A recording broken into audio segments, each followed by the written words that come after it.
Remember, we have enough. We'll open the closed session, but I have to open the meeting first of all to do that. Yeah. Okay, so the meeting declared formally open to the public. There's nobody out there. Nobody out there. Okay, so members content now, we will move formally into closed session to consider Great. the initial business at hand. Members will recall that. Committee room 29. So if we then move on then to item 11. Okay. This is the Employment and Support Allowance Amendment. Sorry, Chair, if we could maybe just go to start with apologies and minutes and then come to the housekeeping matters. Okay. Okay, we'll just move on then to the formalised bit then of the committee. So, do we have any apologies to record? Mickey Brady is off. Any other apologies to record? Okay, so it's Mickey Brady. Okay, members, thank you for that. Then moving on then to the draft minutes. And that's the draft minutes for the meeting on the 20th of March. That's on page 87 of the pack. Members content for the minutes for accuracy? Okay, members, thank you for that. Agreed on that. Moving on then to the next item of business, just to note there that just on the request of Les Allenby and Seamus McAlevey, Kevin and I met them there just during the week, and I want to discuss if there was any, first of all, if there were any updates on welfare reform, and of course I couldn't give them any update on that. They also wanted to give the forward on the committee some advice they had in respect of the habitual residency regulations, and Mickey Brady and I and Kevin attended, the chair, vice chair and clerk. I had to leave at the point where we're dealing with habitual residency, so given that Mickey's not here, could I ask Kevin? Kevin, could you just update the committee on what both Les and Seamus points that they were making in regard to habitual residency regulations? Chair, specifically the issues related to housing benefits, and this was the one regulation that members had some concerns with at the meeting on the 20th of March. The discussion centred around how returning nationals are treated versus EAA persons. And Les Allenby agreed to provide a paper to the committee, which is in the tabled items folder. But the short and long of it is that returning UK nationals, while they will have to still undergo a habitual residency test of 3 months, will not be subject to the same regulations in relation to housing benefits. So they will be still able to get housing benefit after that period. So that is actually, it says that quite within the regs advice given by the department as well. So it really sort of centred around those issues, and there was some discussion about, well, what happens when a person is taking a gap year, for example. And I think members will see that in the original briefing from DSD officials, it's clear that they said that it won't apply to people in a gap year. But so there was some concern over, I say, returning UK nationals, but that seemed to be. While Mr. Allenby and Mr. McAlevey had still had some concerns in respect of that, about how in practice it would operate, would it be very clear cut that if you've been out for a year or slightly more, that you'll be subject to the habitual residency regs, or will there be some flexibility? I also spoke to Les Allenby today, and he advised that I think that there's going to be, it looks like there will be a consultation. SACR will go out for consultation on these regulations. Now that doesn't mean that the regulations will be withdrawn. It simply means that the government will have to respond to the consultation and produce a report for consideration at Westminster. Okay, members have enough that bit of information, then we'll come to that at a later point. Okay, just another point then to advise members that Adam Back is the Director of Campus Planning and Development at the University of Massachusetts. He's visiting Parliament buildings today between 2 and 3 p.m. The full programme provided at page 9 of tabled items. The invitation was extended to the committee chairs, deputy chairs and members.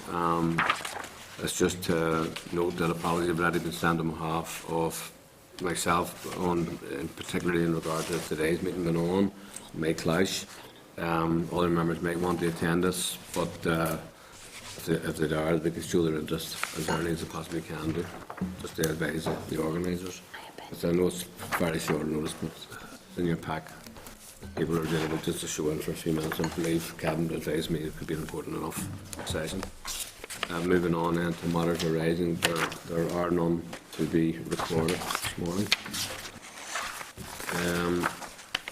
Then if we then move on then to 11.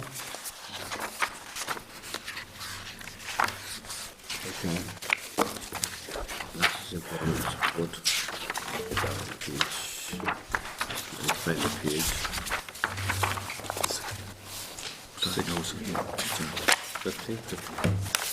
15. Okay, so the SL1, the Employment and Support Allowance. Obviously, the Department proposed to make a statute rule on the powers conferred by Welfare Reform Act 2007. The amendments were then of the original policy intention with regard to the Employment and Support Allowance. Just there are some members if they're content for that rule to be made. There's no adverse implications of it, so. Members content for the rule to be made. Great. Okay, thank you for that.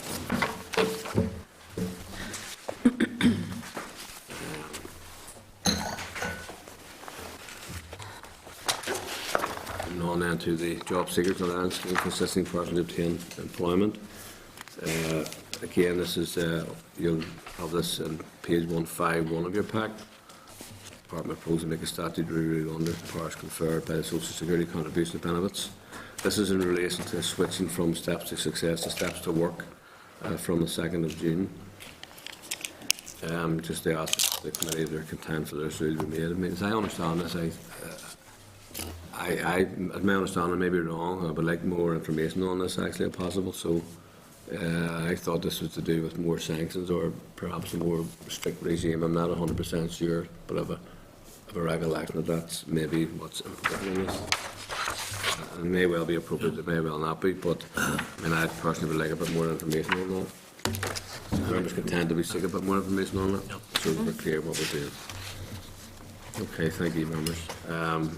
Moving on then to the statutory rule at 98. Sorry, Kevin. Chair, just a minute. Just that we have asked the department officials to attend today in relation to the housing benefit habitual residents, just in case members do have any further clarification. I don't believe the officials are here. Are they here? Yeah, they are. Yep, they are. Sorry, Chair. They are here. I don't think they were. Are they now? Thank you.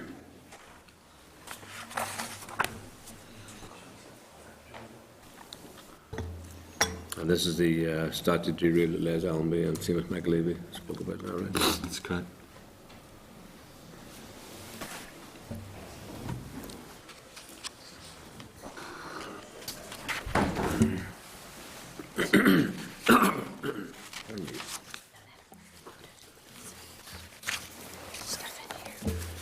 Right.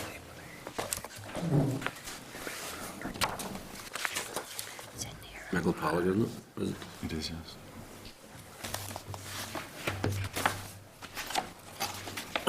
What we talked about here, Chair, there was a number of places spoken about there, but bringing the officials in that was each of the pieces, including the job seekers one. Or we'll put that back for more information. We've taken that back for more information. Okay. Chair, just to remind members, the briefing from Les Allenby is on page 25 of the table item. Okay, so page 25 of your tabled items packed that information from Les Allenby.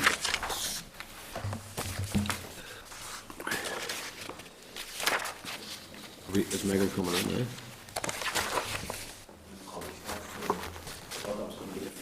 They're at the coffee. Alright, sorry about that. Is there another Chair, one we'll after move on to this? the Move on then to the next number one, which 14. is the, let's see, SR 52, is that right? We'll move on then, members, sorry about this then, to the SR 52 2014, the Domestic Energy Efficiency Grants. That's on page 181 of your pack. Department of the statute rule on the powers contained in the Social Security Law and Order 1990. This was considered as an SL1 on the 7th of November, and the committee was content at that time. Again, on the 13th of March, the committee agreed to defer consideration of the already made statutory rule. The committee wrote the department to ask why it was bringing into operation regulations which will increase the grant limits for the warm home schemes, and the current scheme will soon be ending. Department's response is on page 183, and also further information on that is on page 28 of your tabled pack. The examiner of statutory rule has raised a concern in the wording of the regulation. The rule will be subject to negative resolution procedure before the Assembly. Right, Michael, sorry about that. Maybe you had a gulp of your coffee then. All right, sorry. I had mine in. Okay, look, if I get... So just to see on the terms of domestic energy efficiency grants, and Sorry, just let me, second Fran, just let Michael and Anne get their bearings here. Okay. Okay, well, you're not dealing with this particular one anyway, so... Right, Fran, go ahead. oh, let's just say there had been some concern, and I think this is in relation to change over from the warm home scheme. Yeah. Will be right, and that there's a new way being proposed to how to deal with it. There are a number of questions that have been raised, not least the amount of people that are employed by Bryson House and the other thing, and what happens to them workers in the meantime. There's a short gap between when the scheme comes to an end, the consultation finishes, and when something else comes in. So there's a lot of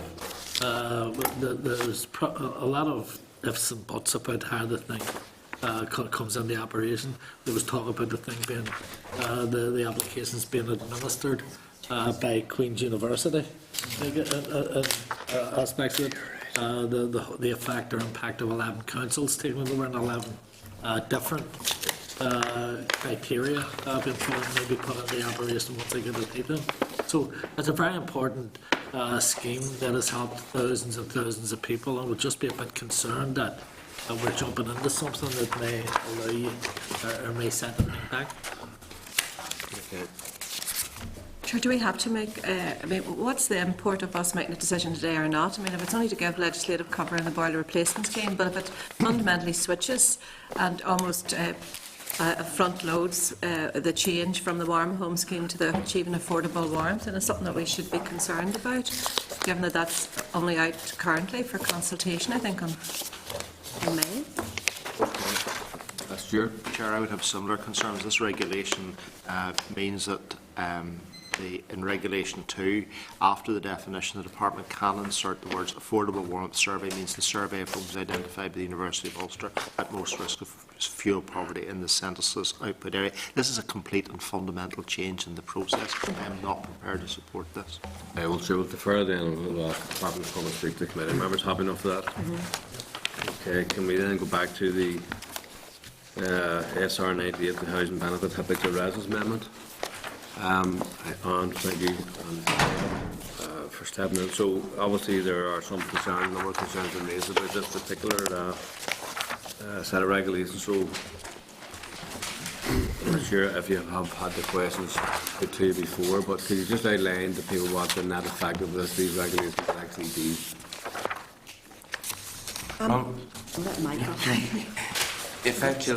Effectively, it's changes to immigration law, which I think we said at the committee before are reserved, accepted matters which Westminster legislate for on behalf of the UK. This is effectively the application of those in the context of housing benefit. Government policy, conscious decision, if you like, to restrict migrants' access to income-based social assistance type measures on the basis that you can't land in the UK on day one and immediately access income-based JSA, for example. The habitual residence test is designed that for the first 3 months you won't be able to access those income-based type benefits. The effect really is in relation to housing benefit would be that you wouldn't have access similarly to housing benefit for the first 3 months if you're not deemed to be habitually resident in the UK. There would be exceptions to that, say, for example, if you were a returning UK national, say, for example, you presented at your local office and you said, look, I'm back here, was away for 3 months, 6 months or whatever, you wouldn't necessarily get access to income-based JSA on the basis that you would say, well, you've been away for more than 3 months, you have to be here for 3 months to actually prove that you're going to stay here in the UK, you're going to contribute to the economy or whatever. But if you had, say, savings or family or other ties, then you could say, this is how I'm supporting myself. You could be deemed habitually resident in that instance, and you would have access to housing benefit in that respect, but you wouldn't necessarily get income-based JSA. So this is, as I say, the application of the habitual residence test in the context of housing benefit regulation. George, could you just even rephrase this? How long can you be out of the country before and come back before that kicks into operation? Say what? How long can you be out of the country? And when you come back, say you were away working and came back, Well, and you arrived here. Say you arrived for 6 months or a year. You arrived back, and I'm just throwing this in that you've no relatives alive here. You've no savings. That you're trying to establish employment. What happens to you then? it is the case that for anybody in that sense that they would have to be habitually resident for 3 months they wouldn't have access to. So what do they do? Where do they go to? Where do they stay? Well, there are hardship provisions that they could apply for, but they wouldn't have access to income-based benefits or housing benefit. Well, let's talk. They try to go into the private rented sector, and the average is 500 to 550 a month. What happens to them if they can't afford it? The hardship's not going to cover that there. They sleep in the street. Well, the policy is, as I say, that government has taken a conscious decision to limit access to benefits, income-based benefits, social assistance type benefits, on the basis that you are habitually resident in the country and that you're contributing to the economy and that you're going to be there for a while. What length of time? I'm talking about people that may go abroad for employment. What length of time are we talking about before this? Well, I could cite all sorts of examples in terms of people going away for 6 months or a year, but it depends on the individual circumstances for that. So there's no prescriptive period as such, but it is down to individual circumstances, and it is down to individual decision-making process as to whether they would be. Well, let me put it another way. Say, for talk's sake, because of the condition of the economy, and there are many thousands of people have wanted to seek employment because there's none here. You come back after a year, 18 months. That you wouldn't be deemed habitually resident in that sense. So you wouldn't be entitled to it. You wouldn't have access to social assistance, income-based benefits for the first 3 months in that sense, and as such, you wouldn't have access to housing benefit. For that period of time. Pardon? For that period of time. See, I'm trying to get it in there. What happens to that individual or that person? Just say, for talk's sake, that may have no family at all, may have no money at all, and they go and they present themselves and they're turned down. I know what way the system may work, but do you say to them, well, sorry, there's nothing we can do for you? Where to go, the local park or the bench or somewhere like that to stay? Well, that is the conscious decision of the individual for to come here on the basis, that they wouldn't have access to that social assistance type benefit. That is the policy, and it's government policy and it's based on the notion that, let's say, ordinarily, if you're here, you're habitually resident, you're contributing to the economy, and in that sense, then you access income-based benefits. Well, let's look at it another way. Just say you had, you had gone away to work, that into the system for 15 years and come back. Is that taken into consideration? Well, you may have access to contribution-based benefits. But the big wacky all this is housing benefit. Again, because down to the individual circumstances. So the quick answer is no. The answer would be no in that sense. Gregory? Just on the habitually resident rule, assuming a person falls under the category of not being habitually resident and remain here for 3 months, on the first day after 3 months, are they treated exactly the same as someone who would have been always regarded as being habitually resident? Yes, they would be able to apply for income-based benefits and in turn income-based JSA and access to housing benefit on that basis.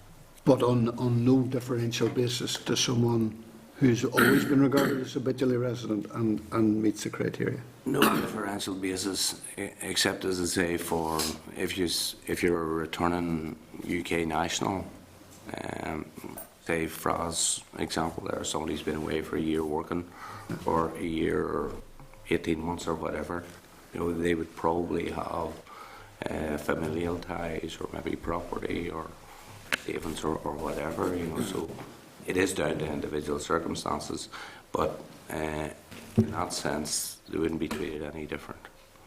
Has any analysis been done on the likely numbers of people that would fall into categories, both that have been mentioned previously and that I'm mentioning now? Not that I'm aware of. Right. Okay. Okay, thank you. Well, and it has been considered before, discussed before and deferred, and we've had some more information this morning, so I mean, can I suggest we're probably not likely to add any more new information to this, so I presume this goes to a vote in the committee. I presume there'll be a division in the committee on that. So could I just read then the motion, and we'll just take a vote on the motion. Read the motion in their record. That the Committee for Social Development has considered the statutory rule SR 98/2014, the Housing Benefit Individual Resident Amendment Regulations for Northern Ireland 2014, and subject to the Examiner of Statutory Rules report, has no objections to the rule. All those in favour?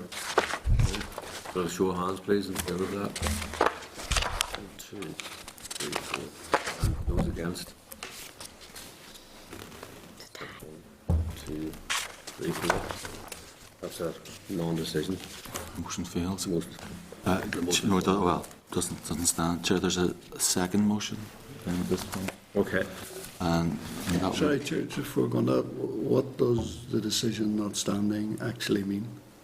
I think we'll procedurally then we'll move on to another. Under what we're coming to now, is it? Yes, because the actual motion was the subject examiner has no objections to the rule. All right. So with 4-4, that motion wasn't successful. So we Well, want to. Chair, maybe just for everybody's clarification now, can we ask the staff what actually, in practical terms, happens? Forget about the politics of what the voting arrangement is, but what are the implications for non-proceeding? Pardon? If we don't, by whatever means, not proceed with the rule, what does that mean? Well, the rule is by negative resolution, so the Minister has, and we've written to the committee to say that the rule has been made and laid, but it's up to the individual members or the committee or whatever if they wanted to pray against the rule.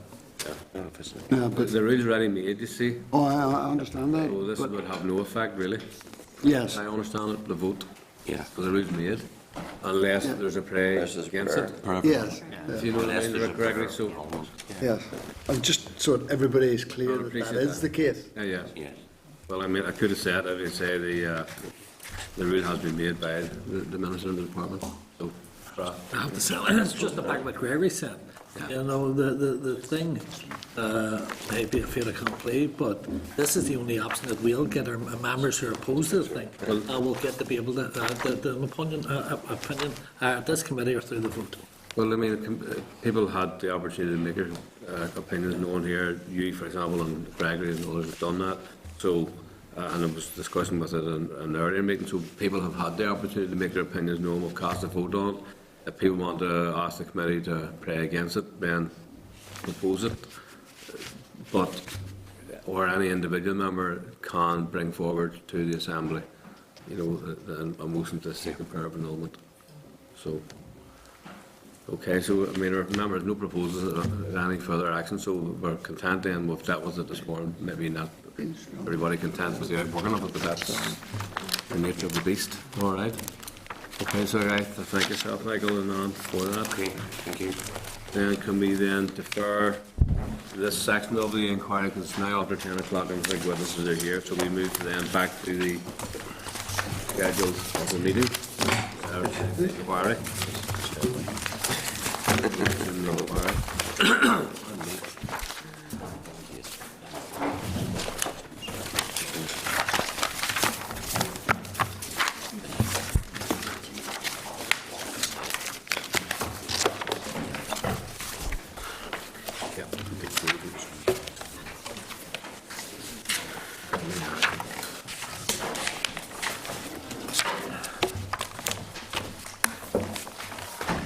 Okay, members, so we're now back in session then on the of the inquiry. I'm going to welcome everybody here for this particular session of the business this morning. I'm advised that the Minister is all the witnesses, in fact, well, in fact, only one of the facts is the Minister, because the Minister was in the middle of giving evidence in the last session, but I'm advised that the affirmation will have to be taken again. That's my legal advice, that you would have to take the affirmation and make the affirmation again. I thought it was unusual myself to query that, but I'm advised that's just a procedure.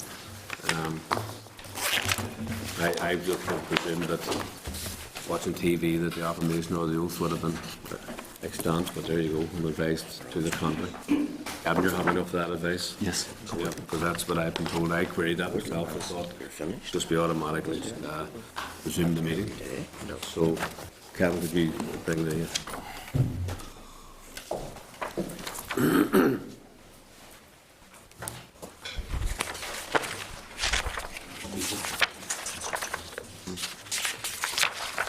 I, Nelson McCausland, do solemnly, sincerely and truly declare and affirm that the evidence I shall give shall be truthful and honest, and that I will give the committee all such information and assistance as I can to enable it to discharge its responsibilities.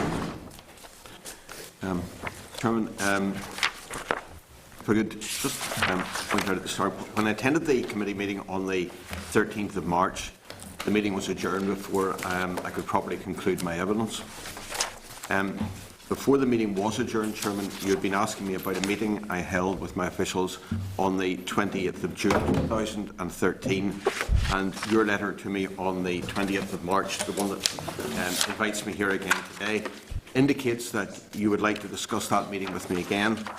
I'd therefore like to begin just by reiterating something that I had previously told the committee on the 13th of March. I advised the committee on the 13th of March that around the time of the meeting with my officials on the 28th of June 2013, there had been a series of letters that went back and forth between myself and the BBC, and that in relation to this meeting with my officials on the 28th of June, I couldn't recall the details or the conversation at the meeting. It was 10 months ago, and that's still my position. I also advised the committee that having had sight of the documents forwarded to this committee earlier this year in relation to the meeting, the only conclusion that anyone could reach was that the letter I signed late in the afternoon of the 20th of June to the BBC Spotlight programme would appear to be the result of that meeting, and that's still my position. On the 13th of March, you also questioned me on a number of occasions in relation to my reply to Spotlight on the 28th of June, as you thought it was unusual that I did not specifically mention the on-camera interview in the letter. However, I don't see anything unusual about that. The letter was issued on the that was issued on the 20th of June clearly references in the very first sentence the BBC's letter dated the 27th of June. And if you read the BBC letter, you will see that it asked me to take part in an on-camera interview. I had also been previously asked by the BBC, for example, in their letter to me on the 7th of June, to consider an on-camera interview.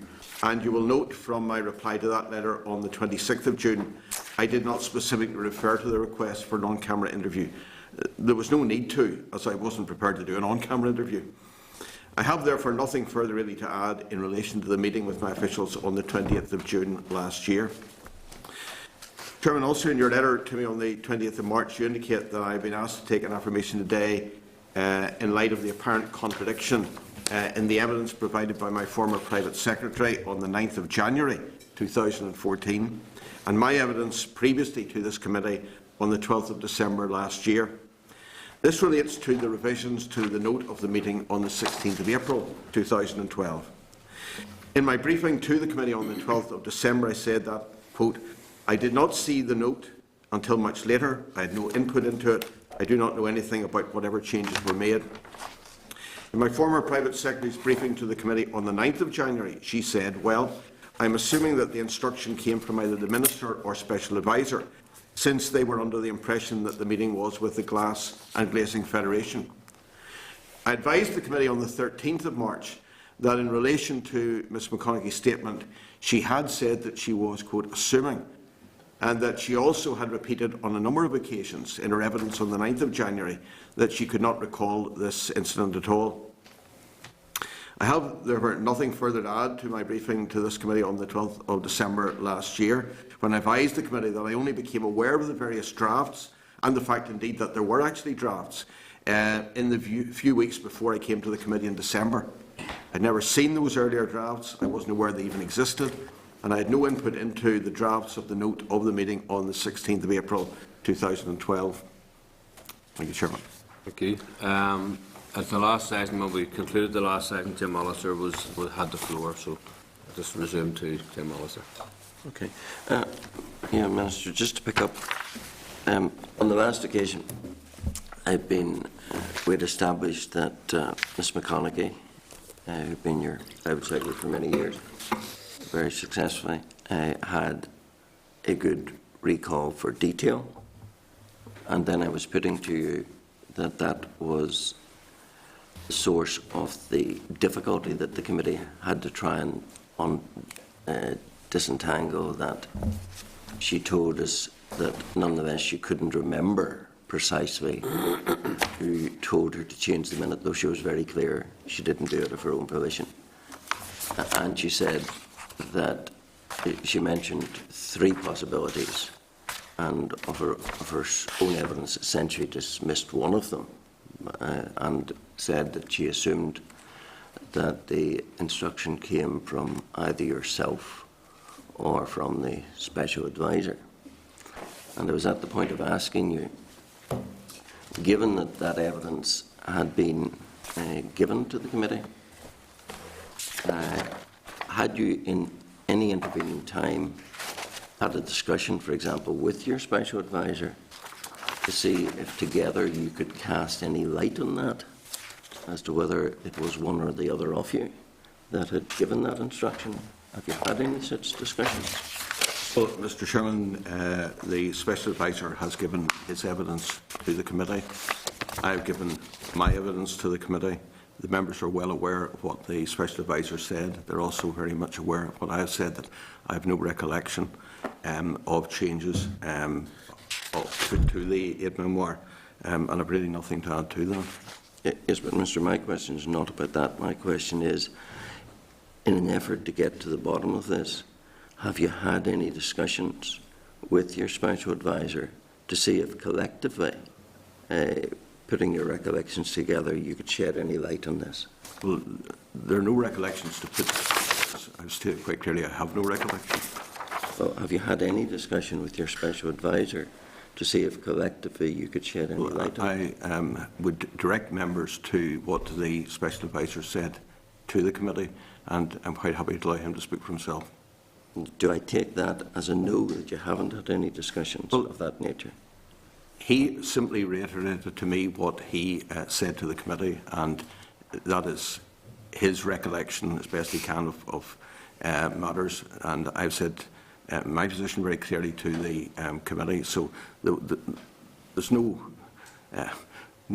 nothing really to discuss, because I have no recollection of it. Mr. Chairman, I think there's a point comes where you've answered a question, and Well, there are questions being asked, so yeah, but I think there is a point, Chairman, that in regard to inquiries, it is normal practice that if you answer a question, the thing moves on to something else rather than. the member's entitled to probe a response. Oh, indeed, he is entitled to probe, Chair. Sorry, but the member is entitled to probe a response, and that's what he's doing. So let's just keep this. Minister, do you not want to get to the bottom of that as to who gave the instruction to make the change? There are many things that one might want to know, but I have nothing really to add to it, because, as I say, I don't know that one would ever get to the bottom of it. I have no recollection of it. I say that clearly. The Special Advisor has made his position absolutely clear. My private secretary's position was also said she could not recall, and there the matter sits. Well, you told us on a previous occasion that some things in life remain unknown. You seem to happily tell us that. So it seems that now that you don't want to get to the bottom of who gave that instruction to change a minute to your private secretary, nor do you want this committee to get to the bottom of it. Is that fair? I think that the position in regard to all of this was made fairly clear in my initial statement on the to the committee, which was back in December, on the 12th of December, when I gave my evidence.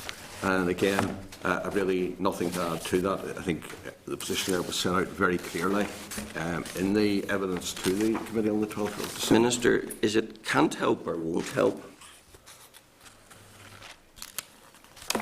Well, I'm not quite clear what that question. Well, let's be very clear. Are you deliberately trying? Is it that you can't help this committee unravel that mystery of who gave that instruction, or that you won't help this committee unravel? I would ask members to be very, very mindful about straying into subjective commentary. I mean, there are appropriate questions to be asked and probed, and I would ask members to stick to a line of questioning. I can only give the facts as I know them. If I don't know something, I'm not going to invent it. So you told us in December that you told us that it was only about December you became aware that there had been various drafts of the minutes. That would be correct. Yeah. I'm not sure of the exact date, but around the winter period, yes. Yes. And you told us that get you the quote if I can. Presumably it's a quote from Hansard. Presumably it is, but I've misplaced it. As I recall, you told us that as I at that time believed the meeting had been with the Could I Grassy ask where in Hansard this occurs so that I know exactly what I'm referring to? Yeah. Rather than... No, I'll get you that. very appropriate. Bear with me 1 second. Okay, we're just that now.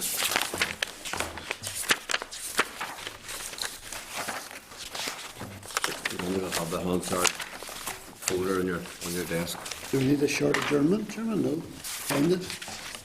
Always positive. I think so.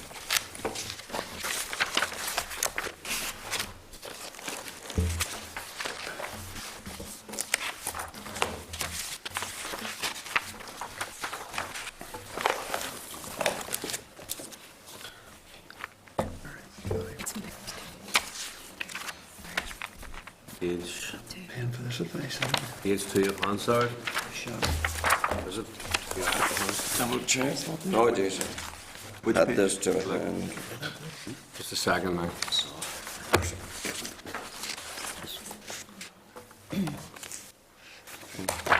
yes. Clerk, can you indicate that? Yes, to the Minister? yes. Clerk, can you indicate that to the Minister, please, when you're on your feet? Thank you. Advised. Got the minutes here. I'll answer. Which page? Page 2, right? Okay. No, refer to what he wants.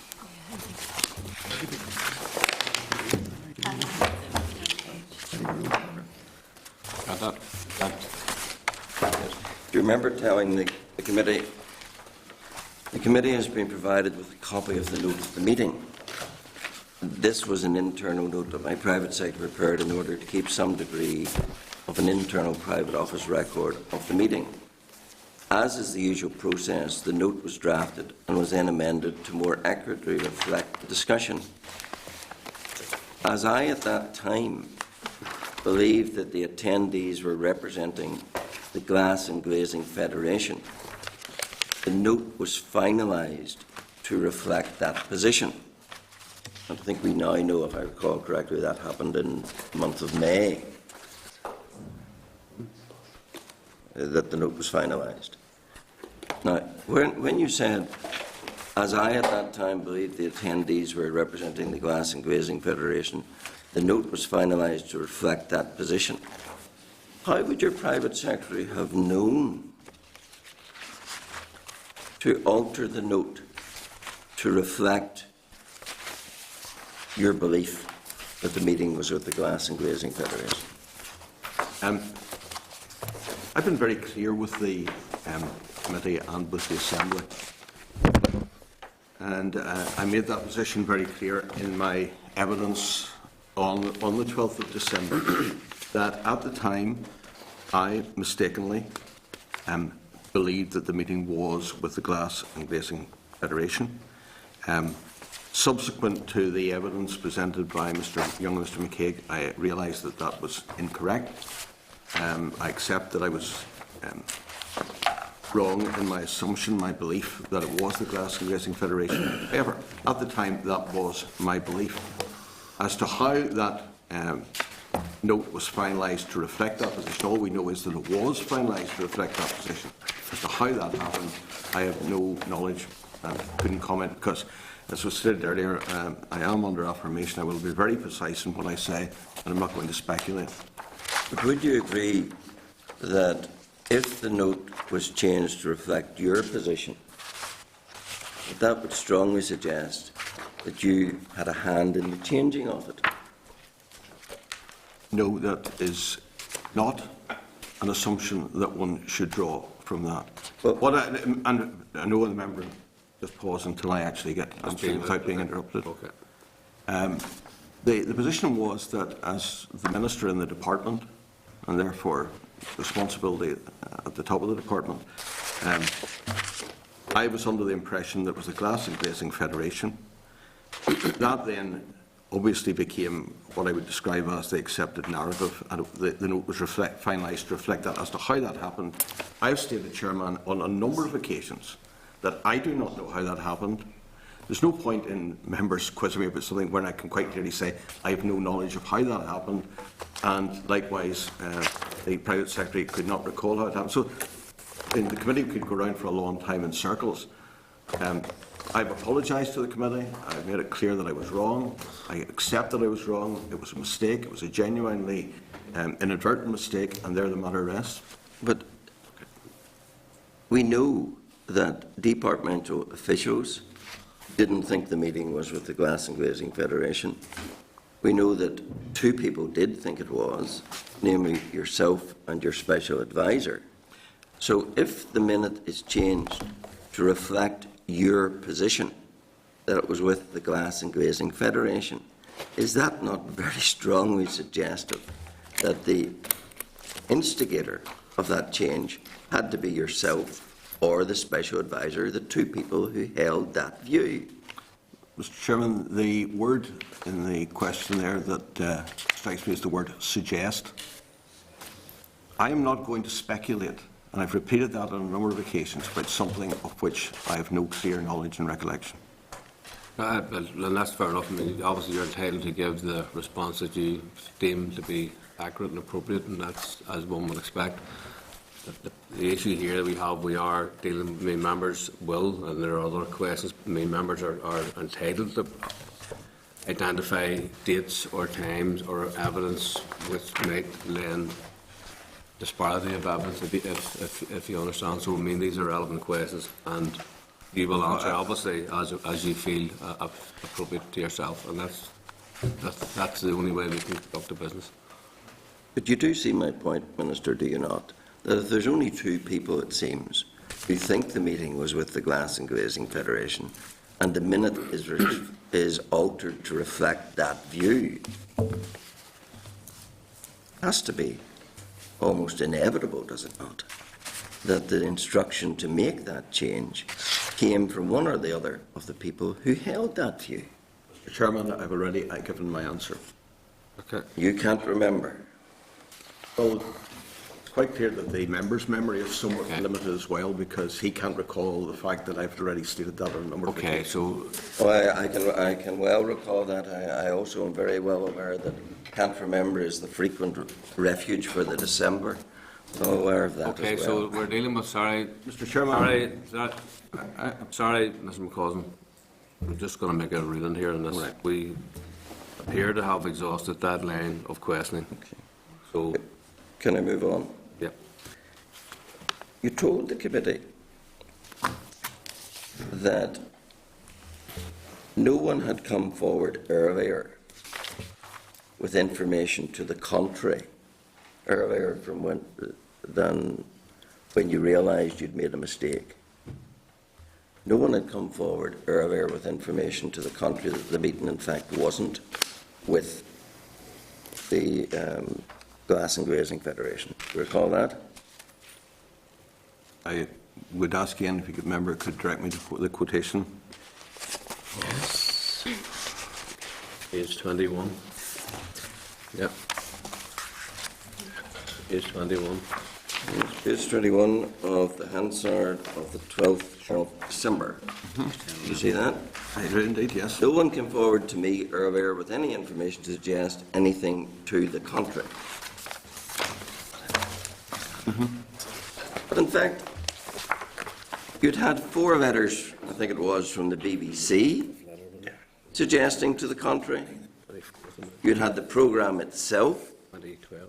You had the Northern Ireland Housing Executive FOI information. So there had been lots of people who had come forward with information to the contrary that the meeting had in fact been with Turkingtons. Were there not? First of all, I did not dispute the fact, and I made it clear in an answer to the Assembly. I just, member had an opportunity to peruse some papers there, so I would just also take the opportunity. The programme went out on the 3rd of July. There was no firm evidence, in my view, on the matter. I saw, I've seen since, rather, a note taken by one individual in regard to the meeting. There were suggestions here and there, but there was nothing firm about this until after the programme. Considerable time after the programme, in fact, until the point where Mr. Young and Mr. McCaig came to the committee and stated clearly, and I accept their word. But I'm just pointing out to you that to say no one had come forward with information that in fact it was with Turkingtons, not the Glass and Glazing Federation. The BBC had long been making that allegation to you in letters, the programme, the FOI Housing Executive information. The correspondence between myself and the BBC, there were dated back to November 2012. Then there was a raft of correspondence there, 7th, 20th, 26th, 27th of June, and finally the 1st of July. This particular issue only arose there at that late point. The issue of the meeting with Turkingtons only arose there in June. It wasn't raised at the very early stage. It was something that was thrown in at the very end. It didn't seem to be particularly important. insofar as the only thing that mattered for me was the fact that at that meeting, whoever it was with, there was the opportunity to save a substantial amount of money that we now know to be around £15 million of savings to the public purse, and also get a better outcome for tenants. If the request for that meeting had come in from Turkingtons, as indeed we now know it was, and I had realised that at the time, I would still have held the meeting, because the important thing is to have the best service for tenants and the best value for money. So, for example, when your special advisor, in his evidence, told us that he was shocked in July to find that when he saw the Turkington letter, that in fact the request was for a meeting with Turkingtons, did he not draw your attention to that in July? He was shocked by it. Did he not go to you as Minister and say, in fact, Minister, it looks like, contrary to what we thought, this meeting wasn't with the Glass and Glazing Federation, it was with Turkingtons. Did he leave you in the dark about that? The evidence, and I've spoken to my special advisor, and I'm sure the member and others will question the special advisor in due course this morning. The special advisor has made the point to me that, on reflection, the word shocked might be better surprised, because he was under the impression that there was going to. He was under the impression that there was going to be a request, that's in the light of his earlier meeting, that there was going to be a request from the Glass and Glazing Federation. And that's really all I can add. But whether he was shocked or whether he was surprised, he'd made a discovery which was in conflict with what he and you to that point believed. Are you telling the committee that he never drew that discovery to your attention and left you as the Minister in the dark on that? Is that what you're telling me? Member advised me of what date at what point the special advisor was surprised. Well, he told us that in July 2013, I don't think he specified a date. In July 2013, he discovered he saw the letter from Turkingtons and was shocked to realise it in fact was a letter from Turkingtons. First of Simply, all, did he never draw that to your attention? Oh, we were aware that the letter was on Turkington notepaper. That's quite clear.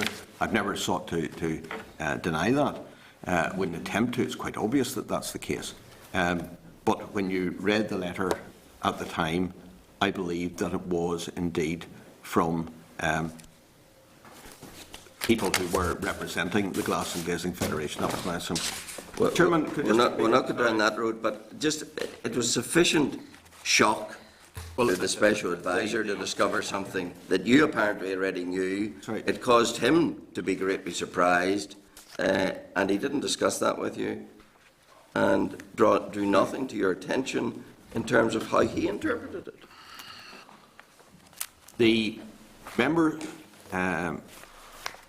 seems to delight in running over and over again this word shock. I've said already that I think the special advisor, when he comes to give evidence, will say that in reflection he would prefer to use the word surprised. I don't think the word shock was appropriate. He doesn't think it's appropriate. It was really the word surprised. Sorry, I know.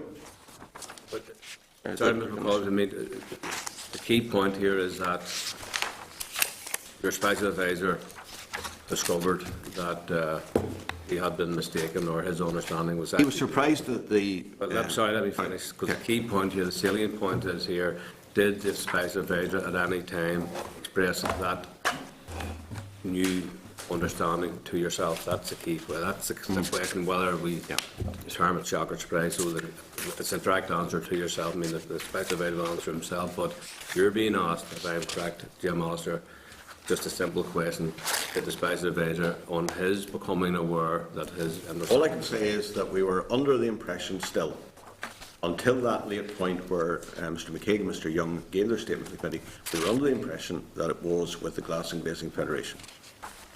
You see, Minister, I want to suggest to you that when you said that no one had come forward to you earlier with information to the contrary till you read the evidence from Turkingtons in December, and you said no one come forward earlier with that information to you, That is untenable, because you had the BBC letters, you had the programme, you had the FOI information, you now had your special advisor in July. Minister, let the question be put. You now had the special advisor in July discovering the error in that regard.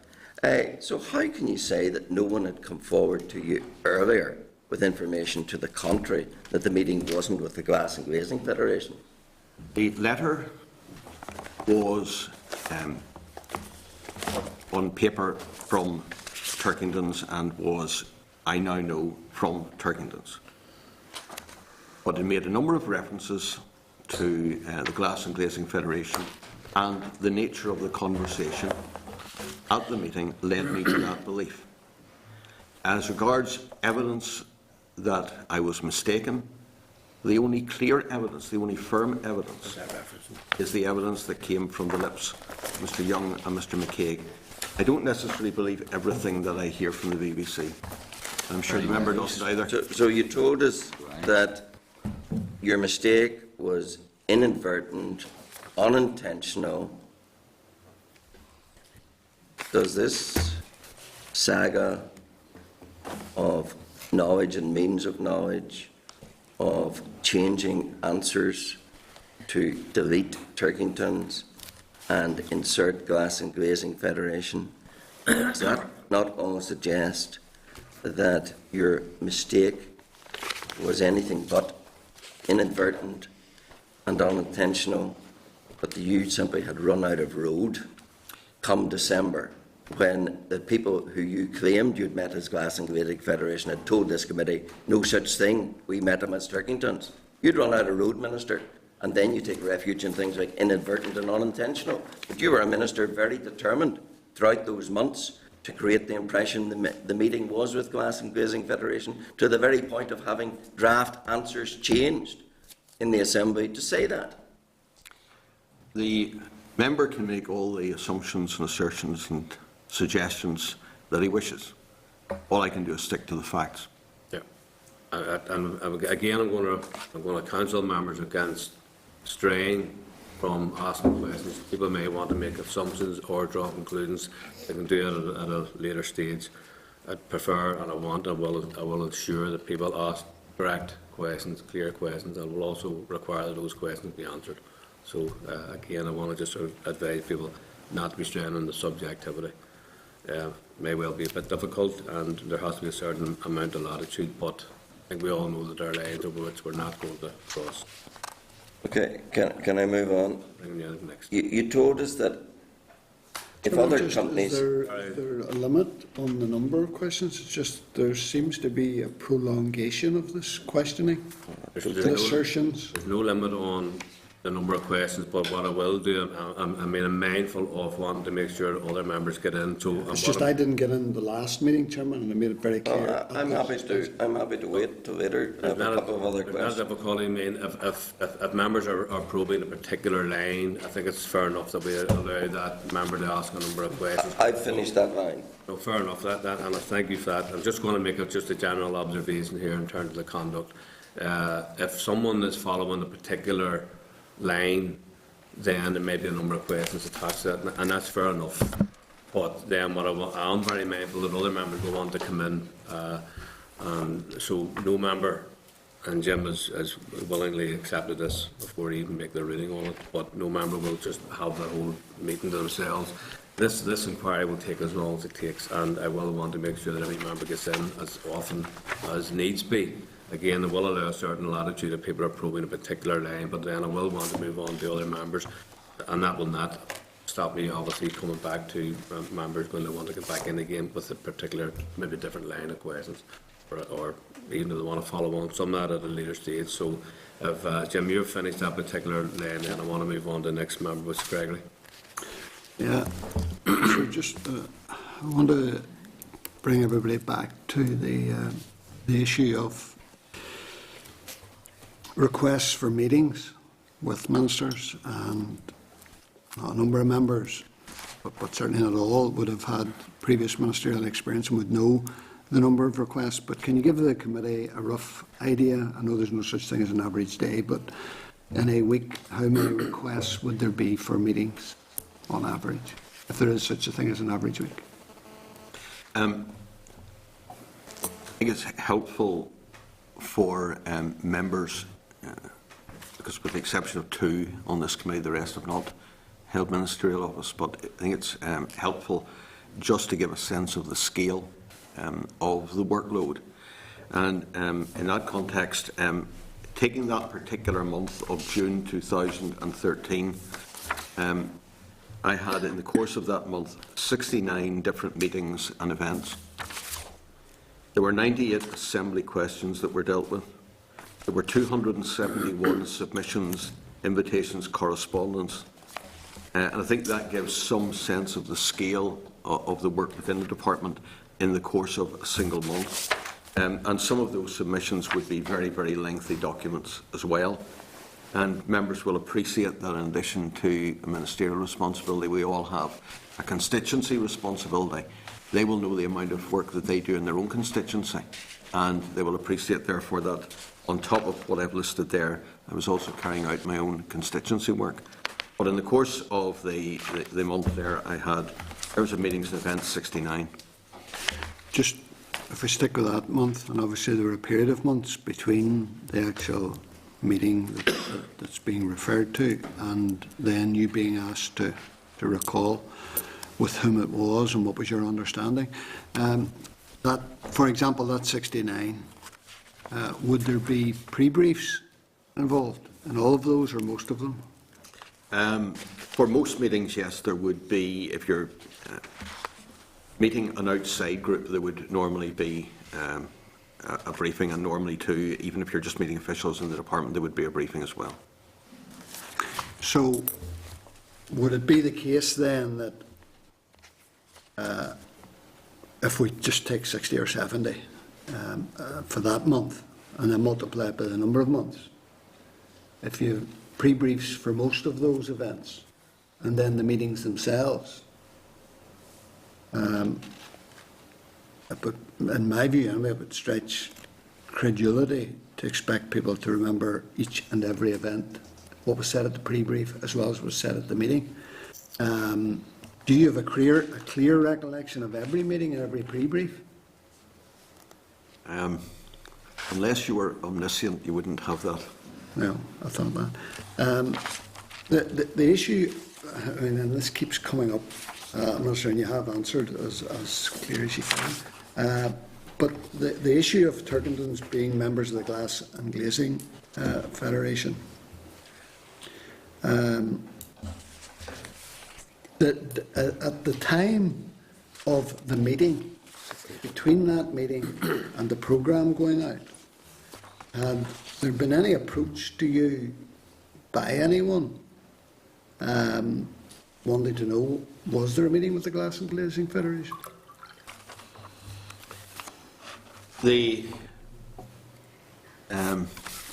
Just refer here. Substantial amount of paperwork around here. There were questions. I'm looking what I had. There were questions that came in the form of written questions, and there were responses to those. I think I remember questions from a North Antrim Sinn Féin MLA. Yes. I thought I actually had those to hand. It seemed to, but there were a number that came in. From recollection, well, I haven't got We them may to be able hand, to but- draw attention to them Right, here. yeah, okay. Just wait for a second, we should be able to locate them.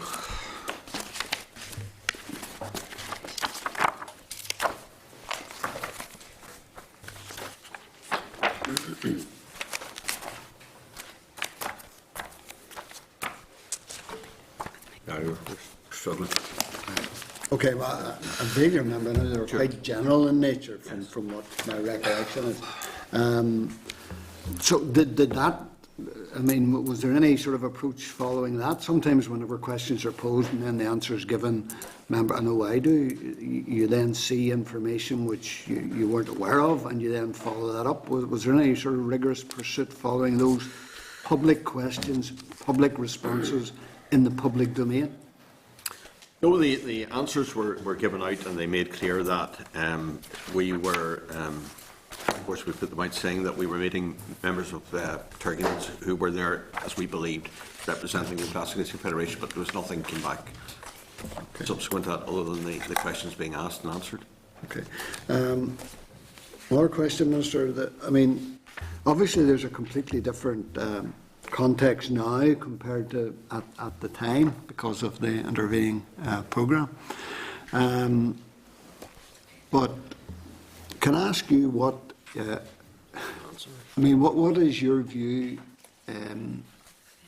regarding the committee's processing of this inquiry, and what you think, in terms of your recollections, should be the outcome of the inquiry?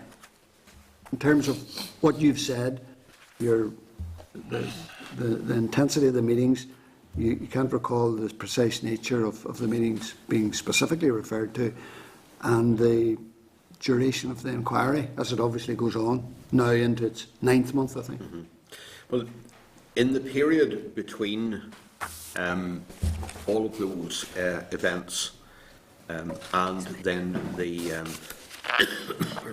current date, you bear in mind that in the course of 1 month, and I've outlined there the number of items of correspondence, submissions, meetings, etc.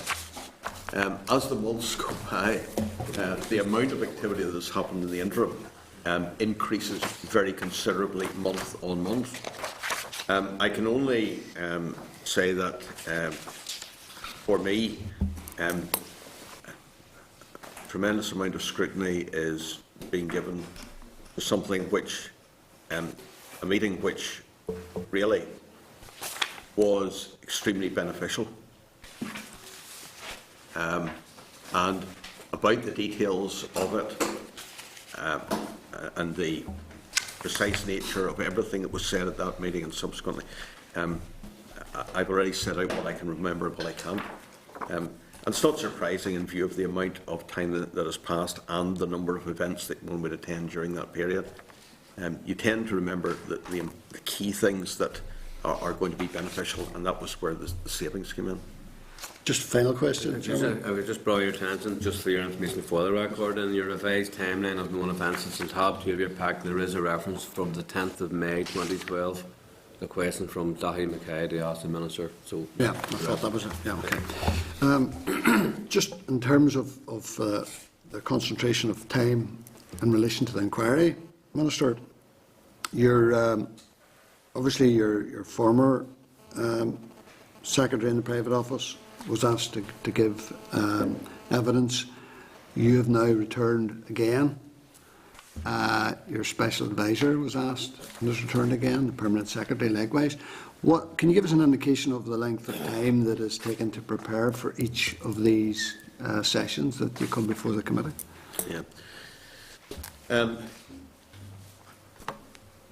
To source out all of the paperwork that has been put to the committee, and members will be aware of the amount of paperwork that they've received, and I assume that they're still receiving paperwork in regard to later stages of this inquiry. That is a very time-consuming piece of work that diverts people away from other work that they would otherwise be doing in the department. And that, the value or otherwise of that, people will form their own opinion. Okay. But it is very considerable, and is in a sense, I found it to be an unnecessary diversion. Okay. Thanks, Chair.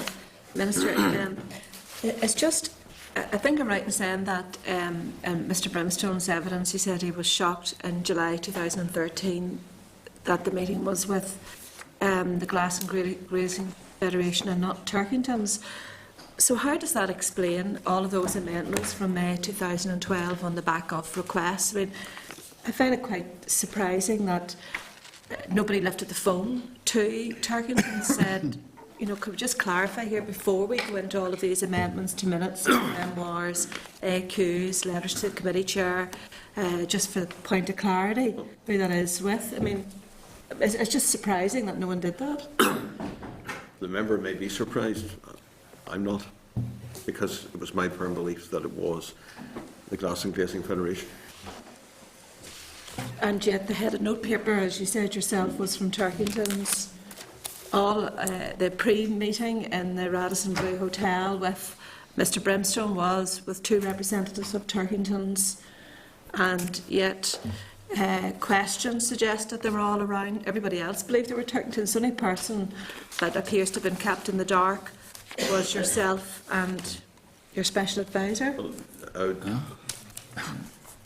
dispute the phrase, or I think it's inappropriate to use the phrase kept in the dark, suggest that somebody was willfully keeping someone in the dark. There was a misunderstanding on my part.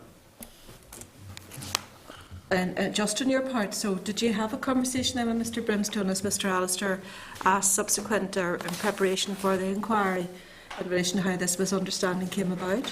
Well, I've already, I think, made the point on several occasions that, and I'm sure Mr Brimstone will make the point himself in due course.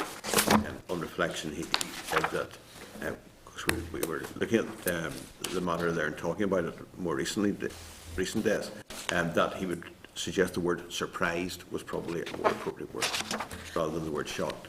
But there was nothing to suggest that the meeting was not. He hadn't been at the meeting. He was off on paternity leave, as the member would be aware at that time.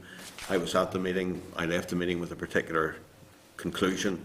It was incorrect, and I've apologised for that.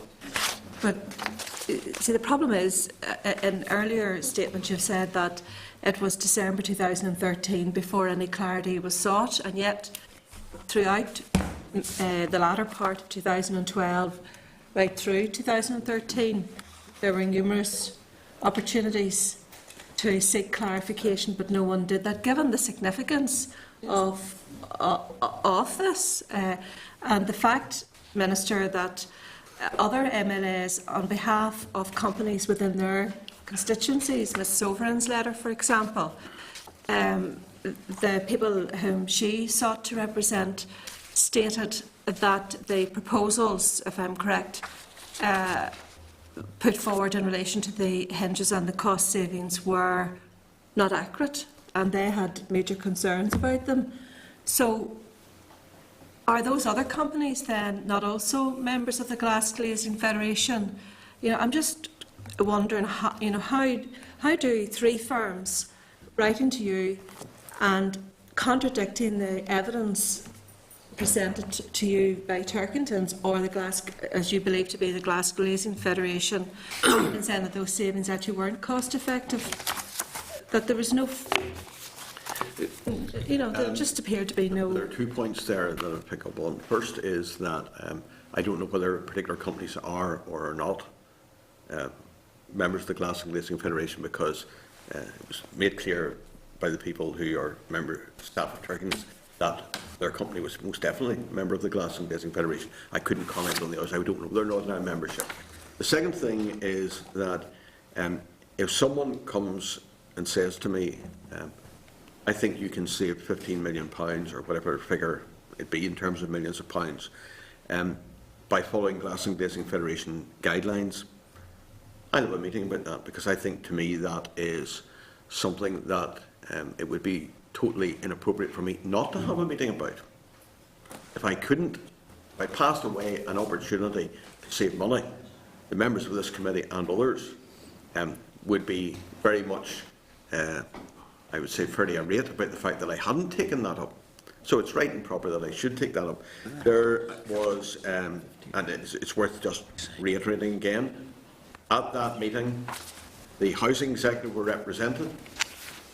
Officials from the department were there. The issue before us at the meeting was largely around the savings to be made around fitting windows, whether you do it internally or externally, and whether you can save on redecoration grants. That was the big saving. And I simply said at the time to myself, I have no expertise in this field. it's a matter for officials in the housing executive and my own officials. They're the people who are the housing experts.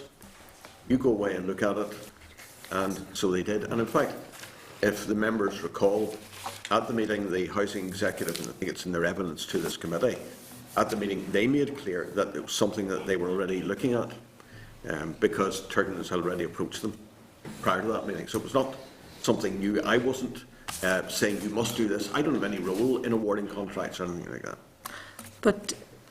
But Minister, at that meeting, it now transpires that you and your special advisor, the only two people in that room who believed the meeting was with the Glass and Glazing Federation and not Turkington's, and you've just stated that Turkington's had already approached the housing executive in relation to the specification, and when they were unsuccessful then went to yourself. Well, first of all, can I correct the fact the special advisor was off on paternity leave, so he couldn't have been at the meeting. Sorry, is this the 16th of April meeting? Because it's just, I mean, I don't want to be letting the meeting go off on a diversion here, but there would appear to be a conflict here now, because all of the evidence to date tells us that Stephen Brimstone was at the meeting. Sorry, that meeting, Yes, 16th of April meeting, sorry, exactly. it's my meeting. I wasn't at the first meeting. No, not So you the were implying pre-brief. that your question suggested that both of us were at the same meeting. At the 16th of April meeting. 16th April meeting was the 16th. My meeting was with Turkington's on 16th of April. 16th of April. Yeah. And on the 16th of April, Mr. Brimstone was on wasn't. paternity leave. But, so That's right. He was at the At the meeting that I had with Turkington's. That's the 16th of April. Members, I think haven't got my meeting was with them on the 16th of April. with the housing executive, Yes. and the others that you And outlined. at what point was Mr. Brimstone on paternity leave? Well, you told us April. It was February. February, he was on paternity leave. Right. It was the last week of February, I think, Sorry. running into early March. I don't even, well, I should have, if I look at the note, what does it say as, sorry. We're getting into so many different meetings, to be quite honest. I think the issue here is that on the meeting, at the meeting on the 16th of April, because it is an important. Sorry, just, if I have I'm looking here for the minute of or the note rather, of the meeting on which I don't have with me. The note of the meeting in April with Turkington's.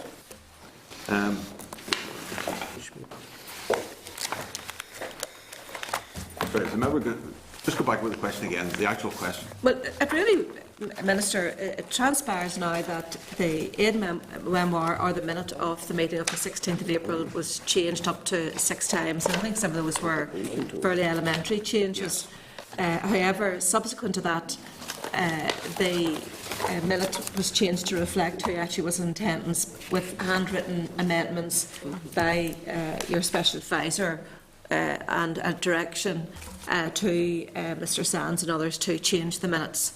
And as a consequence of that, assembly questions were changed to reflect that it was not with Turkington's but with the Glass Glazing Federation. First of all, I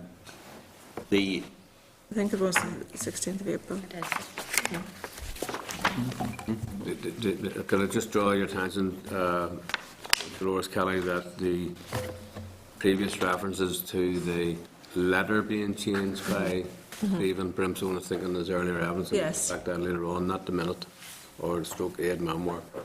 Aid memoir, yeah, it was to. Stephen Brimstone it wasn't suggested he changed it to aid memoir, it was a letter. Oh, the letter. Okay, sorry, it To was and the fro letter. on, which it was a handwriting on the side of the letter, if you remember correctly. Passage of time, you see, Chairman. The key issue here was, and the question put in, which is why I had to draw your attention to it, because I didn't want by default then incorrect evidence being regurgitated there, even by default. So that's why I drew the attention that Stephen Brimstone was at the meeting on the 16th of April, and the question that you had put was that, with the exception of yourself and Stephen Brimstone, all the other participants. Sure. Chairman, can I have a copy of Sorry, all- let me finish Right. the point. With the exception of all the other attendees, the two people, yourself and the special advisor, were working on the basis that it was a glazing federation. That was the point. Yeah. Okay. Right. So would it be possible to get a copy of the final note of the meeting in April? Members would have it handy.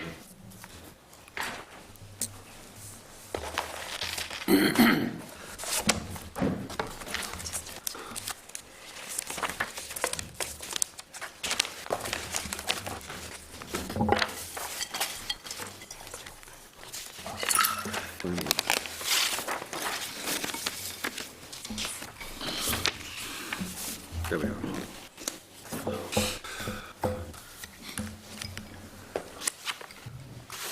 Right, got the note in front of me now. Members' question, I'm happy to take now. It was just really a point that I was making, that everybody else who attended the meeting, with the exception of yourself and your special advisor, were clear that the meeting was with Turkingtons and not the Glass and Glazing Federation. First of all, could I just apologise, Chairman? There are questions can become convoluted in the asking. They tend to steer around quite a lot of ground. And if you don't have the paperwork in front of you, it is, as I'm sure members will understand, complex at times remembering all the details of everything that happened in the sequencing of events. The position there was that at that meeting on the 16th of April, I have it here with me. I do apologise for I was in error in what I said earlier about who was at what meeting. I was not at the first meeting, yes, which was the meeting with Turkingtons that the special advisor had. At the second meeting on the 16th of April, the list of people there, Stephen Brimstone was at that meeting. I apologise for that error, that mistake there. The meeting was focused very much on just the issue of saving. That stage, and I hadn't the figure in front of you earlier on, the figure they were quoting was over 40,000 homes. It could be a saving 26.8 million. But I had no role whatsoever in the awarding of any contracts. I simply sent officials off and said, you're the experts, you go away and look at it. And that was the end of the matter as far as I was concerned. Except that other MLAs wrote on behalf of some of the firms within their constituency who were contractors to the Housing Executive and stated that their information was wrong and had requested meetings but failed to get a meeting, except much later on whenever Miss Overend, representing Superseal Window Systems Limited, had not been requested a meeting, but whenever they went to Mr McRae and Dr McRae, they were requested or were granted a meeting. In fact, it states that the special advisor decreed that a meeting be granted. So I think it's an interesting choice of word. These are just, I just wonder why this didn't ring any alarm bells, you know, that you had established contractors to the Housing Executive and some saying that you're going to save a huge amount of money and others saying that you weren't. Well, I think it's important to remember there are two elements to savings.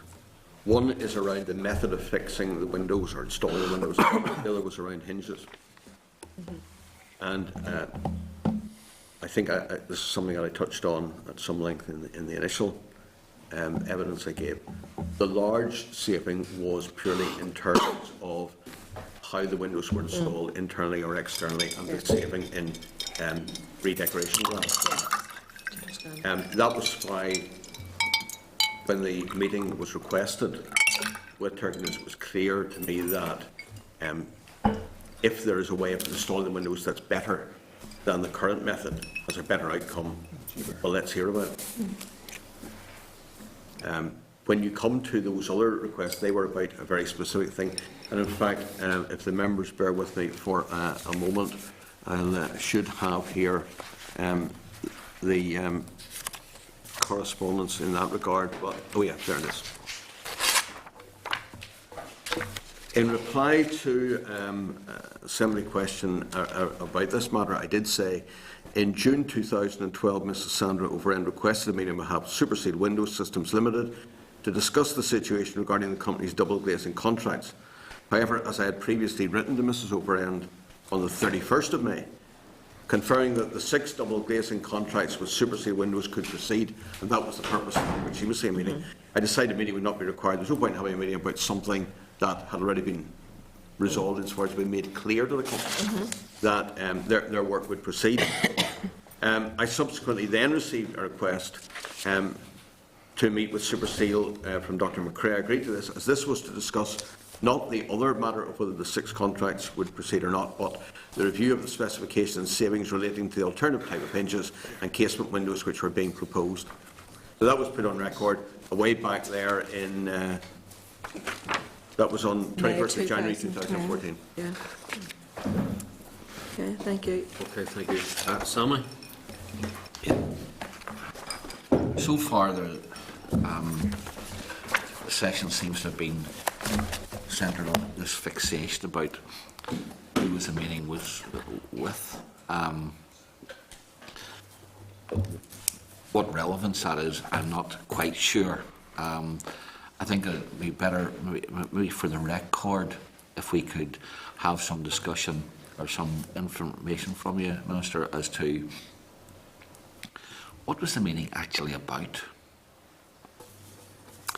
The meeting was about the potential to have a better method of installing double glazing, because when I came into the department, I actually had made it a priority that we have double glazing installed in all social housing, all housing executive properties by 2015.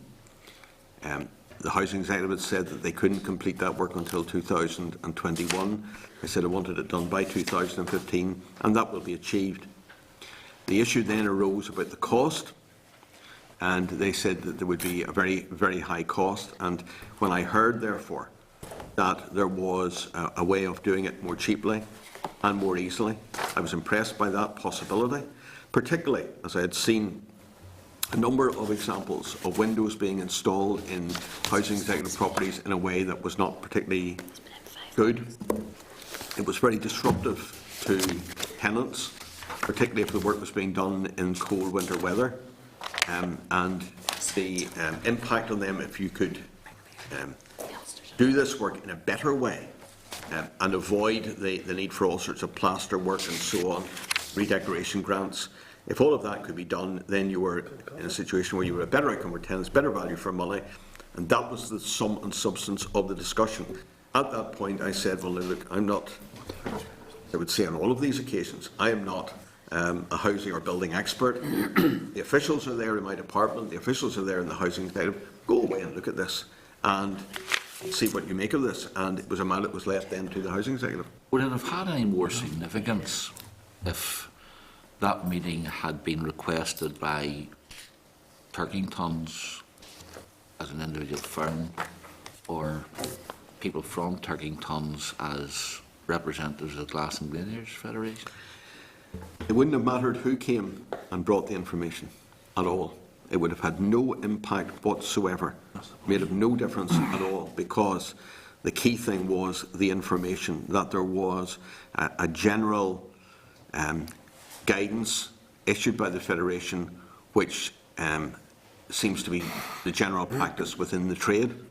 I know what it's the way that most people have the windows installed in their homes, and therefore it made no difference who came, whether it was Turkingtons, the Federation, or any other company or any other individual. Would any individual firm have benefited from this? I mean, the kind of things that were being discussed, would it be a benefit for a particular firm? I mean, for example, would Turkingtons have had particular benefit from this, or any other firm that they were associated with? No firm would have had any benefit over anybody else, and in fact, Turkingtons didn't benefit from it. So why do you think there's this fixation about whether it was Turkingtons asked for the meeting or the Glass and Glazier Federation asked for the meeting? Now, that's drawing me into an area of opinion and speculation that, and I can only stick to the facts as I know them and state categorically that it would have made no difference whether it was Company A, Company B, Company C or a federation. No difference at all. The question as to Why some people have a fixation about it, I think, is probably better directed to the people with the fixation. But given the records that you would have had in the department, and indeed the records which we have here, including the letter and the briefings for the meetings, etc., it'd be correct to say that there was never any attempt to hide who was involved in the meetings. That is correct. In all of this, it's quite clear that the people were members of staff of Turkington's. There was no attempt to hide that. The only issue was around in what capacity they were there. So really, this all comes down, and I mean, the last hour of questioning all comes down about to what is the interpretation of who the people were actually representing, an individual firm or an organisation. That's correct. And really, in terms of, maybe just explain to us again, in terms of the relevance of this to your department, did it make any difference whether they were representing a firm or whether they were representing an organisation? It made absolutely no difference whatsoever in what capacity they came. None at all. What was the outcome of all of this? That the officials from my department and the housing executive went away and looked at this and concluded that the installation method used in the guidance was the better way to do it. It would result in significant savings, and that's now how the work is done. And the savings have been the record? There was a figure quote at one point of £15.1 million, which I think is a worthwhile saving. So far. And did the firm which made representations to you gain anything from this? No, they're not one of the companies that installed windows. So they've gained nothing, not one penny. The only gainers, the only winners are tenants and taxpayers. 9 months later. Okay. Okay, Sammy, thank you for that. Thanks, Chair. And thank you, Minister, for your answers. You said just a few moments ago that the savings had been £15 million. Is that up to now? Or is that by the time the entire window distance be done? I would need to come back to the members on that. I think, well, I'd rather not speculate. They would only really probably have the figures up to the present time. I will come back to members on that. Thank you. Could I also ask, you've been around the block a long time in public service and elsewhere, and when people come to you with a proposal that sounds on the face of it to be very laudable and very worthwhile, experience sometimes teaches that there's always a downside. Was there any examination or discussions at the meeting with whoever it was with as to any potential downsides or any potential difficulties that might arise should the method of replacing windows be shifted to the new method as opposed to the old one? As I've indicated already, I am not a building expert. No, I know. And therefore, there would be no point in having a detailed discussion about the methodology, etc. The point was that I immediately said to officials from the housing executive and the department, go away and look at this. You're the people who know. You go away and have a look at it, and ultimately the housing executive will make their decision. But wearing your other hat as an elected representative in an area that has substantial deprivation, you would be aware as well as I do that there had been an expectation that when work was carried out to your home, if your home suffered any material damage, that there was an expectation that you would be compensated. And because the executive, for the very laudable reasons led by yourself to pursue the public purse, that doesn't necessarily mean that putting the windows in the new way would lead to the removal of that expectation. And within the executive, are you aware of any discussions that took place that would smooth the changeover? I think so, I mean, I think we're one way I'm away from sympathetic with you, Minister, but I mean, Michael, at the end of the day, it is, and I mean, somebody's put it on the record again with the minutes this afternoon again, or this morning again, as appropriate. I mean, part of the overall consequence of some of this work was savings to the public purse. I The fully nature accept that. of the contract, so on, is really not No, for this. what I'm really asking is, was there ever any notion that money that had been previously paid to, almost on demand, to people who had double glazing fitted using the old method, that there would be claims arise even using the new method, and that it wouldn't be... Sorry, Michael, I mean, you really are straying way off I'll put it with the AQs. agenda.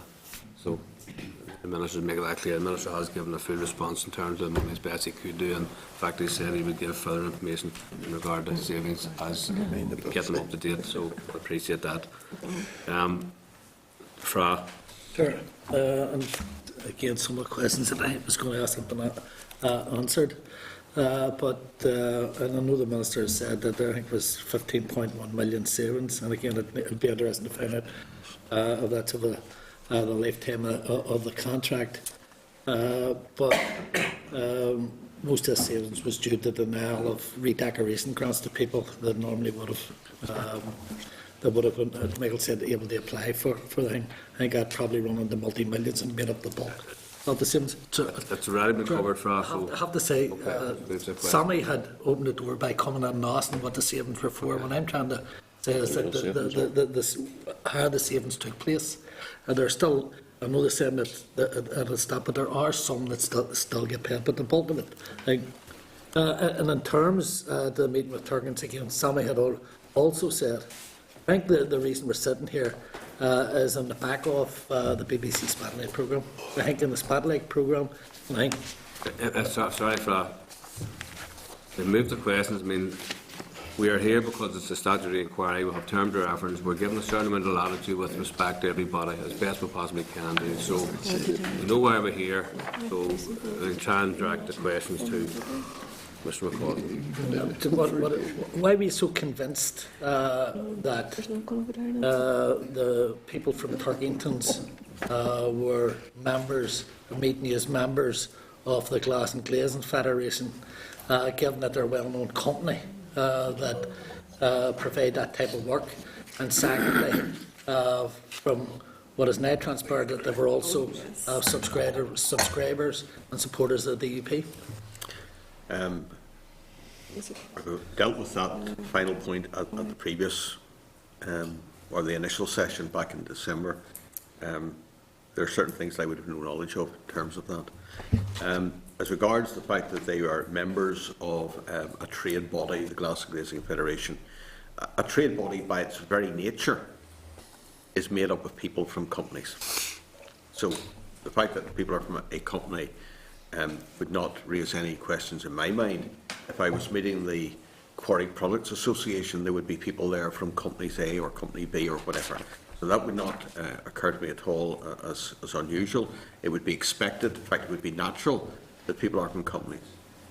So I think the general thrust of the question around what led me to believe that it was the Glass and Glazing Federation, that's something that I've answered, I think, quite fully back in December. And it was around the fact that, as noted, they said they were members of the Glass and Glazing Federation. They talked about the Glass and Glazing Federation guidelines, and I believe on that basis that they were there representing the Glass and Glazing Federation.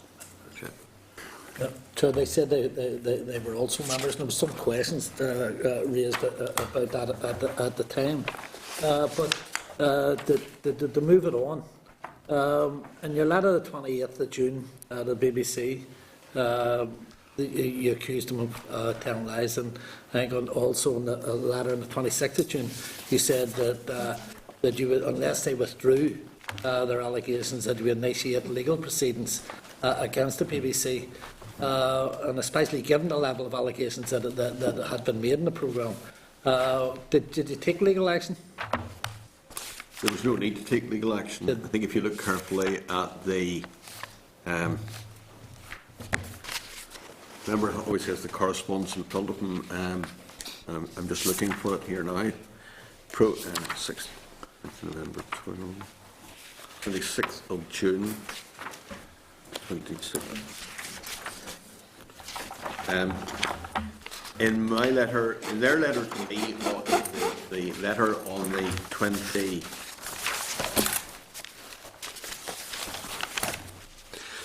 of June, 26th.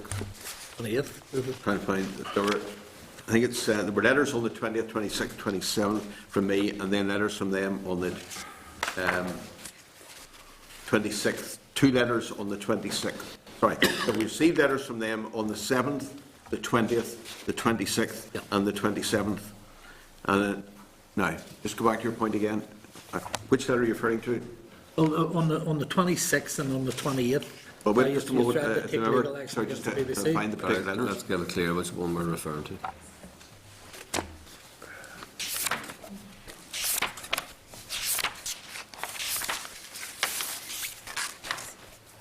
There was a letter from the BBC dated the 26th of June. Yeah.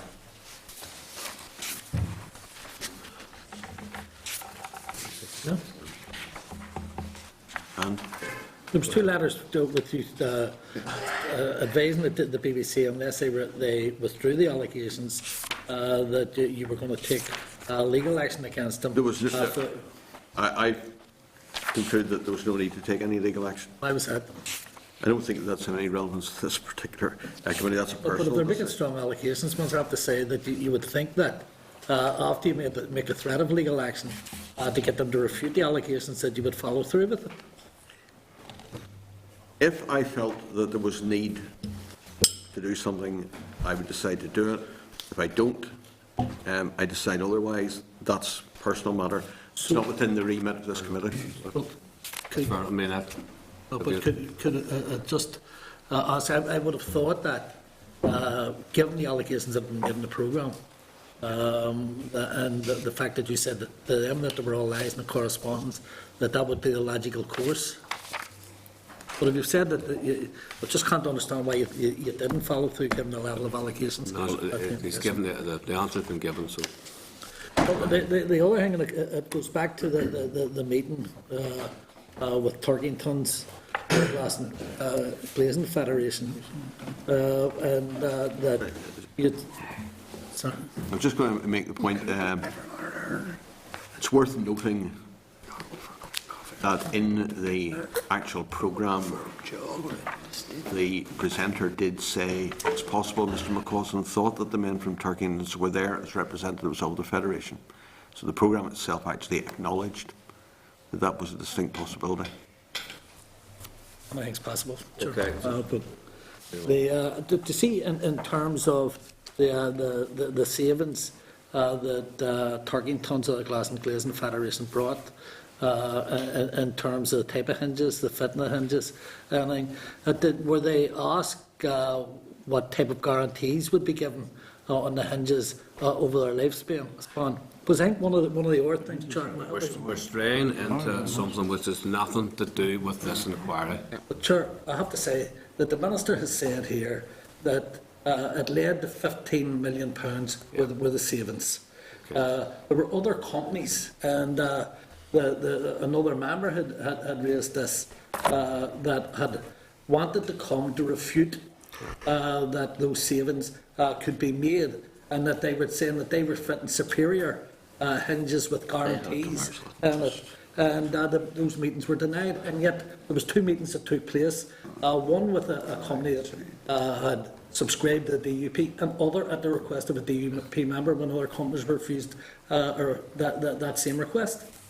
I take your point, but to me those questions have been answered in this session. You may not like the answer, but the answer has been made. I'm just making that point. But we're not going into what was one contract about. You know, the issue whether those savings are substantive or will be realised by the end of the contract. That's something that we will evaluate at a given time. Are we going to get an opportunity to pursue that? Well, the committee will have an opportunity to pursue that, but it's not part of this inquiry. But it's part of the inquiry, and it's been emphasised on a number of occasions that there was £15 million for savings. There are people that would say that over the lifetime of a hinge, that there would be far more savings because there were certain guarantees given them hinges. But it's fair enough to make that point, Rob, but I'm just saying by the time you'll get to the end of a contract, then obviously there'll be evaluations of a contract, whether the work was done, whether there were savings and so on and so forth. I mean, it is another day's discussion. It's a very valuable discussion and you've made it on the record, so if we're happy enough that that point be made. Maybe another question, Fran? No? Okay. Stuart, were you looking back in? Or in, rather? Yes, Chair, thank you. Minister, you helpfully described to us what a month is like in terms of your hours and time and the number of things that arise. But how many ministerial months would there be when an outside organisation would come to you and say to you that they could make these savings? I mean, would you get many £15 million savings offers coming in off the street to you? I wish I was getting more opportunities to save £15 million. There are companies and trade bodies that would come periodically. I don't have in front of me the details of how many or how frequently, but periodically companies come up and say this would be a better way of doing it than another way. But £15 million is a substantial amount of money. And that was indeed why I agreed to the meeting, because it would have been remiss of me not to do so. And at that meeting, presumably they explained and you listened to the explanation of how that £15 million could be achieved? Or thereabouts? Yes. So, given all of that, that is a significant amount of money. It is a significant conversation. I'm really coming back to the point that Mr. Allister was trying to get at. If you didn't change the note, Mr. Brimstone didn't change the note, Mrs. McConaughey says that it could really only be a ministerial instruction. Can you help us by suggesting anyone else who could have changed the note? I think it's important not to paraphrase what Ms. McConaughey said. Wow. Let me see what she said. Well, in fact, she had no recollection as to why the correct. I think that's the key point. The member left out that bit. She had no recollection. Yeah, but she did also say that. I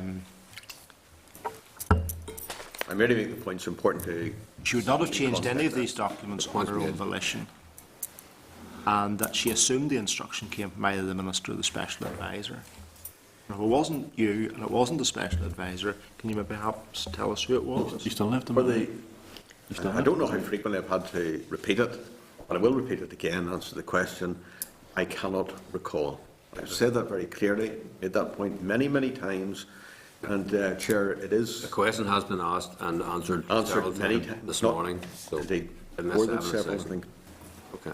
It's just, Chair, the sum of money is a substantial sum of money. It was a significant meeting, and it is difficult to understand why, in those circumstances, three key and important people cannot help us reach a conclusion as to how the note was drafted.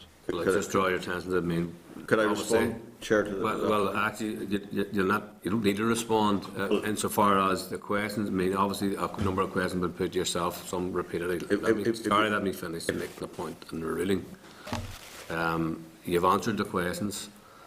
Members will draw their own conclusions, but they will not be drawing them in the middle of a meeting, because this is an evidence session, this is a question and answering session, and people are given a little bit of latitude.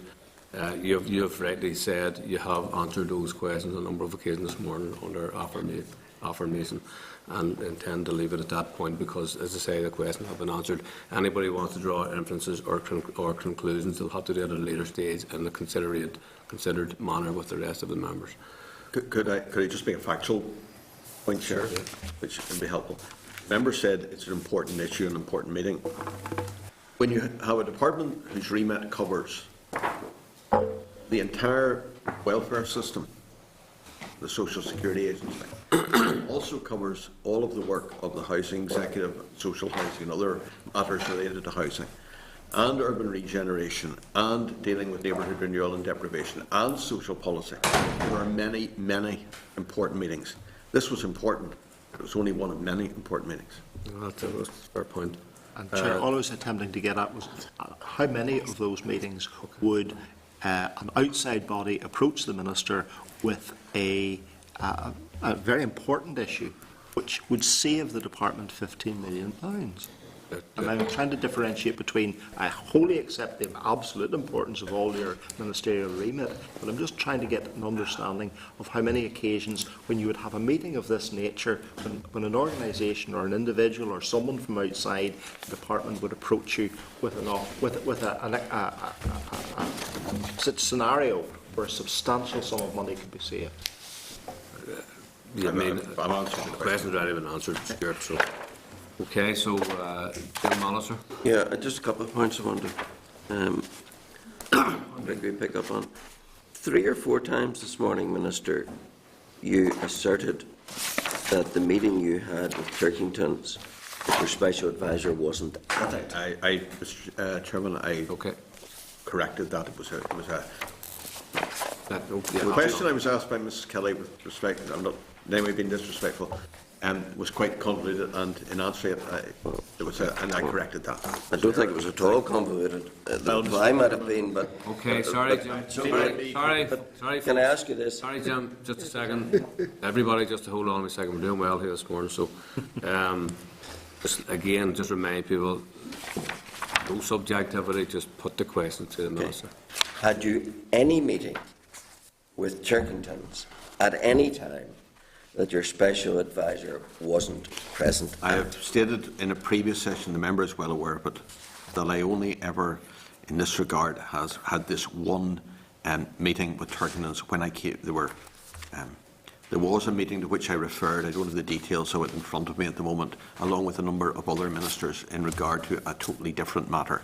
But in regard to this and similar matters, it's the only meeting I've ever had. I think if the member wants to check that back, it's in Hansard from the first session. Okay. Well, I know what you said at the first session. I'm just looking reassurance in light of what you said this morning, that in fact you only had one meeting. I only had one meeting, and I've made that clear. And yes. In terms of a situation where a contractor to the housing executive comes along with ideas which produce savings, is there an arrangement of recompense with a contractor whereby they secure some gain from that? Chairman, that's a question which was asked at my initial session in December. Yes. And I know the member is very careful at producing every detail of everything. I thought he would have recalled that. I think I'm probably not the only person in the room who can remember it being asked back in December. It will help me if you would indulge me, Minister, by reminding. Well, if the member obviously can't remember back to December, I can on that regard, because I actually read Hansard. And Hansard was very clear that there is no recompense at all for any company. So if a contractor saves money, there's no recompense at all? And the answer to that, which I've just given, was no, just as I gave the same answer in December, no. And just for the record, Turkingtons at the time they saw you were in fact subcontractors to Mascot, who were housing executive contractors, isn't that right? I remember may well be, I'm not clear, I can't recall their exact role. I recall that. But I can remember the fact that, as I've said there, I don't see the relevance of that particularly. Something totally different. Sorry, Jim, before you go off that, I just want, because I want to keep the thread in this here. As I understand it, I think we were advised that there are, and I'm not suggesting that this impacted in any way with Turkingtons, but I do understand in terms of some of the contractual arrangements, there is an incentivization for companies if they can provide savings by different methodologies. That may be in regard to something else, but in regard to this, there's none, and hasn't been any.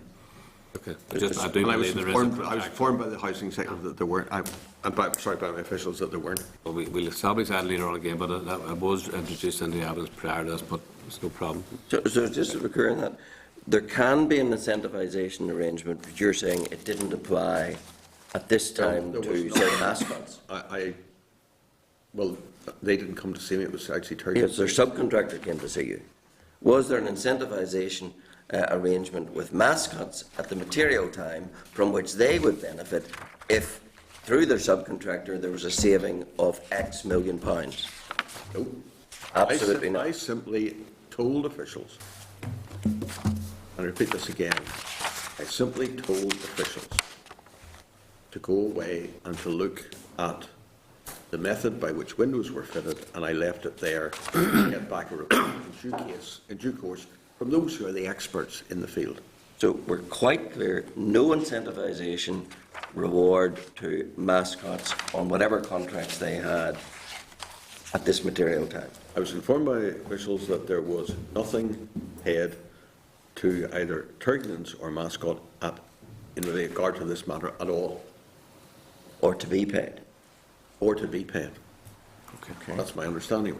That's Okay. all. I can only go on what I haven't gone away to check people's bank balances. I just don't know their details. All I can say is I've been informed by my officials that that's the case, and that is what I would presume to be the case.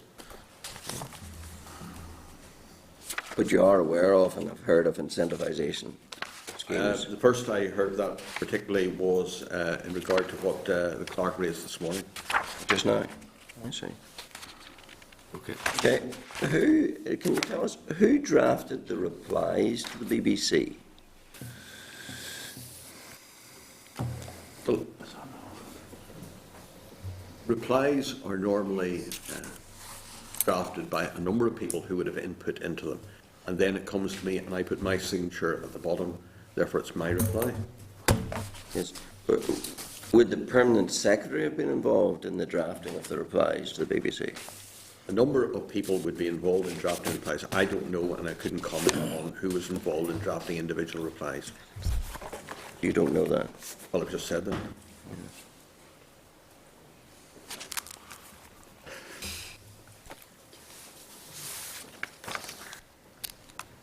Okay. Okay, Thank you. Okay. There are no other members indicating to ask a question, so I just want to try to summarise this for my own sake here and for the inquiry as a whole. I look forward to this, Chairman.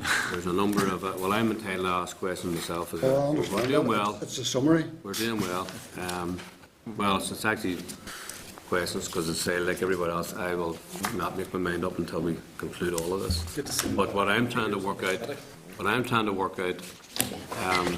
was the essence of all of this for myself to try to come to terms with and to rationalise is the information that I have looked at and heard evidence on, and it really settles around the meeting on the 16th of April and the meeting on the 20th of June, and then the letter which came to myself on behalf of the committee in mid-May, late May, and I'm just putting this to yourself, Minister, that I know obviously you've answered some of these questions before in different formats, but for me to try to rationalise in my own mind all of the written evidence, the letters, the correspondence, the emails and the evidence, including from Michael Sands in his previous evidence session,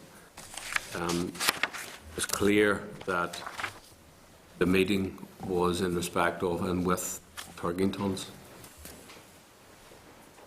with the exception of yourself and your special advisor. You were saying you believed it was a federation. I'm just trying to work out how is it against the evidence that we have in front of us in terms of written, oral and electronic, including from Turkingtons themselves, that yourself and your special advisor were firmly of the view that it was the meeting was with the Glazing Federation, and there was quite some activity generated to make sure the minutes and the 8-man word and so on, and the letter to me reflected the Glazing Federation as opposed to Turkingtons.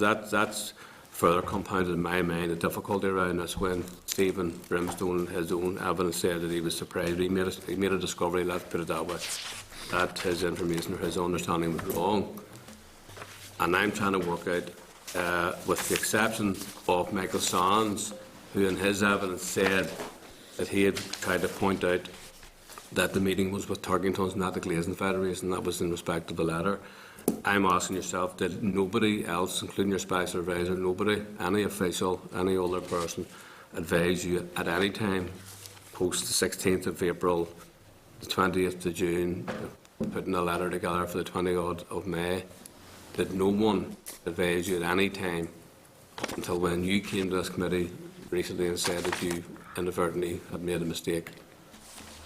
So I'm just trying to put this formal question in. At no time did anybody go and try to correct your understanding of that.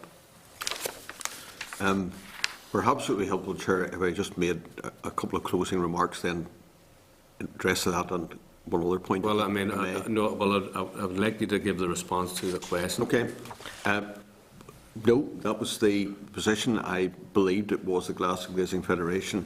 I didn't pay that much attention to who it was with at the time, particularly because the key point for me was the financial saving.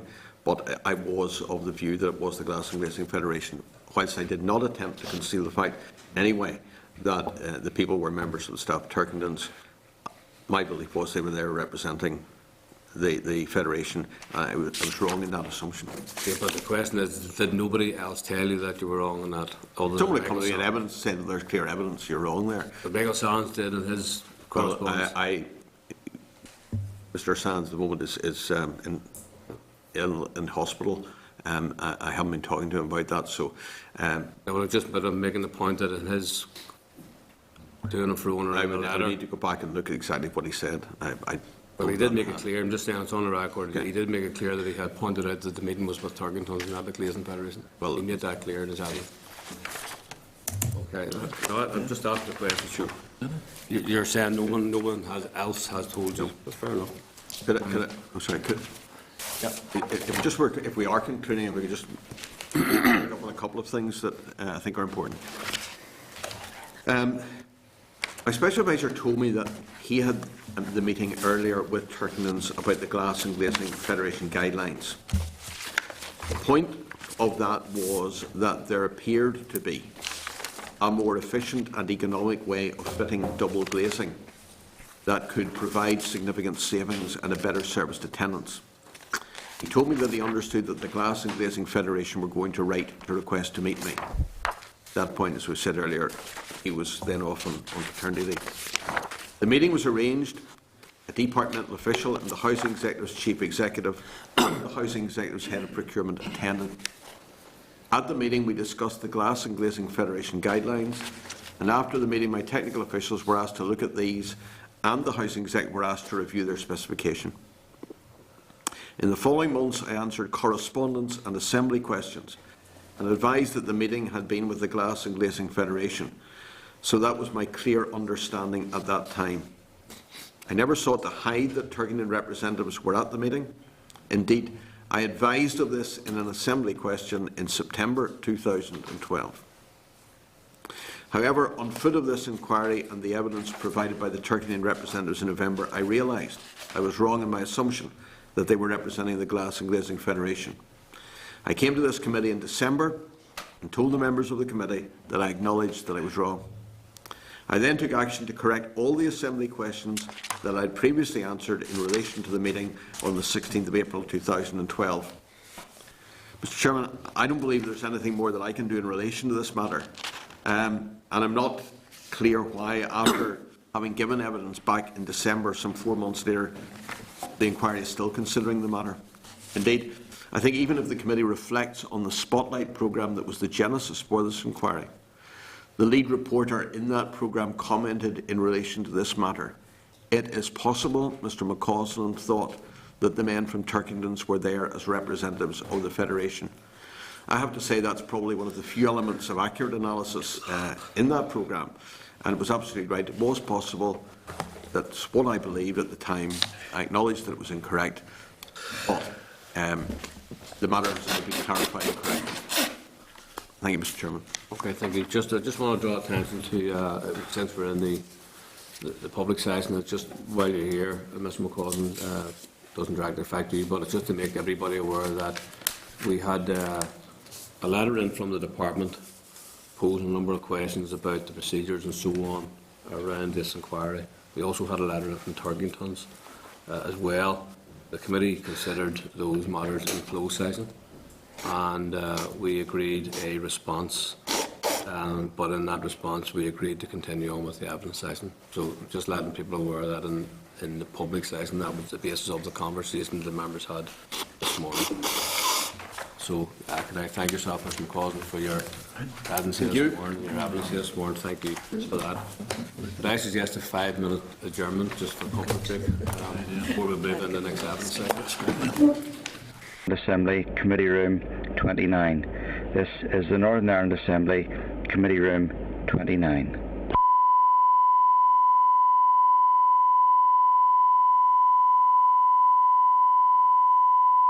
This is the Northern Ireland Assembly, Committee Room 29.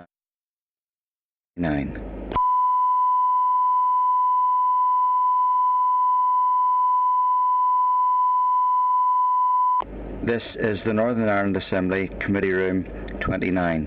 This is the Northern Ireland Assembly, Committee Room 29. Once again in evidence session, and warmly welcome Stephen Brimstone, Special Advisor to the Minister for Social Development here. Stephen, very welcome. Again, just to remind yourself then that because of the committee's procedures that you've been requested to give evidence under oath or an affirmation. I understand you've chosen to give evidence under an affirmation, and you understand obviously all of the implications around this. So could I ask the clerk then just to provide Stephen yourself with the wording of the affirmation, please?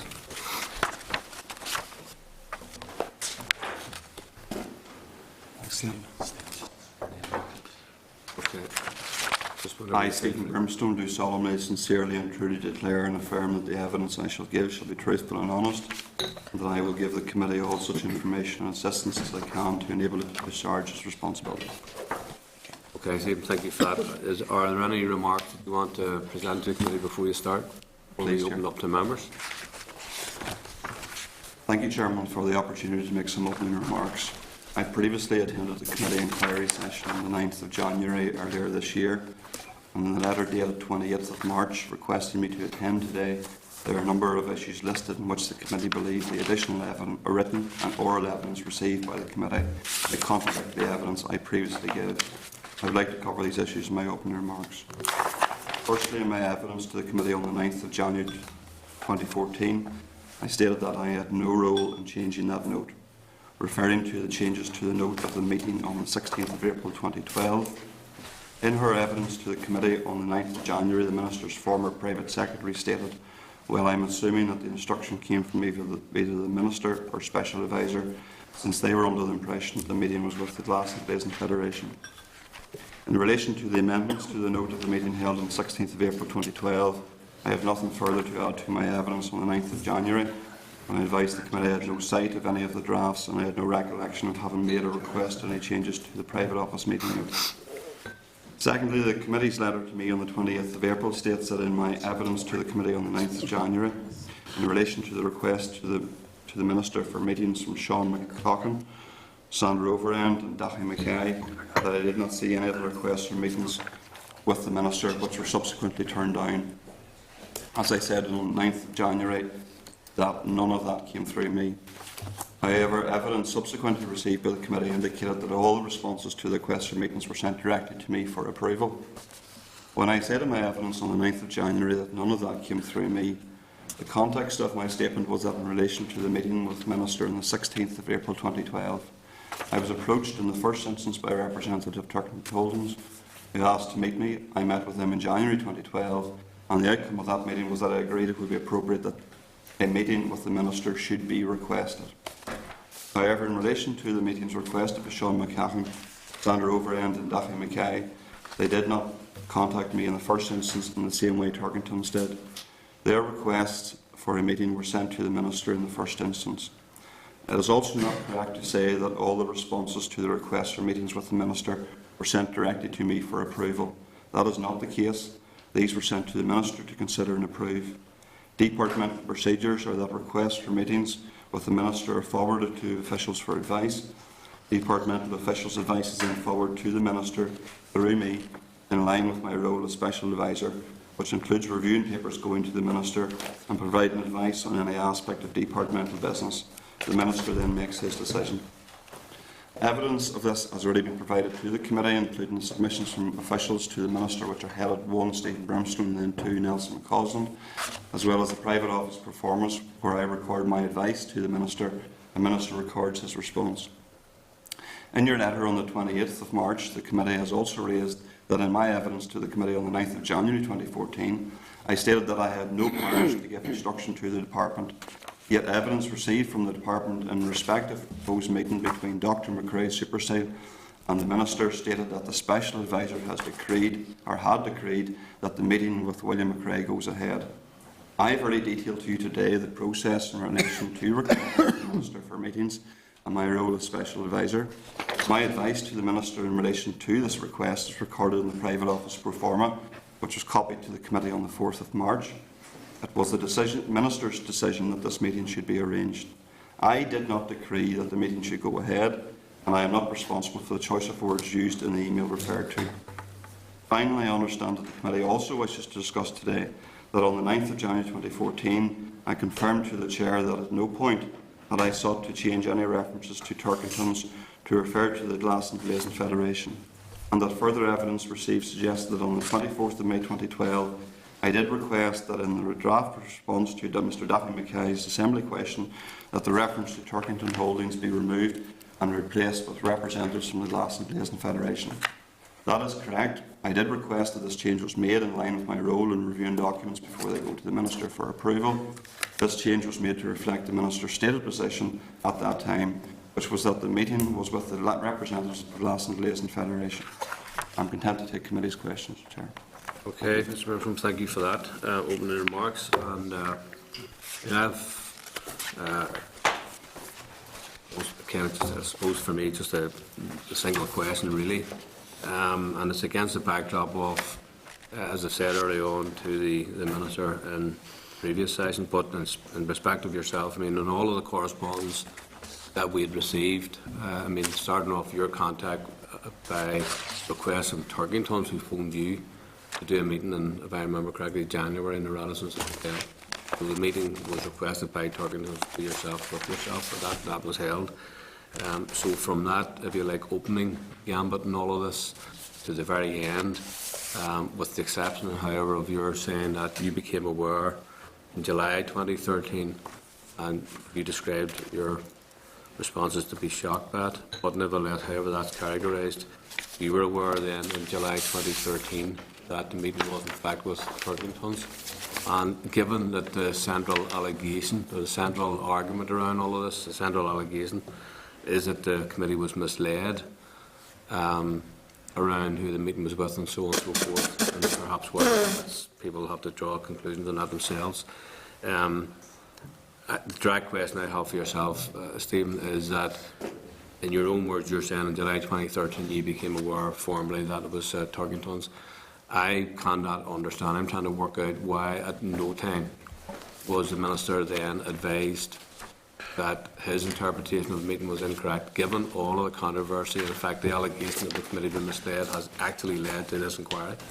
So I mean, you're asking, are you telling us that at no time did you then advise the Minister, even post-July 2013, that his assumption that the meeting was with Turkingtons was wrong?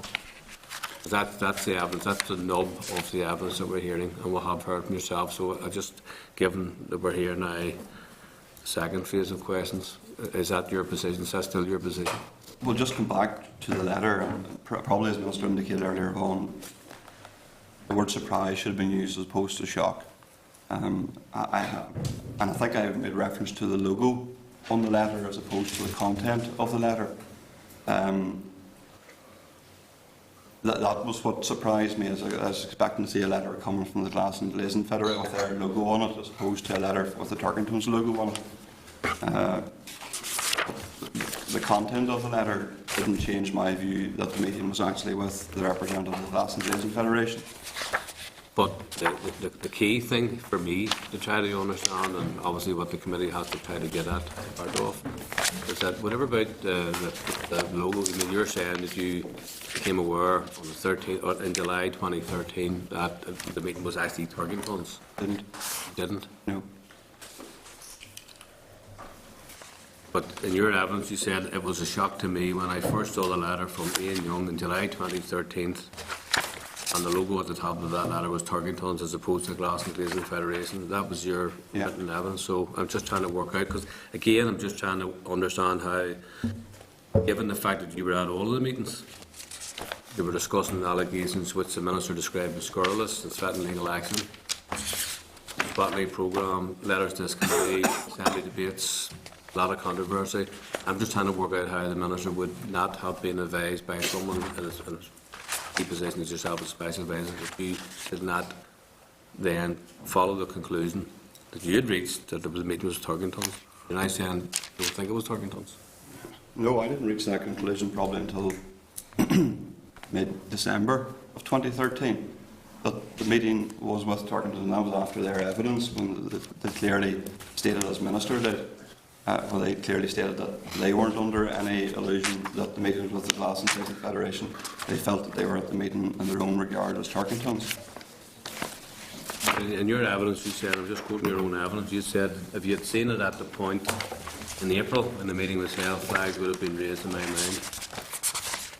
So, if you saw it in July 2013, was there a flag not raised in your mind, and would that flag not have reached the Minister? Well, I'm just trying to remind ourselves that this is a very controversial, hot topic, one which has actually brought the Minister subject to an inquiry of this committee on behalf of the Assembly. So it's a serious matter, and just trying to remind ourselves of that. I can only go back to my recollection of events in July of 2013. I had seen this letter for the first time. That was a surprise to me as to why it was only the first time, and probably that the flagged up to me that it was the first time was that I seen the logo at the top of the letter was Turkingtons as opposed to the Glass and Glazing Federation. It was then I went and investigated and discovered actually when the letter arrived in I was off on paternity leave. So that's why I hadn't seen the letter when it arrived in. But the content of the letter, I was still of the belief that the actual meeting itself, whilst the staff members were from Turkingtons, but they were there in the capacity of representing the Glass and Glazing Federation. Okay, well, I mean, just to remind yourself, again, your evidence, I think, as I understand, the position is that the letter and so on would have been contained in your minutes, in the brief with a pre-meeting prior to... And I think I went into that with the last evidence. I'm just making a point, but it was available to you, so... Well, I didn't say it wasn't available, I hadn't seen it. Okay. And the only very simple question I have is at no time you felt it necessary or appropriate to go to the Minister and advise, and there's a flag to be raised here, there's a query on this. Well, back in July, I would have said that it was a surprise to me that Did the you say meeting... the Minister at the point of asking... I'm sure he was there whenever it was stated. But see, the Minister says he doesn't, he's no recollection of that whatsoever. He may not have a recollection of it. Because you do know the Minister, you've heard the Minister's evidence, which he says that he only became aware of that whenever Turkingtons gave their evidence to this committee. He only became aware that the meeting was with Turkingtons as opposed to, in their own right, as Turkingtons, as opposed to them representing the Glass and Glazing Federation. My view was, as Minister's was, up until mid-December 2013, that yes, it was staff members of Turkingtons, but they were there in the capacity of representing the Glass and Glazing Federation. The whole content of the meeting was discussing, the bit of the meeting that I was at, was discussing the guidelines of the Glass and Glazing Federation. So there was nothing to counter my view that the meeting was with the Glass and Glazing, with them representing the views of the Glass and Glazing Federation. I mean, I'm not going to labour anymore, just going to put the question once more. I mean, on your own evidence, you're saying you became aware of it in July. Because you certainly, in your own evidence, you said if you had seen it at the point in April when the meeting was held, flags would have been raised in your mind. And I'm only asking, was the Minister made aware that you had the flag raised in your mind? That the logo was different, yes or no? That the logo was different to that I expect, yes. So the Minister was aware? I'm sure. Listen, no, but I'm saying I'm sure. That's the best. I'm trying to give my best recollection of events here. I can't point to a date and time in which I said, Minister, I believe that logo was different. That logo was different to what I expected. I'm fairly sure that would have been raised, but I can't go any further than that, Chair. And you would accept it as it is a serious issue because it goes to the heart of who was at the meeting and why was the meeting held, and because see the key problem here is that this is actually ultimately why the Minister is subjecting inquiry. The fact that there's a suggestion that the committee and the Assembly was misled. My view, and Chair, you can clarify me if I'm wrong, my view is that the terms of reference this inquiry is around the letter that was issued to you in May of 2012, I believe, as opposed to what discussions took place in July of 2013. And I could be wrong on that, Chairman. I'm happy for you to get The terms of reference are, there are 3 terms of reference actually. The terms of reference are, among others, but what governed this particular phase. We'll read it out for you now. This actually was whether or not this committee was in the Assembly was actually misled. And that's the allegations which have been put out there. They were first made in here. So I'm just making the point that the Minister now unfortunately finds himself subject to an inquiry.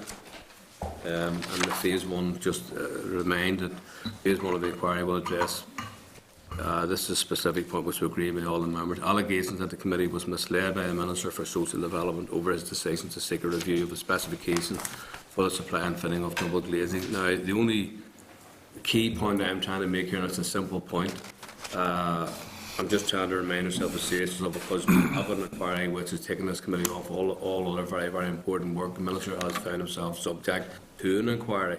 Others, including yourself, are now subject to being required to give evidence. And all I'm trying to get into my head is that, notwithstanding all of that difficulty, nobody appears to have told the Minister, actually, hold on, there might be a problem here. That's, and you're saying nobody told me either that there might be a problem. So you're not aware then there was a whole big controversy. You weren't at the meeting on the 20th of June discussing the response to BBC. I thought your question to me was, did anyone raise a flag with Minister that his impression was wrong as to who the meeting was with, from official level or whoever? But no one did. Well, that's been the whole subject of the question during all the sessions so far. Yes. So I'm just making a point. I'm not going to ask it again. Just simply, did you tell the Minister that you think there may be a problem, that the meeting may well have been with Turkingtons? No. Okay. Because I didn't believe that, Chair. Even though yes, the letter was from Turkingtons and so on and so forth. Okay.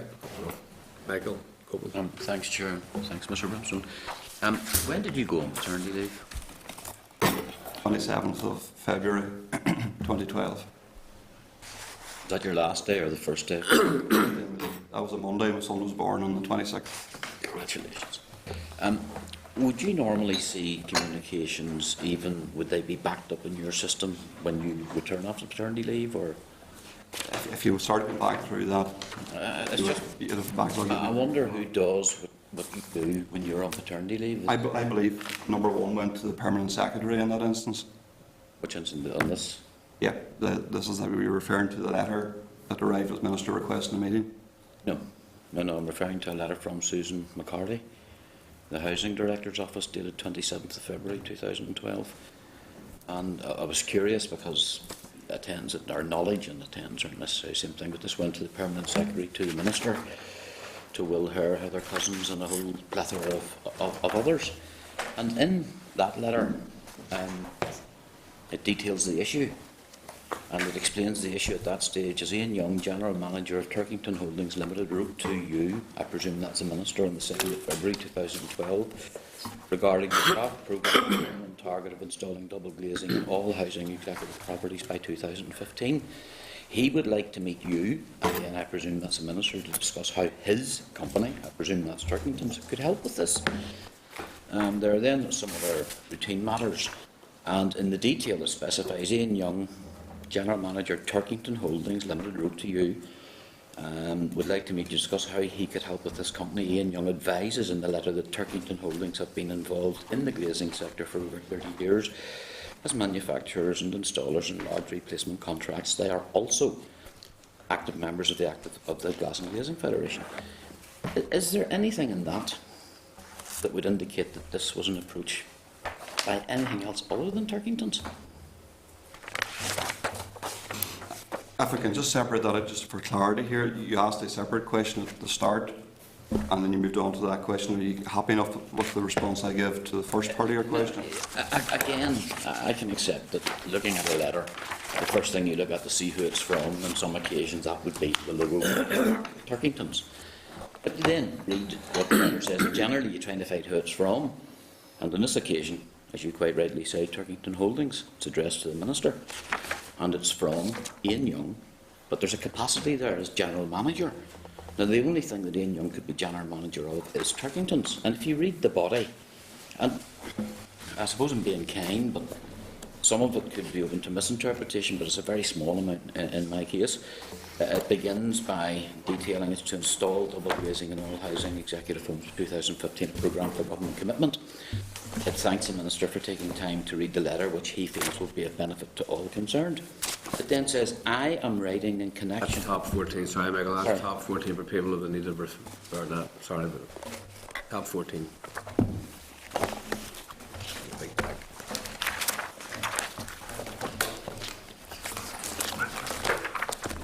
Michael, you might need to just make a clear question. Yeah. To Mr. Brimson. What I'm driving at really, is there any reasonable degree of misinterpretation that would lead you to conclude that this was not a letter from Ian Young in his capacity as General Manager of Turkingtons? He begins at I, that's he, is writing to the Minister regarding this. He then goes on to say that we, that's his company. There's a very spurious link to the Glass and Glazing Federation. Indeed, it's couched only again in that wonderful word that appeared in the second letter that I went to. We are also members of the Glass and Glazing Federation. I can't see how you could read that. Well, you weren't at my earlier evidence session, and I went into detail on that I hadn't seen that letter. The first I'd seen of that letter was July of 2013. Now, in light of all the discussions of this committee and the investigations that go on in this committee, it's well and good looking at this letter and viewing it in the light that you've just outlined. But bear in mind, I had come at this from the outset, where I had an initial meeting where my belief was that there was going to be a letter sent by Mr. Ian Young, who had been Vice Chair and fulfilled various roles in the Glass and Glazing Federation. There was going to be a letter coming from him requesting a meeting with the Minister to discuss the Glass and Glazing Federation guidelines. That was my belief, and I'll be honest, that was my belief up until their evidence session in December of 2013. Yeah, no, I fully accept it's your belief. What I'm asking you is, can you understand our impression reading that it's very difficult to accept that anyone could read that as coming from anyone else other than Ian Wilson or Ian Young of Turkingtons? Absolutely, but that's in the context in which you're reading it. I read it in a different context at the time and place when it was read.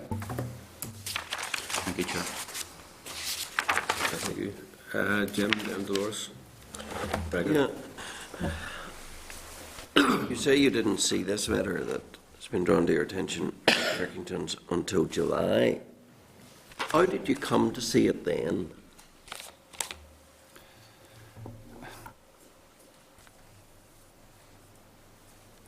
To be honest, Jim. Well, what else would you be? Sorry, just Come on, no comments of that nature, the rails please. again, you see. Stephen, don't just respond. Just answer your question. I'm disappointed, to be honest, Chair. I'm doing my best to answer questions. And Again, well, just before you I'll get treat back, the member with respect, and I'd Okay. appreciate if you do the same with me. Stephen, I'm just going to remind all members, Jim yourself, since you have the floor at the moment, I want no type of remark like that in this evidence session or any other evidence session. Go ahead. How did you come by this letter? In early July 2013, post the programme. I can't recall if it was the letter held up at some point during the programme, and I asked officials after the programme then to get a copy of the letter. That was the first I'd seen of the letter. You'd been the recipient of letters from the BBC? Yes, yes.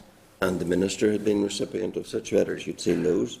Yes, And you knew there was a live issue as to with whom meetings had taken place? Is that right?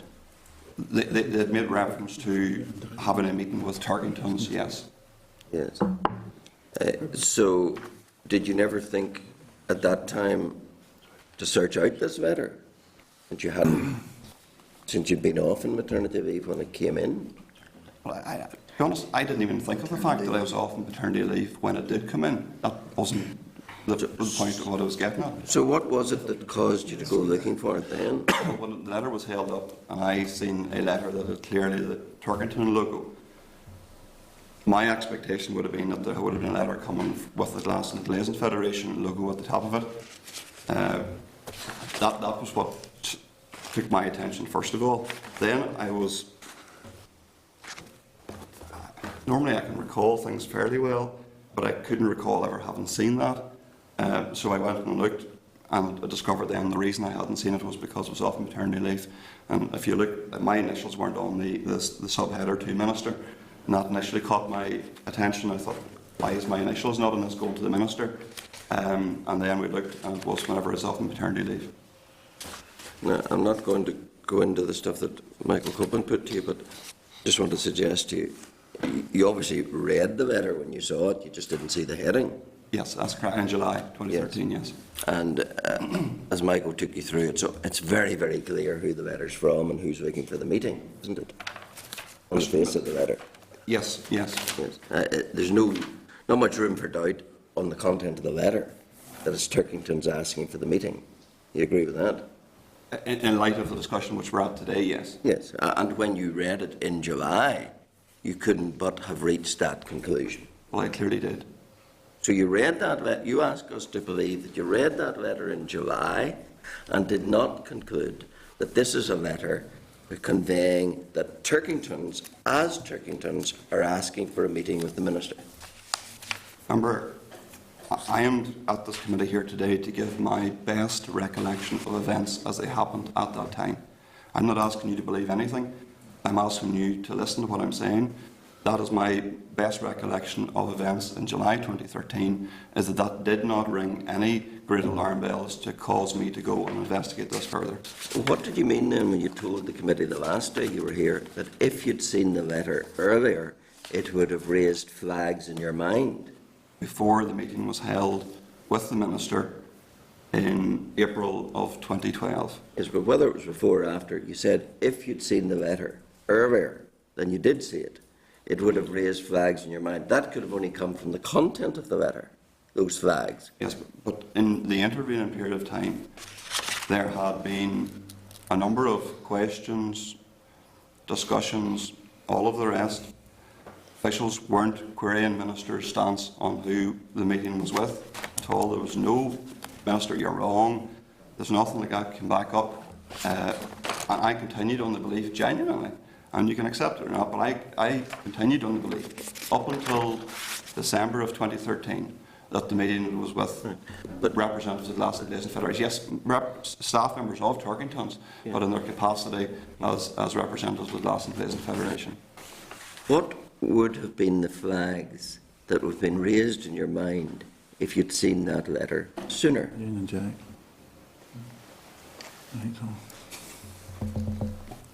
I am here under an affirmation today to give a response based on my best recollection of events as they happened today.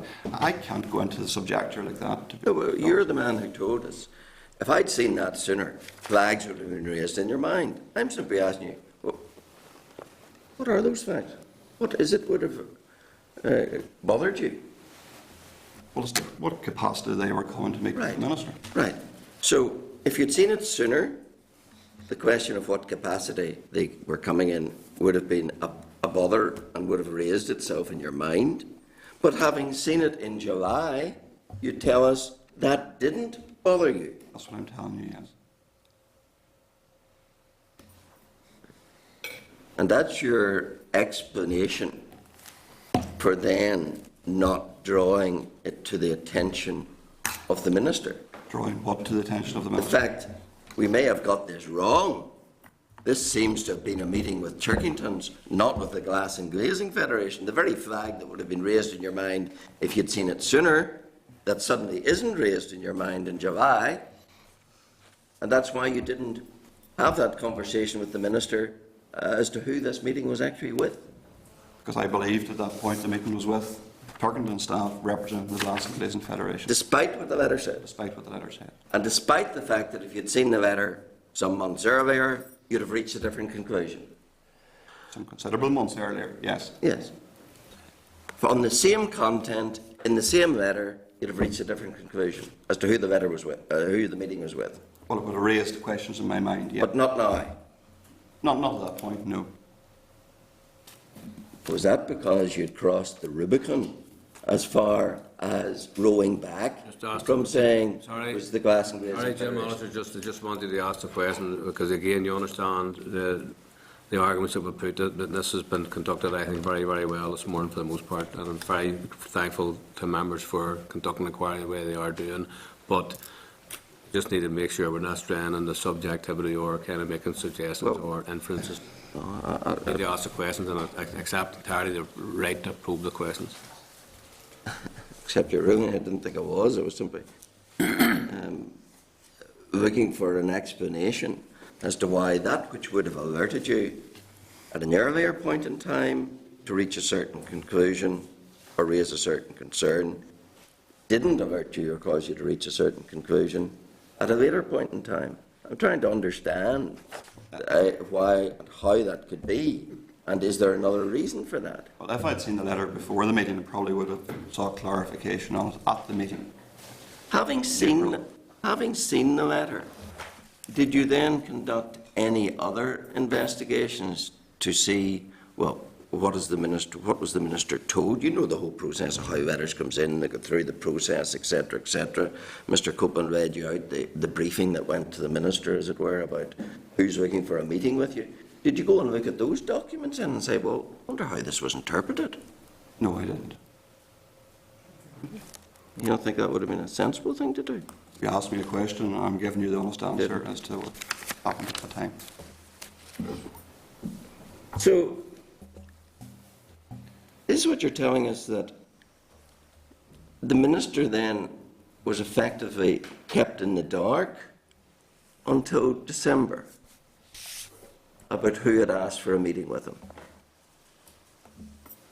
Could you clarify what you mean by that question? Well, you became aware in July, having seen the letter, the request was to meet Turkington's.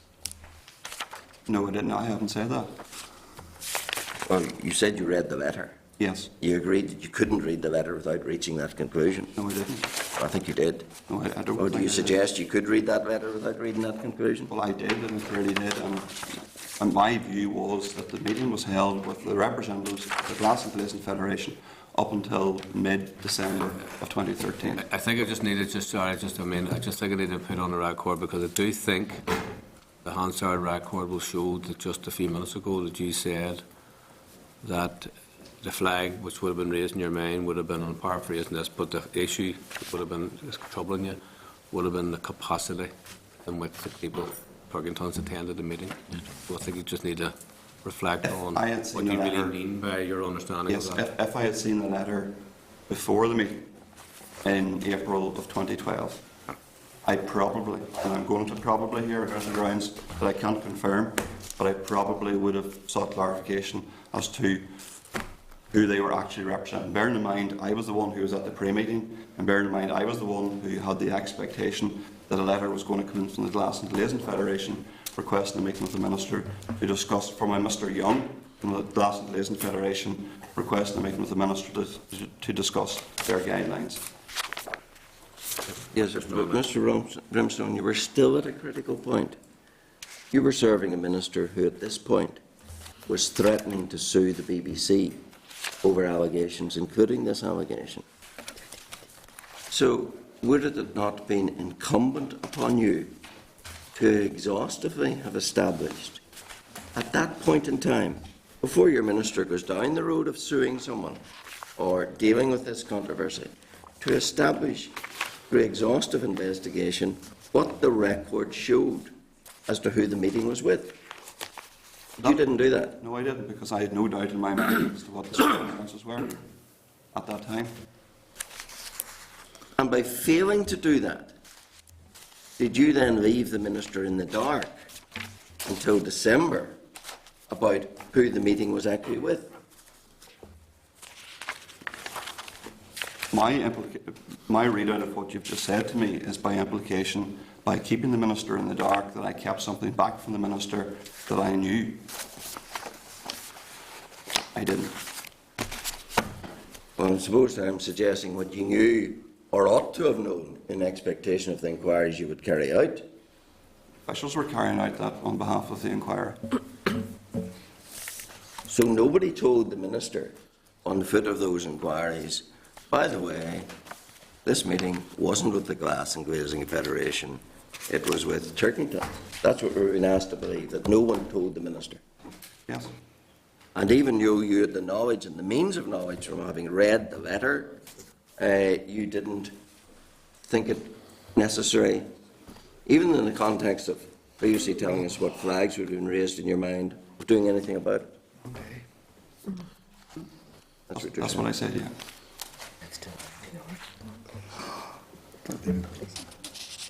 Even though, when you saw that letter, you were shocked.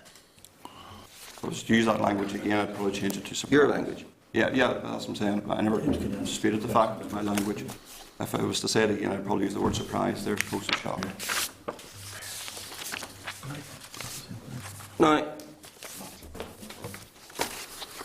you told us that you had no power to give instructions to the department. That's correct. Isn't that right? Correct. And yet we have now before us evidence in documents where someone interpreted your giving of instructions as the issuing of a decree. Mm-hmm. Isn't that right? Correct. You may quibble with the word decree, but did you give an instruction that despite the super sale meeting having been refused, it was now to be granted? Well, if we go to the document that has my handwriting on it. Yeah, tab 13, I think, is it?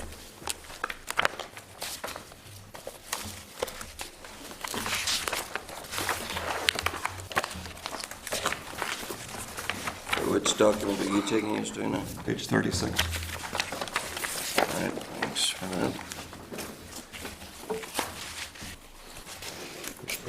So that's your writing? I'm the special advisor, yes. So we're both looking at the same? Yeah. Oh, sorry, the writing at the top, not the more legible writing towards the bottom. That's correct. Yes, the writing at the top. Agreed to meeting, SB. Yes. And that has been described to us as a decree by you. So it seems, yes. Does that suggest that that instruction may have been accompanied with some conversation? That's not an instruction for a start. That's my advice to Minister. Right. That advice may have been accompanied by some conversation? No, that goes to Minister. I have no reason to any other instruction. There's no evidence to point to any other instruction. Right. So, someone somewhere thought that was a decree from you? As I said in my opening statement, I did not decree that the meeting should go ahead, and I am not responsible for the choice of words used in the email referred to. Yes, but you were making the political decisions in the department, as it were. Minister makes the political decisions. Yes, where you were advising on those. And your advice was, agree to this meeting. This is the meeting that another MLA had asked for, Ms. Overend, and then Mr. McRae asked for it, and you advised, agree to it. On the back of the additional information that had come in from Mr. McRae, yes. But you told us you had no power to give instructions. I haven't instructed anybody to do anything. I advised Minister to go ahead with the meeting. And on foot of that, the meeting happened? On the foot of Minister agreeing to a meeting, yes, the meeting happened. You see, might one find it difficult to understand how you can be so influential on whether a meeting happens or doesn't happen, but have no capacity or influence in changing a minute? If I had put on there special advisor advice to Minister, recommend you decline this meeting, Minister has in the past and may well in the future decide I'm still going to agree to that meeting. That's only my advice to Minister. Yes. Well, wouldn't you have had the power in regard to a minute? I'm referring obviously to the contested minute of the 16th of April. Wouldn't you have had the power to give advice to the private secretary to change the minute? Give advice to anybody, whether they take that advice or not, is completely different. So it's quite possible that Miss McConaughey could have been told by you to change the minute, is it? But she wasn't. Yeah. But you had, in or about that time, made similar changes, hadn't you? if you could specify what they Yes. were, we could. The answer, the draft answer to the written question on the 24th of May, tab 15, which coincides with then about the time that the minutes were changed. You changed an answer, which the Minister was going to send out. Isn't that right?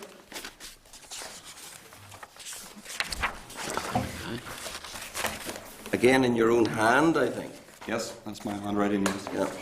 And the change you made was to say that I, the Minister, and the Chief Executive, the Housing Executive, met with Turkington Holdings. You personally changed that to representatives of the Glass and Glazing Federation. Yes. So in or about the time that the minute was changed, If we can be specific here on in and about, because I think that's important in the whole thing. I believe the minute was changed in or about May 2012, and I'm sure the precise date is available, and no doubt we might get to that in a moment. The date's important in this, and it will become evident why. Okay, well, we'll try and get Well, that. let's try and find the date. We'll pause for a second. On the 16th of May, finalised version changes from version 5 made by Barbara McConaughey, date 16th of May. So That's in tab 5 of your big packet. And this, Thank you. this response was on the 24th of this May. is 8 days later. Yes. Right.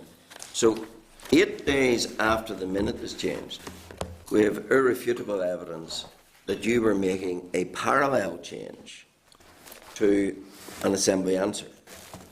Well, I didn't make the earlier change, but I No. made the change to this. Yes. 8 days after the earlier change, you were making a parallel change to an Assembly answer. On the same day, I believe, Chair, as the letter was amended to go to you as well. Yes, And on the same. I think that change was made after Minister had sought the change to the letter going to you. Well, it was you who actually wrote on the draft reply, Yes, wasn't it? yes, the Minister signed off on it. The Minister signed off on it. And it's you who writes on the draft reply to the Assembly question. Which goes back to officials. There's Of course. There is a difference between the two. Of course. The letter going to the chairman, which was signed off by the Minister, at that point, normally what happens, whenever I make a suggested amendment to anything, it goes back into the system. Officials will look at that and will come back up to the Minister. And a note will be the Special Advisor has recommended this change, and the change has been reflected. In the letter going to you, Chair, the Minister made that change. That change didn't go back into the system. That change was made at the private office level and went straight out to you. This answer here goes back into the system and comes back up to Minister to be signed off. Yes. The mechanics, I'm sure, are interesting, but the fact is that you initiated the change. To reflect Minister's thinking, In fact, in both, in the letter and in the answer. Yes. Yes. And that's within the same week, virtually, as the minutes have been changed. Yes? 8 days, I think. Yes, okay. Yes. But you ask us to believe... For the final amendment to the minutes?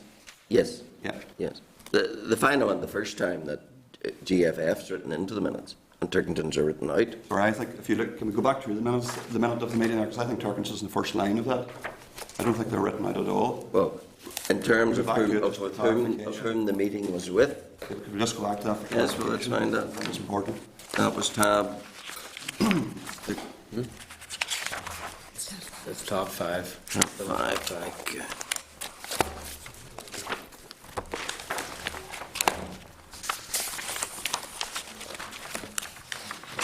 I think we're looking at version 6, is that right? Yes, the first line. Yes. Well, of course, the heading No, the first line of the content, the body of the document. is Ian advised his company, Turkington Holdings, Yes. that had extensive experience. Yes. Yes. But of course, that's not where the change is made. The change is made from version 5 to version 6 on the heading. The allegation. Changes meeting with Turkington 16th of April to meeting with representatives of Glass and Glazing Federation, and changes the designation of those who were present at the meeting from Jim McKagan, Ian Young, Turkington Holdings, changes it to representatives of the Glass and Glazing Federation. Those are where the changes are made. Isn't that right? Yeah, but your allegation was that Turkingtons were wrote out of the document, I think was the phrase you used. Written out in terms of with whom the meeting was headed as being with whom those who were present, who those who were present were representing. That was written out. Yeah, but that's not right in the company out of the document. Right, okay. But who they were representing was written out of the document. Okay, but the allegation was that you made was that Turkingtons were written out of the document. Well, coming back to the nub of my point to you, here we have it on the 24th of May, you making a parallel change to an Assembly question, and in fact, reply to the Chairman, but you ask us to believe that 8 days earlier you had nothing to do with making a parallel change to the minutes. I don't ask you to believe, as I said before, that's my best recollection of events, and I was quite clear at my earlier evidence session as to what I believed happened at that time. Had you?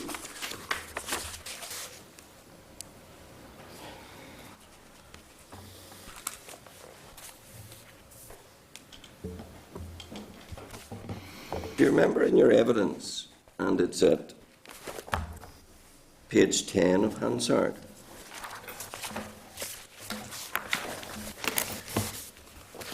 when you last were with us on the 9th of January, the Chair asked you a point. And you said, at no point did you seek to change any references to Turkingtons or refer to it as Glass and Glazing Federation representatives. With reference to the note of the meeting, yes. Well, at no point. Of course, we now know that on the Assembly answer, you very definitely made that change. Well, I think it was clear to you there 10 seconds ago that we're referring to the note of the meeting. As opposed, I think I said to Dolores Kelly actually, the next page.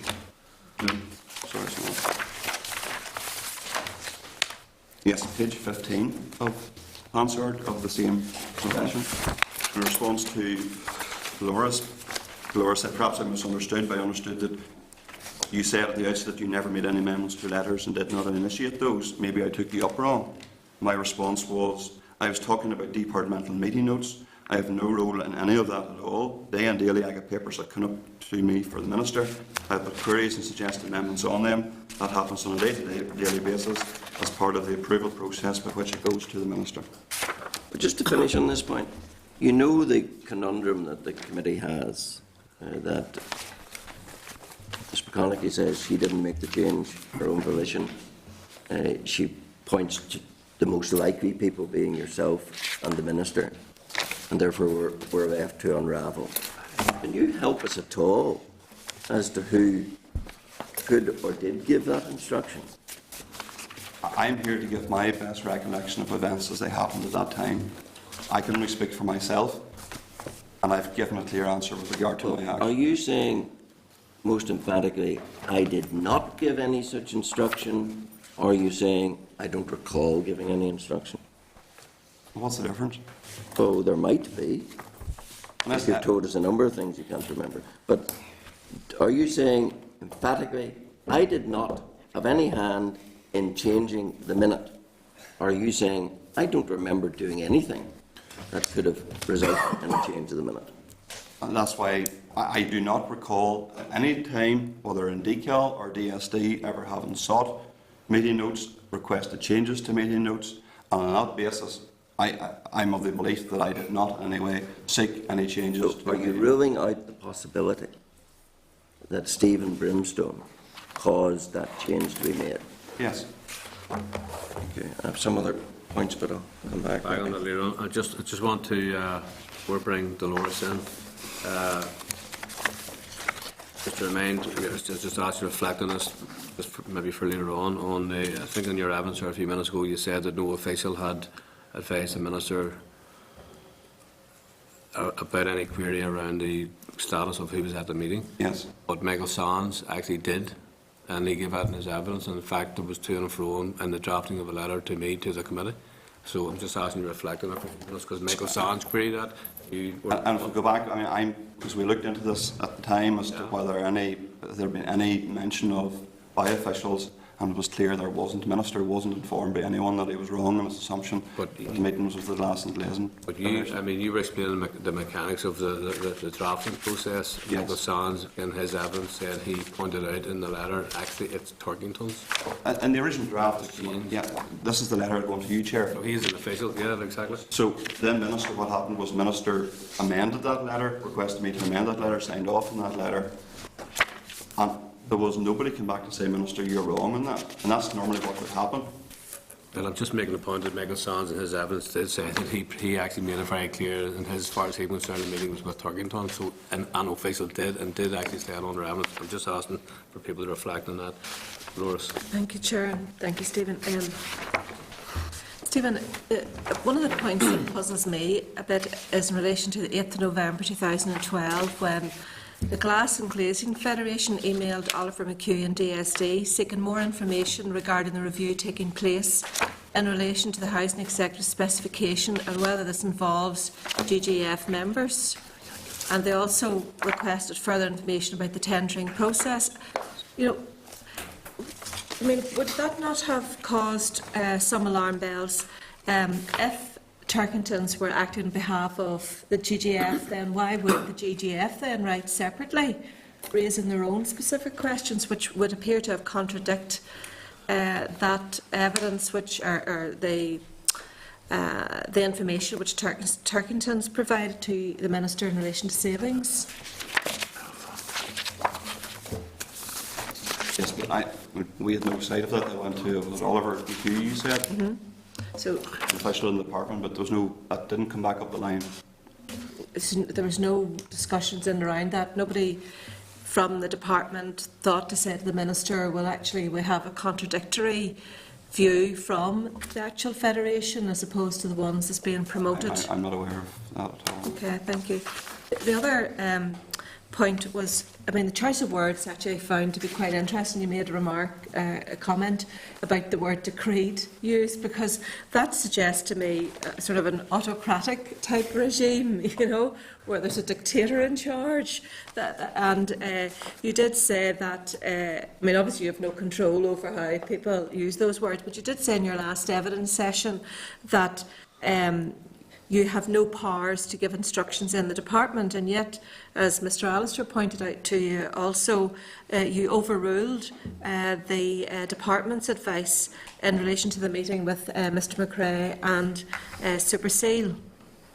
And furthermore, not only... Just on that point, if you don't mind me addressing that first of all. That's okay. I was going to say there, because I mean, I think you're stretching any inference of overruling. I haven't seen any reference to overruling myself, so I don't know where that's coming from. So, well, it actually then says there's an email from an official in the private member's office which advising the special advisor has decreed. Is that bit about overruling? But Mr Brimson already said he didn't decree anything, and he refutes that categorisation. And he has also said in his evidence this morning repeatedly that he gives advice rather than instructions. I'm just making the point. So. Well, you're using a term which is quite pejorative. I was surprised when I seen that language myself. King Nebuchadnezzar was the last one I heard decree anything. But I was surprised at the language myself.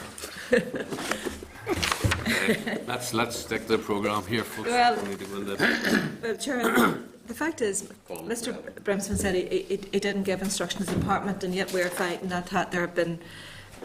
We don't know who these are attributed to in terms of diary entry changes in 2012, minute aid memoir changes to assembly questions, letters from the BBC, and yet it's not until the following year, you know, in 2013, that alarm bells really start to ring, and people then concede that in actual fact they were wrong in their interpretation of who was at the meeting. And it is a bit of a stretch, you know, that there was so much activity around changing. I mean, I just wonder how often has it been the case that diary entries have had to be changed to reflect who was at meetings, or is this a one-off? I have no idea. Is the answer to that? That's okay. But it was just, the other point you see that was the 12th of November, you know, the letter, you may recall, that came in from MW Advocate was a letter directly to the Minister, and they were supported by Dr McRae, where they were refuting some of the cost savings that were claimed to be able to be made. And then there was a reply prepared, and you advised that the draft response from the Minister be redrafted to a private secretary response. That is, that it should come from Barbara McConaughey and not the Minister. What was your thinking behind that change?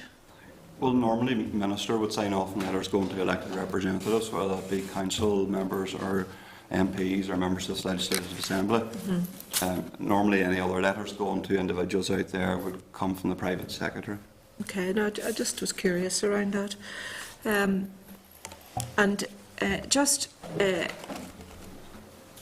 Are you telling us then that really it was December 2013 before, whenever the Minister, and then I think in the January, when the Minister finally realised that the meeting was with Turkington's, not the Glass and Glazing Federation? You know, when did you come to that conclusion? And after I heard the Turkington's evidence on whatever date in December they give it. Okay, so that was the only time that you came. Okay, thank you. Thank you. Right. Gregory? Yes, I'm going to try and not go over some of the old ground, but I missed your evidence in January. I was unavoidably absent that day. So I just want to get absolutely clear in my mind, because a number of members have asked questions about the Glass and Glazing Federation stroke Turkington meeting. You met two representatives, two members, employees of Turkington's in April. And January. In January, sorry, January, that's right. That was the first meeting? Yes. And that 2012. January of 2012, yes. And subsequent to that, then, the April meeting was held. And the Minister and you were both at that meeting? I was at the majority of it. I had to leave for a personal point. Right, okay. And you've said in your evidence that it was your belief that as a result of that meeting an invite would come in from the Glass and Glazing Federation. Yes. Right. Now, a huge amount of importance, as you've gathered from previous questioning and today, seems to be attached to who was at the meeting and whom were they representing, and you've given your answers. There appears to be, I'm not going to ask you to comment now on insinuation, but there appears to be a repeated inference that if we can focus on who was at the meeting and in what capacity they were at the meeting and who changed the note to more accurately reflect who was at the meeting, that would lead us somewhere, that we would get to some sort of conclusion. So I just want to ask you, in terms of whether it was perceived accurately or inaccurately about who was at the meeting, in terms of the outcome, what difference would it have been? Had it been accurately projected on all responses, on aid memoirs, on responses to Assembly questions and on letters, if it had been done accurately, what would the outcome have been in terms of difference? Well, I wouldn't be sitting here today, but other than that, none. Yeah. I don't mean the inquiry, because obviously there appears to be efforts to get us in a particular direction in terms of outcome. The Minister has been very clear in that there, as far as he is told, there was no benefit, no tangible benefit to Turkington Holdings. I'm not aware of any benefit at all Right. to anyone but the taxpayers. Right. So all this series of questioning about when it was changed, who authorised the change, and I suppose the onset question, why was it changed? We've got to try and get to, there has to have been some substantive reasoning that I can't see. But there has to have been some outcome that somebody is inferring people were going to benefit as a result of this being hidden and then only subsequent to being brought to light. Are you saying that there was no change in terms of outcome? No, there's no change in outcome. Right. Has there been any correspondence from the Glass and Glazing Federation subsequent to the changes that were done to questions, to letters, and to the letter to the chairman? No, I believe there was some correspondence came in last week from the Glass and Glazing Federation to seek a meeting with the Minister. I don't know if Minister's seen that or not yet, but I believe there was, as of last week, there was some request come in. Right. Not about this issue? No. Separate issue, right, okay. Well, you're back now, a subsequent time in front of the committee dealing with this inquiry-related issue. You had said in the January meeting, there's a question that I think Mr. Allister had put to you.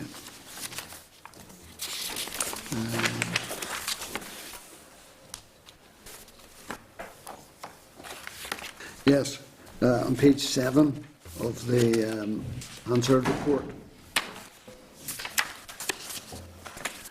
When there was an issue about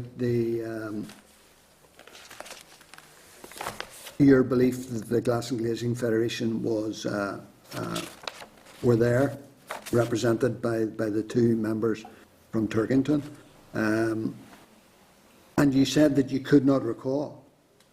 And then there seems to have been then an issue between Mr. Allister, the chairman, and yourself about dates, because the chairman says the flurry of activity you described actually occurred on the 16th of May, and then the chairman says you said April. Is it clear there about the date that you were talking about? Well, I don't think I was talking about any date. I think Jim brought in the fact, and according to Hansard, he was right, that the date was the 16th of May, and the chairman took him up wrong, that it was the 16th of April, potentially. Right. So is that just a misunderstanding about dates? Just clarifying the date, Yeah. Right. But that has no bearing on your recollection. Okay. Okay. I suppose finally then, Chairman, and it's a point I made to the Minister, in terms of preparation for the private office and yourself and the Minister and the Permanent Secretary, what sort of hours are involved in dealing with the request from the committee in relation to this inquiry? With regard to myself, there's some preparation involvement. Obviously, it's a distraction from what we want to be there to do in the department. But for housing officials, there's a significant amount of work going on in preparation for this committee and in preparation for documents, and there's been some reference made to the department holding back on documents and all the rest, and all I can say is officials are providing documents as and when they're asked to the best of their ability, and there's significant resource going into service in this inquiry. Housing officials who would normally be involved in fuel poverty and other issues in the department. This inquiry has its place in ways the department have to operate to service that inquiry, but there's significant resource. Okay. Greggy, thank you. Fra, you wanted to point? Chair, just to say, given the information that the inquiry this committee has now got, and the whole run-up to the Spotlight programme, the evidence or the allocations that came through the Spotlight programme, the fact that there was meetings either with the Glass and Glazing Federation or with Turkingtons, that there was changes made to certain documents. Can you not understand why the committee would be trying to get to the truth of the matter? Because from that time there were serious questions asked.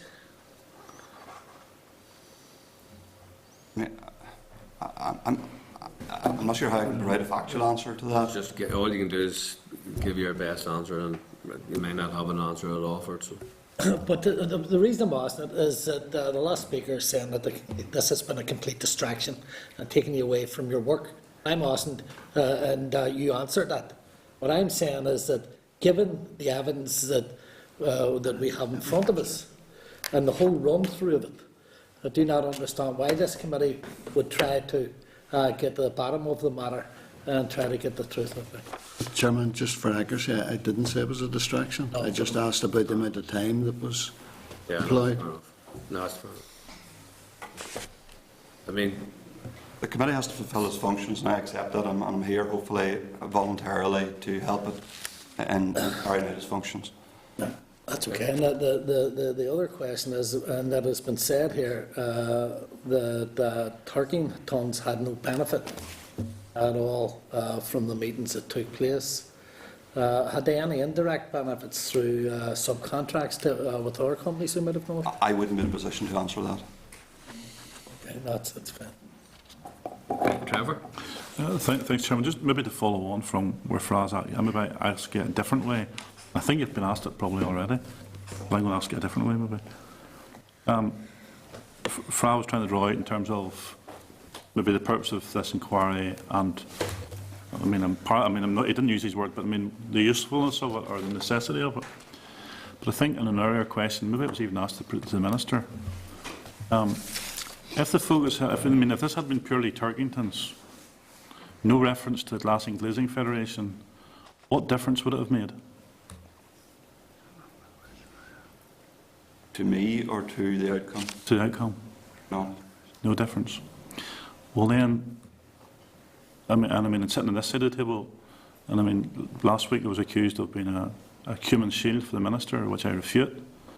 But to me, it's up to you whether you want to answer it or not, but you can see how some can draw a conclusion that there is a witch hunt not only for the Minister in this, but also a company who just so happened to be a company who made donations to this political party. Yet all they brought forward, amongst others, donation to our party and others, yes. Amongst others, yes. We brought forward a proposal to save Northern Ireland PLC. Sorry, folks. Let's make a declaration if you wish. I'm not interrupting you, Trevor, but there's our other members crossed. I Sorry, Gregory. Sorry, Trevor, just a second, because I want you to be able to make your point clear without any interruption. Jim, Alistair, please, and Gregory, please, no cross-talking. There's a witness here. Given evidence, it's difficult enough pressure on the witness, so Trevor, I appreciate that, Chairman. So the point is making, so we have a company who has made donations to this party, other parties, even other members who have started their own parties in this room today, in the past, in terms of their involvement with European elections and so forth. When a member of your party? Sorry, so folks, let's not have any cross-argument about this. Sorry. So the point I'm making is, given that they have had that involvement with others, would you see it as an indictment against them now? They have come forward with a proposition which could save Northern Ireland PLC some millions of pounds, and yet no haven't benefited in any way after bringing forward that piece of work. I don't think I could comment on that. Okay, I just want to make a couple of points here because, to say, I want to make sure everybody gets their say. As chair of this inquiry, I actually made it very clear when Turkington representatives were here in the first session of the evidence, when they were here, that there's nothing wrong with an organisation or a company giving a donation to a political party. None. There's nothing wrong with that at all. And I wouldn't accept that, and I wouldn't accept any characterisation of a company giving donation to parties as somehow As wrong. many do, Chairman. In fact, the whole Chairman, I accept what you're saying. That my difficulty is, but so much has been focused around, and in terms of the questioning, the very fact that Turkington Stroke Glassing Glazing Federation have been involved in this inquiry, and yet no much characteristics have been drawn in terms of their involvement with this party, and as my colleague said, other parties as well. But the only focus is the fact that they have made donations to this party. But the bit that concerns me most is, and I think this is where it's been lost, the whole thing has been lost in this one here. This company has come forward, and I think even in terms of the letter they've written to this committee, and how that could have affected the outcomes for them as a company. They have come forward with a genuine attempt to show how, in their opinion, the operation of the fitting of windows was done, and was done incorrectly, which could save some millions. And because of that, and because of the connection with our party and others, that in somewhat could affect their company as well. And what's been lost in this is the fact that we have saved millions of pounds as opposed to getting into detail whether someone had a logo of Glass and Glazing Federation or another company. I mean, sorry. Oh, sorry, Fra McCann, please. Don't interrupt. I'm not letting any others interrupt, so same applies. Fra, sorry, I'm just directing you now. No interruption. Okay, Trevor, so I mean, just accept your point, and I don't accept any characterisation of a witch hunt against anybody, because this is an inquiry which will follow evidence. And just to finalise, making the point that all the members of this committee agreed to hold an inquiry and agreed to terms of reference, so on, and for the most part, almost unanimously and at all times, people have been very responsible. So I accept that these things are a little bit difficult, but we are where we are. So, Jim, you want to bring I want to just about a point. The meeting of the 20th of June, relating to the correspondence from the BBC, were you at that meeting? As frustrating as you're going to find us, I can't confirm whether I was at that meeting or not. I've no record of me being at that meeting. I don't particularly recall that meeting, so I can't. Were you at work that day? I was at work.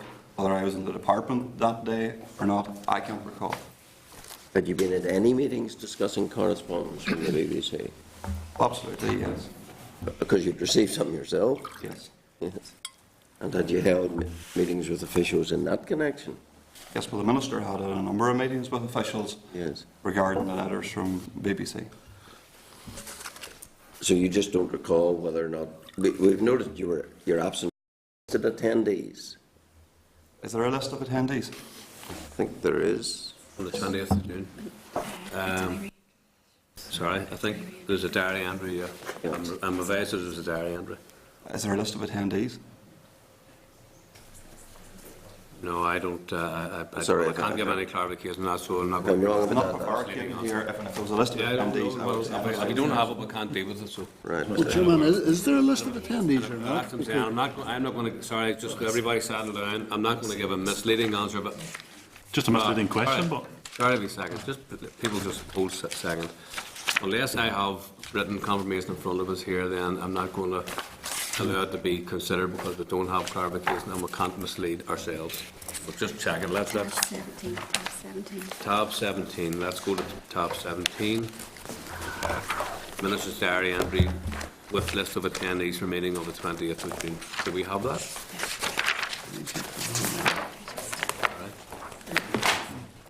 All right.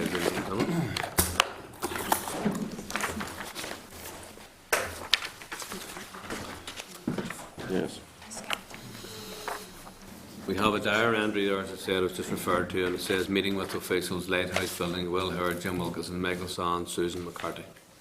That wouldn't exclude me from being at the meeting, but I can't particularly recall being at that particular meeting on that date. Okay. So, it wasn't a misleading question. It's not like you, Jim, but yeah, it wasn't like you. And because you weren't listed on it, that's the reason I was asking, because I anticipated maybe you would be at that meeting. It wouldn't be unusual for me not to be listed. Yes, and it would be... So you can't help us whether you were there or not, but it would be no surprise if you were there. No surprise at all, no. If I was there, I'd expect I would have been at the meeting. If you'd been at work? No, if I'd been in the department headquarters that day. Oh, in the headquarters. And you've no indication you were elsewhere? No, but I can't particularly recall being at that meeting. Had you any hand in drafting replies to the BBC? No, I would have seen them as they come back up from officials, but I don't recall having any role in drafting them at all. And you were acquainted with the BBC allegations? Yes. But you never asked officials to check out the departmental record against those allegations, did you? No, we didn't, no. Final question. Apart from your meeting on the 25th, I think it was, of January, with Turkingtons, and your attendance at some of the meeting on the 16th of April, have you held any other meetings at any time with Turkingtons or their representatives? I think I had a telephone conversation with someone from Turkingtons with regard to houses of multiple occupancy. It must have been 2011, 2012. That was all they were querying as to what where the department was at with regard to its review of HMO regulations. That's the only thing I can think of. No other face-to-face meetings? No, not except back in Deakill, I think I Yes, mentioned and I'm in talking earlier about evidence. DSD terms. Thank you. Okay, Stephen, can I just ask you one question that's just from myself, and that would be, we had evidence obviously from Turkingtons, I think on the 14th of November 2013, and we had some additional evidence from Ian Young and a letter from Trevor Turkington. I'm asking you, can you offer any explanation? This relates to the meeting in January that you had with Turkington. Sorry, Chair, I was distracted there. You mentioned a letter coming from Turkingtons. Yeah. It's in tab 19. Was that shared with officials in the department? No. It's shared with officials.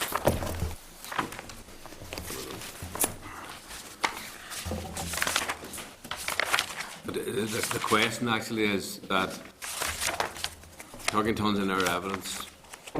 Obviously, they said they met yourself in January in the Radisson, if I remember correctly. Yes, that's correct. I'm just offering, can you offer any explanations to why you believe that the letter then coming as a result of that meeting would be on behalf of the Glass and Glazing Federation? Because their evidence is that they were there Turkington. Yes, I can only go back to what I said at the last meeting. Although I cannot recall the details of the meeting, I do recall forming the impression that Mr Young was going to write to the department on behalf of the Glass and Glazing Federation, asking for a meeting with the Minister in relation to realised potential savings. And after that, actually, whenever I spoke to the Minister and then subsequently his private secretary, and I think the private secretary actually brought this out in her evidence, that I had said to her to expect a letter coming from the Glass and Glazing Federation, and she brought that out in her evidence session, from what I can recall when she was up here last. But there's no, I mean, the Turkingtons are clear that they made no suggestion. Well, I accept that. I can only go on my recollection of the meeting and what I expected. Okay, thank you. There are no other members indicating to ask any further questions of Mr Brimstone, so on that basis, Stephen, is there anything else you may want to add or any comments you want to make? You're happy enough? Thank you. And okay. Well, look, thank you for your evidence here this morning. And thank you, members. And we've agreed then at this point that we're going to have a short adjournment for lunch. The Northern Ireland Assembly, Committee Room 29.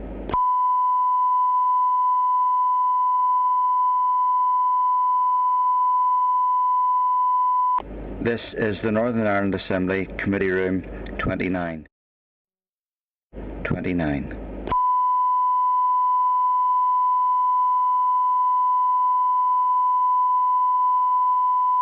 Well, thank you. Very warmly welcome yourself, Will Hare, here this afternoon to this evidence session. Will being the Permanent Secretary for the Department for Social Development. Obviously, Will, you're aware you've been requested to come this afternoon to give evidence to this particular session, and you've been requested to give that evidence on an oath or affirmation. I understand you want to take an affirmation. Could I ask the clerk then to present you with that affirmation, and then you could satisfy yourself with the words and so on that you can read that on the record, please. I, Will Hare, do solemnly, sincerely and truly declare and affirm that the evidence I shall give shall be truthful and honest, and that I will give the committee all such information and assistance that I can to enable it to discharge its responsibilities. Thank you, Will, and obviously just for the record and obviously just accepting that yourself are fully aware of the implication of the affirmation. Thank you for that. Just moving on then, before opening up the other members. Well, don't mind, there's actually two key points that I'd like to put to you. One is, and it's just a very direct question, I suppose, just coming to the core of all of this. One would be in respect of your own position as a Permanent Secretary, and how do you see your role in terms of how do you see your role? Is it your ultimate responsibility to ensure that the Minister will be fully briefed and accurate on issues which affect the Department's reputation and so on? And then secondly, have you or any of your officials at any time advised the Minister that the suggestion or the belief that the meeting with Turkington's Holdings was actually with Turkington Holdings as opposed to Glass and Glazing Federation. So just want to know if yourself or any of your officials have at any time. And bear in mind, Michael Sands' evidence in regard to the written letter to the committee and his evidence. So they're fairly direct questions. The issue around your role, I think, is important as well, because how do you see that? Yeah. Thank you, Chair. Obviously, as Permanent Secretary, my role is the overall running of the department, and since the value set of officials and how they approach it, clearly I cannot see every aspect of a bit of work and oversee in detail the process. And as I said in my note, while notes are copied in on me in this process and I see correspondence going through, I'm often just checking very quickly to have a sense of what the broad issues are going on and that they're being allocated to the right people. But as clearly I've got a senior team who deal with the different areas of work.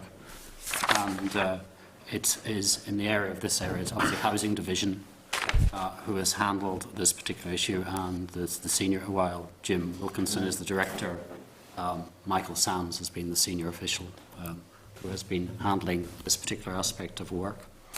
Did you say the request, we've had all the history of the particular request coming in, and quite clearly officials, when they saw the letter coming in, Michael Sands put forward it was from Turkington. His understanding from the letter, that went up to the Minister as such. I think the briefing went up as Turkington's. It was, however, clearly on the 16th of May when there seems to be a series, the evidence you've received indicates a series of discussions in the private office around Parliament. And the Minister goes on record, and you have the record of the Minister saying, this is Glass and Glazing Federation. And that was obviously in the light of Taylor had gone up to him, but quite clearly Michael saw that note, the Minister said that issue, and Michael had put up his advice, and in fact some of the subsequent AQs coming through from Michael are still saying Turkington's, but because after the original decision by the Minister, but clearly the Minister had got that position and had taken that decision, and I suppose particularly the fact that Stephen Brimstone had had a pre-meeting, as you've heard about here, and had got that insight. So I think officials, having heard that clearly they had their view about it being Turkington's initially, they put that up. The Minister has explained his view on it, and also Stephen has indicated his position, that the Minister had made his decision on that issue. And so officials from that time on said, right, our understanding is they've got an understanding that it was with the Glass and Glazing Federation, and records are then changed and subsequent material goes up in the process. Now there's obviously, as there's issues, for example, the answer to the AQ on 16th September to Dahi Mackay clearly indicates it was, I think it refers to both Glass and Glazing and Turkington's to make, so it's in the record, and it's both angles of that. But that's my understanding of how officials dealt with it at that time. I was not myself involved in any of those meetings at that stage, so I can't give you any more detail than Michael has particularly given you. But in the context of your role as the Permanent Secretary, given all of the controversy, given all the serious allegations, which in fact have led to an inquiry, would you not have seen any responsibility on your shoulders to ensure that the correct information was in fact on the record and dealt with as such, and anyone who had any other understandings, that those understandings would be corrected? Well, clearly, it was the department, the Minister having made the decision, the department's position was that was therefore it was Glass and Glazing Federation. That was the position that had been taken. The Minister had quite clearly indicated that was the position. The Minister had heard the views that had seen the stuff from Michael initially, but that was the decision made. So that was clear. Now, the interesting thing, of course, it comes back in June, a year later, that the issue about the Glass and Glazing is brought back. It's I think the 7th of June letter from the Spotlight programme that they raised. It comes as a relatively small paragraph in that letter with quite a few queries that it comes up at that stage. But as you've seen this morning, the Minister was still very clear. No, my belief was, and I'm not lying, he was stating, I really believe that I was having a meeting with the Glass and Glazing Federation. And that was a very strong line from the Minister at that time, and the officials worked within that context because the Minister had made his decision. Okay, and okay, fair enough for now. Thank you, Will, for that. Sammy? Okay. Would it have made any difference from the department's point of view, whether this was with Turkingtons or the Glass and Glazers Federation or the Man from the Moon, given what the issue is? No, I mean, clearly, sorry, it's a really important issue that clearly, if it was, taken, the Minister is taken very seriously, the big value is we tell this committee as it is. We should do that. So obviously there's an issue. The Minister has been embarrassed by the situation, and obviously that angle of not getting it right to tell the committee is obviously an issue which we always think about in the process, and we think about. But actually in the processing of this contract issue, as I said in my note to you, and the key element for myself is, from the beginning, and talking to Michael, because remember this takes place post all the issues and debates about Red Sky and all those other issues. The clear mantra and clear understanding is contract issues are for the housing executive and for technical people to take views on. And it's quite clear, and we were very happy that the Minister's line was very much on that point. He has the meeting of the Glass and Glazing Federation, and he says, and as he has made quite clear, he says, right, and he had John McPeak there, he had the chief executive there, so it was nothing behind the back of the housing executive. He had and Declan Allen, the chief procurement person there. He says, go look at it. At the same time, the department says, well, let's also check. So we've got some specialists who are actually CPD, specialists from DFE who are embedded within DSD, and we go to them and say, are you happy as well? Because we wanted to give independent advice to the Minister as well as from the Housing Executive. And they come and say, that's fine, this is a very fair point. This is the way we should go forward. And then the key point after that was, right, once the Housing Executive were taking it forward, and I mean, the other key point I found of assurance, the fact was the Housing Executive were already thinking along these lines. So, in fact, I think in front of this committee, the Housing Executive said, well, it was really as much their idea as anybody else. They saw it very much as their idea.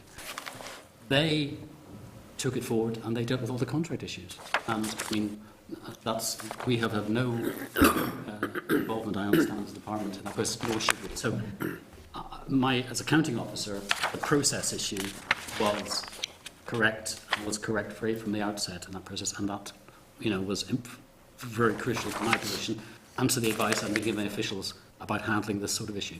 So, just so we're dead clear on this, from the point of view of kind of public propriety on all of this, whether it was Turkingtons or Glass and Glazier Federation or whatever, there is no issue that there was any impropriety, had it been Turkingtons as opposed to Glass and Glazier Federation or the other way around, that would not have made any difference as far as concerns the department have had about how this might be interpreted. No, I mean, as I say, the key issue was the relationship with the committee, and the fact that the committee felt being misled in this process, and the Minister has made his position very clear on that issue. That was the key. Okay, so well, just for the record, before we bring Jim in, you're saying about there was the responsibility for the housing executive in terms of contract reform, but I mean, John McPeak and Declan Allen made it very clear in their evidence to this committee that they were not asked, most unusually, I think the term they used, to present any briefing to the Minister for the meeting on the 16th of April. Yes. They describe as most unusual. Yeah, I don't know the background to that issue. I mean, process. I mean, whether there was, and you've seen the notes. I mean, there was some notes, I think, in the process about it. I don't know the issue in that question. It was, I have no background on why that took place. But I got a sense, and certainly subsequently talking to John about the issue, is that I don't have a sense of unhappiness that he felt that once it was done, the meeting took place, the process was, that it was his process. Okay. Thank you. Jim? Mr. Hare, I'm intrigued by your evidence today that the Minister had taken a decision that the meeting was with the Glass and Glazing Federation. The Minister may be the Minister, but he's not entitled to his own facts, is he? Minister had, I think that I was saying the point is there's a reference, the note there says the Minister, I apologise, I can't quote it comes from the private office and it states that it comes, and maybe the Secretary could give that answer. That's what I was referring to. There's a clear line from the Minister that was the issue of his understanding. Because the Minister, obviously, he has the political advisor who was at the pre-meeting, and presumably the sense was there was an understanding from that pre-meeting about the terms of engagement. That was the take of... No, but it's a question of fact whether the meeting was with Chirkingtons or with the Glass and Glazing Federation. You seem to be suggesting to us the Minister took a decision post facto that the meeting was with the Glass and Glazing Federation. I refer to the note. I was saying that it was a clear understanding from the clerk can get you the note which is in your of what comes. That's what I was referring to there. Well, had there been a debate involving officials and the Minister and the Special Advisor as to with whom the meeting had been? I was not to that stage. The answer is, as I say, Michael Sands has given evidence, and it's based on his position here. You've also heard from Stephen and from the Minister their position, and you've also got the record of how the final change, which was saying it's clearly Glass and Glazing Federation. You have the reference there.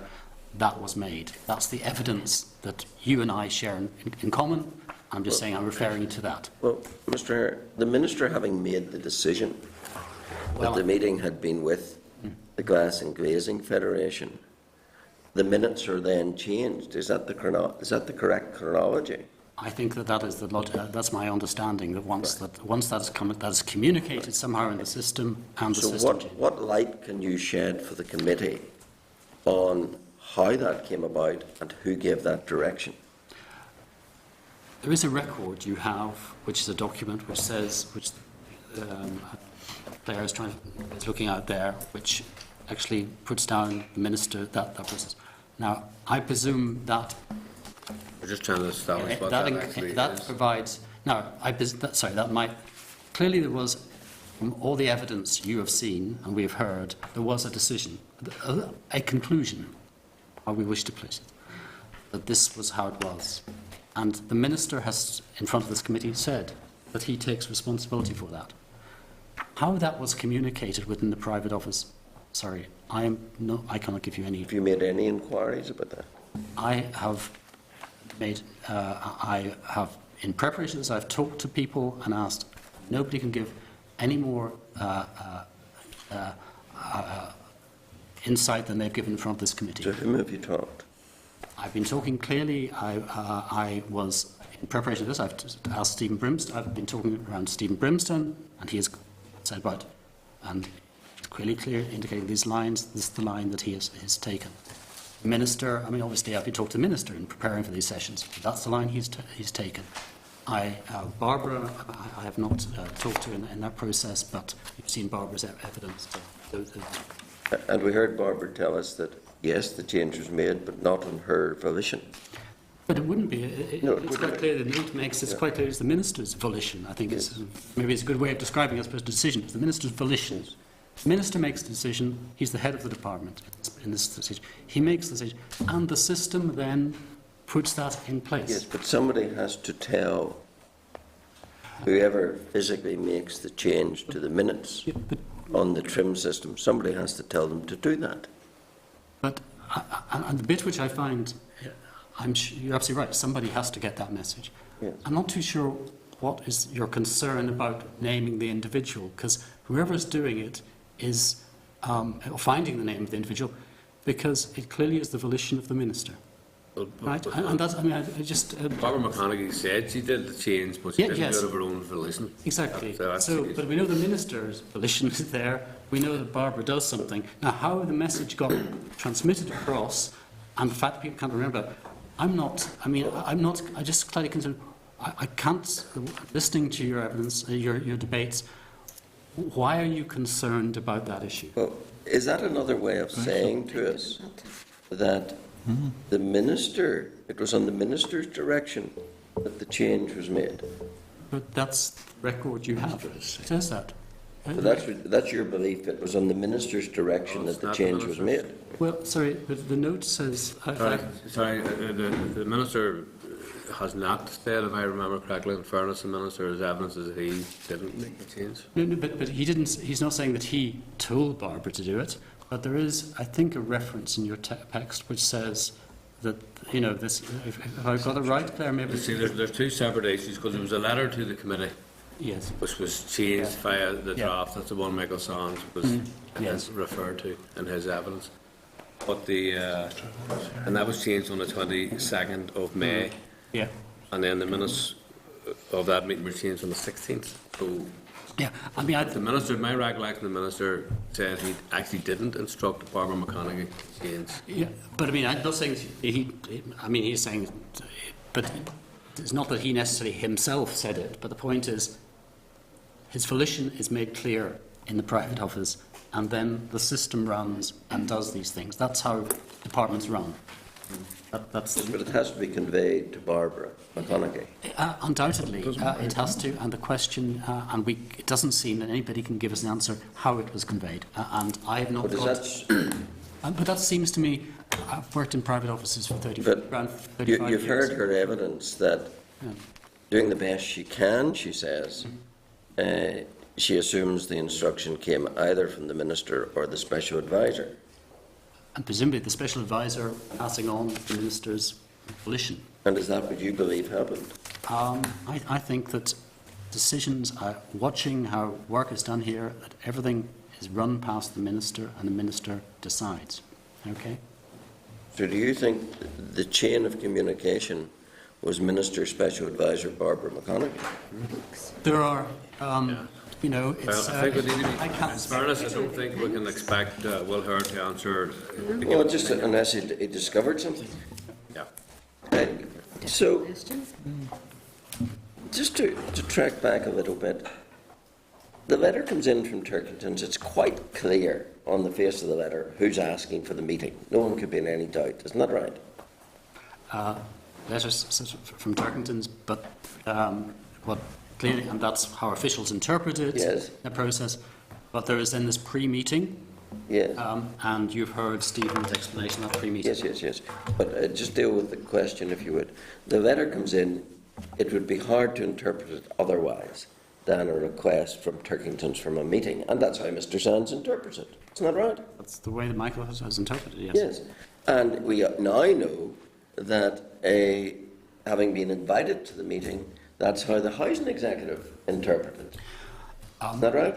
Well, they're invited, of course, by, I think, the team under Michael. So Michael will have passed on the message in that way. So that's why, you know, so that will be how they got the message. So it would be unsurprising, you know, not surprising that they yes, and we know that the original record of the meeting, before they're changed at the 6th revision, all are consistently saying meeting with Turkington's. Isn't that right? That is how the meeting, you've got the record of that issue. They're not 6, I mean, they're very small, minor changes. Not as though there's 6 major changes. I didn't say major. No, I'm just saying that the 6 iterations, some of them are at the same time, I'm saying, process. There's 2 or 3 times, I think, that people go into the system to do that process. Clearly it is changed, and that goes back to the question of the minister's volition being clear, his understanding being clear, and as the minister has made clear to this committee, as Stephen has made clear to this committee, that's what happens, and the system is changed. Yes. That's how the system runs. Are you agreeing that the first 5 versions all proclaimed the meeting with Turkington's? Yes or no? Clearly the record's there. Yes. I take that as a yes. So you have the original letter. Sorry, because I mean, I'm not sure why you're indicating the doubt. Well, I think it's. I just think, sorry, it's going back to this issue. It's versions. The point is, you're looking at the electronic system here. So it's not as though there's 5 kind of drafts which are changed at a time. It's electronically, you're looking into this. People go in and somebody changed the name. Somebody, I think they forgot Michael Sands' name early on. Private secretary forgot, Barbara forgot. So they put that in. Now, is that a version? It's actually, an iteration. these are small issues. So I'm just saying, I think it's about. Do you want me to put it another way? It's not till the final version that we have any proclamation that the meeting is with the Glass and Glazing Federation. There, it's quite clearly that Yes. that's when the ministers. So the minister is making a decree that the meeting's with the Glass and Glazing Federation, but the department has the evidence of the letter, which speaks for itself. The original asking for the meeting. It has the senior official quite clearly believing it's with Turkingtons. It is the housing executive quite clearly believing it's with Turkingtons. It is the original records of the meeting proclaiming it's with Turkingtons. It is the first draft of a letter to the chairman of this committee proclaiming it's with Turkingtons. It has the first draft of a reply to an MLA proclaiming it's with Turkingtons. All that's correct, yes? Those are all right, because the key point is that the key evidence issue is the understanding, my reading of what's happened here, and you've seen, is the key issue is that the pre-meeting, the understanding of the pre-meeting, and the understanding of the meeting itself leads the minister to say that quite clearly that's it, because all the things you've pointed to are pointing, in a sense, to the original letter. There's a train of thought that comes from the Turkington letter, but there is obviously the pre-meeting and what the understanding that came out of that meeting, which says, yes, of course, it's meeting Turkingtons, but it's in their role as Glass and Glazing Federation. So that's how the two things. I think you need to be. I think, well, with all due respect, your strain and the versions of why somebody had an understanding. You need to say who had an understanding, why they had an understanding. Your strain and the speculative, I have to say now, and I'm not allowing members to put speculative questions to you. Okay. So you shouldn't be giving speculative answers. I'm just trying to fairness now to the okay. Party. All I'm just trying to is explain my understanding from the evidence in the process. As I've said to you, I was not involved in any active way in that process, so I cannot give you any more information than that. And I'm just trying to answer Mr. Alistair's questions to try and explain, because he's asking why the difference here, and I was saying that was my reading of it. Clearly, that the key element in this process was coming from their understanding of the pre-meeting and the understanding that the political advisor took from that and his discussions with the minister. That's all I'm saying. Okay, James, Mr. Hare, I don't understand that. I'm not going to recite them again, but you know the half-dozen pointers that I referred you to. Now, given that those were all within the department's knowledge, why in your briefing note to this committee of the 10th of March did you say the meeting on the 16th of April 2012 was also referred to in letters from and to the BBC Spotlight in June 2013? However, the minister still believed at this time, June 2013, that this meeting was with representatives of the Glass and Glazing Federations, and officials were not aware of alternative evidence to indicate this was not the case. Why did you say that to us when you had a whole range of alternative evidence? I'm talking to new alternative. The minister had made his decision. Yes, but he's not entitled to his own facts. Taking his position, and that is the position of the department. I'm saying that when it came to that time, we had no additional material in front of us on the 28th, which changed the view which we had before that process. Because there had been this discussion. The officials had talked originally about Turkingtons and process, and this one, it had gone to the minister. The minister had to discuss this issue and had made very clear that he at that time had come to this view, and that had gone into the departmental record in that process. So that, what I'm saying is, on the 28th, when we came to that time, there was nothing new. What we were hearing about, but I think it only arrived in the department on the 28th, was, and I think you've got it, is the manuscript note from Declan Allen, which is his manuscript note. Now, his manuscript note, I suspect, was not too different probably from any manuscript note that any other person had. He writes against the name of Ian named Turkington. Right? So it adds nothing new to what his sense is that point. But I say that goes back to the original. He had been briefed, he'd been asked by the department to come to a meeting with Turkingtons because that was the fit. So there was nothing new. The only thing we had was a statement from the BBC at that stage. But the point is, that was our view was that there was not external evidence of this. There's a BBC coming with their view in that process. We did not have evidence. And the Minister was very strongly at that time was saying very clearly it was his belief that it was, and likewise the political advisor. So it was in that context we did not have that position. Mr. Hare, forgive me, but it sounds very much like what you're saying to this committee is that once the Minister decreed that the meetings was with the Glass and Glazing Federation, that expunged any other contrary evidence that the department had, and it was never to be referred to again. That seems to be what you're saying to us. I'm saying that the Minister had this stuff originally. Michael has given you the evidence that he gave to the Minister. The Minister had looked at, been conscious of that issue, and was conscious of the other issue from what had been said by Stephen Brimston, presumably, and had come and had taken responsibility for that decision and that process. And that was the position which we had at that stage. But, Private Secretary, or Mr. Hare, are you not under a duty within the department not to just nod to everything the Minister says, but where you have evidence which would suggest the Minister is in fact factually wrong, to robustly challenge that, and not to expunge that evidence, never to have it referred to again? The Minister had, had the evidence before. He had got other evidence in relation to from what he'd heard from political advisor in the process, and he had come to that position.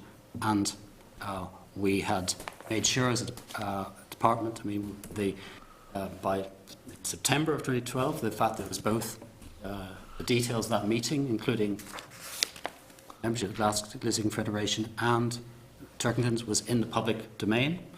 So that was our understanding at the time. And so the core issue and of course the core evidence is when the Minister hears from Turkington's itself, from your meeting. And that's the one which clearly gives the core element at that time.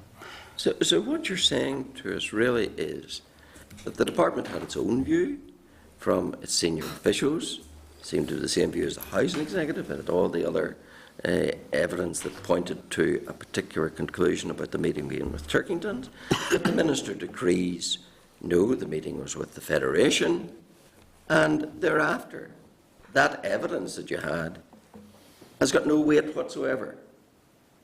Key point for us was that it was there had been a meeting. It wasn't as though the Minister had he has a political advisor who has been at a previous meeting, comes away with a strong impression, has in fact told Barbara that it will come from the Glass and Glazing Federation in that process. I think that's recorded in the system. So there's a strong element of it. It's not an unreasonable position that one for him to. The second point, of course, which we've emphasised, the department makes sure in this situation that exactly the same and correct process takes place in relation to the contracts. Yes. So those are the issue. And the Minister, going back to the terms of reference we're exploring here, the misleading of the committee takes place in May of 2012. So you're talking about issues that after that time, in that process, that had become part of the system. It actually had gone until the Spotlight programme comes up. It had kind of gone it was reasonably quiet in the process. It wasn't an issue in the process. That was the issue. Tell me, Mr. Hare, at what point, when the department has evidence that points in one direction, and the Minister decrees that, in fact, the opposite is the truth, at what point does the department failing to stand up for itself amount to cover up for the Minister? It's not. Sorry, I do not think that's. Okay, that's fair enough, Jim. Again, the evidence is staring you in the face. Let me just finish this because again, we're kind of nearly there in terms of these sessions, so I don't expect any witness to have to again get into speculation or conjecture or interpret other people's motivations. I mean, I think you have a track line of question there, and that's fair enough. So go ahead on the track line of questions. The evidence is staring you in the face. Be as neutral as I can. It's simply parked. It's removed from the scenario because the Minister says, no, the meetings with the Glass and Glazing Federation. And then everyone sits back and waits, in spite of the BBC programme, in spite of the BBC letters, in spite of all of that. Everyone sits back and waits for the Minister to realise he was wrong when he hears from Turkingtons in this committee. And no one in the meantime has dared to say, in fact, Minister, you are wrong about this. That's really the scenario we're looking at. Well, the key, clearly, after the Spotlight programme took place, obviously we knew this inquiry was going to take place, and would look into all these issues in great detail. And clearly, we waited for this inquiry in that process.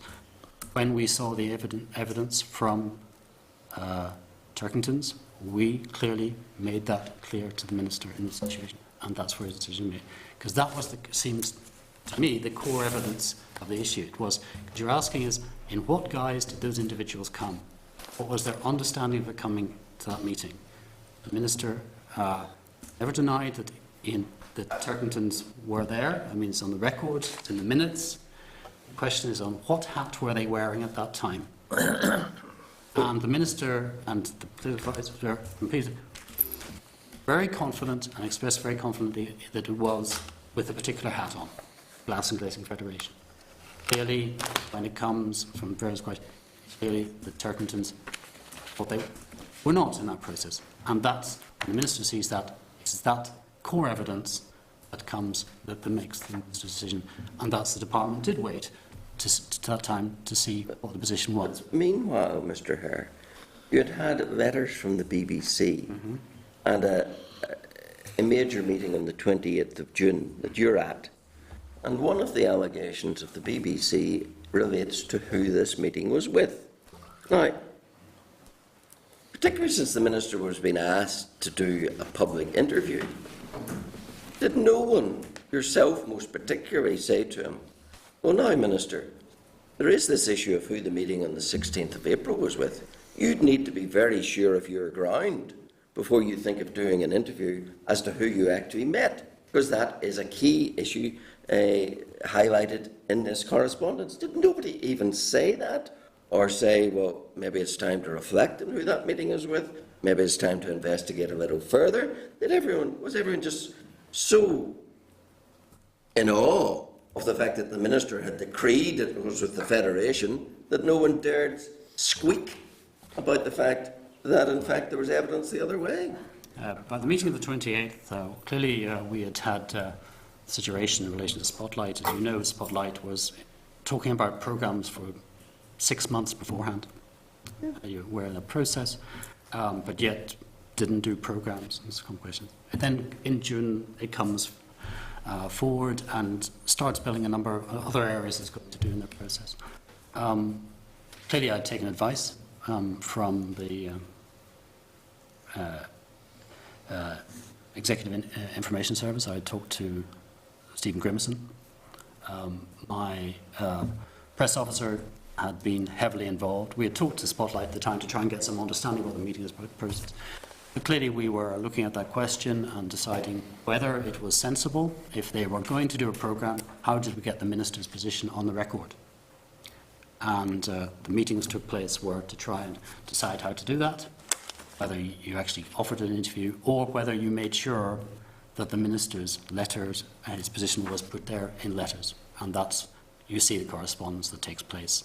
And we have various meetings at different times. Different letters come in and they cross over each other a bit as takes place at that time. And that's the correspondence that takes place. The key point of which was not, I don't think there was early concluded that it was very unlikely that an interview would be appropriate. But what is very important is that the Minister, and the Minister felt very strongly and was very intent that his firm belief should be put on the record. And as you know from the programme, in fact, the letters were successful in getting the BBC to recognise that was what his thoughts were. So it was a carefully thought through process of trying to get on the record the Minister's position, and those letters are a a faithful way of demonstrating the process.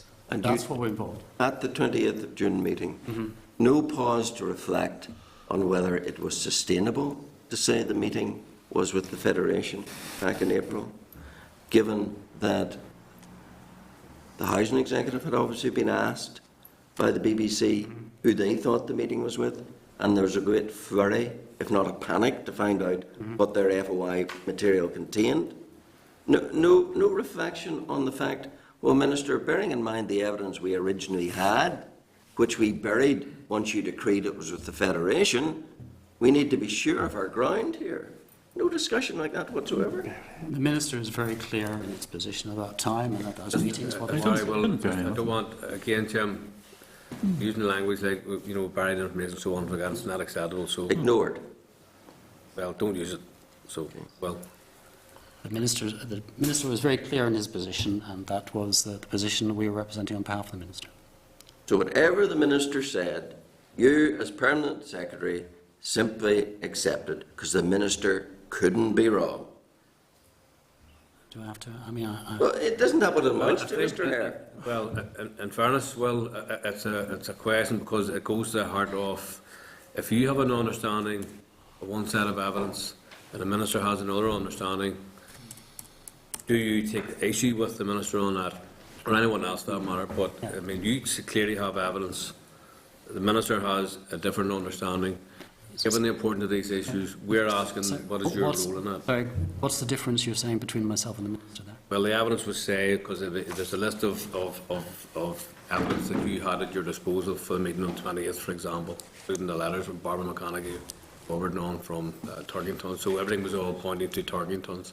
And everyone has accepted to this moment, including the Minister, who came here and advised the committee that he inadvertently misled the committee. So everyone accepts that the meeting was with Turkingtons.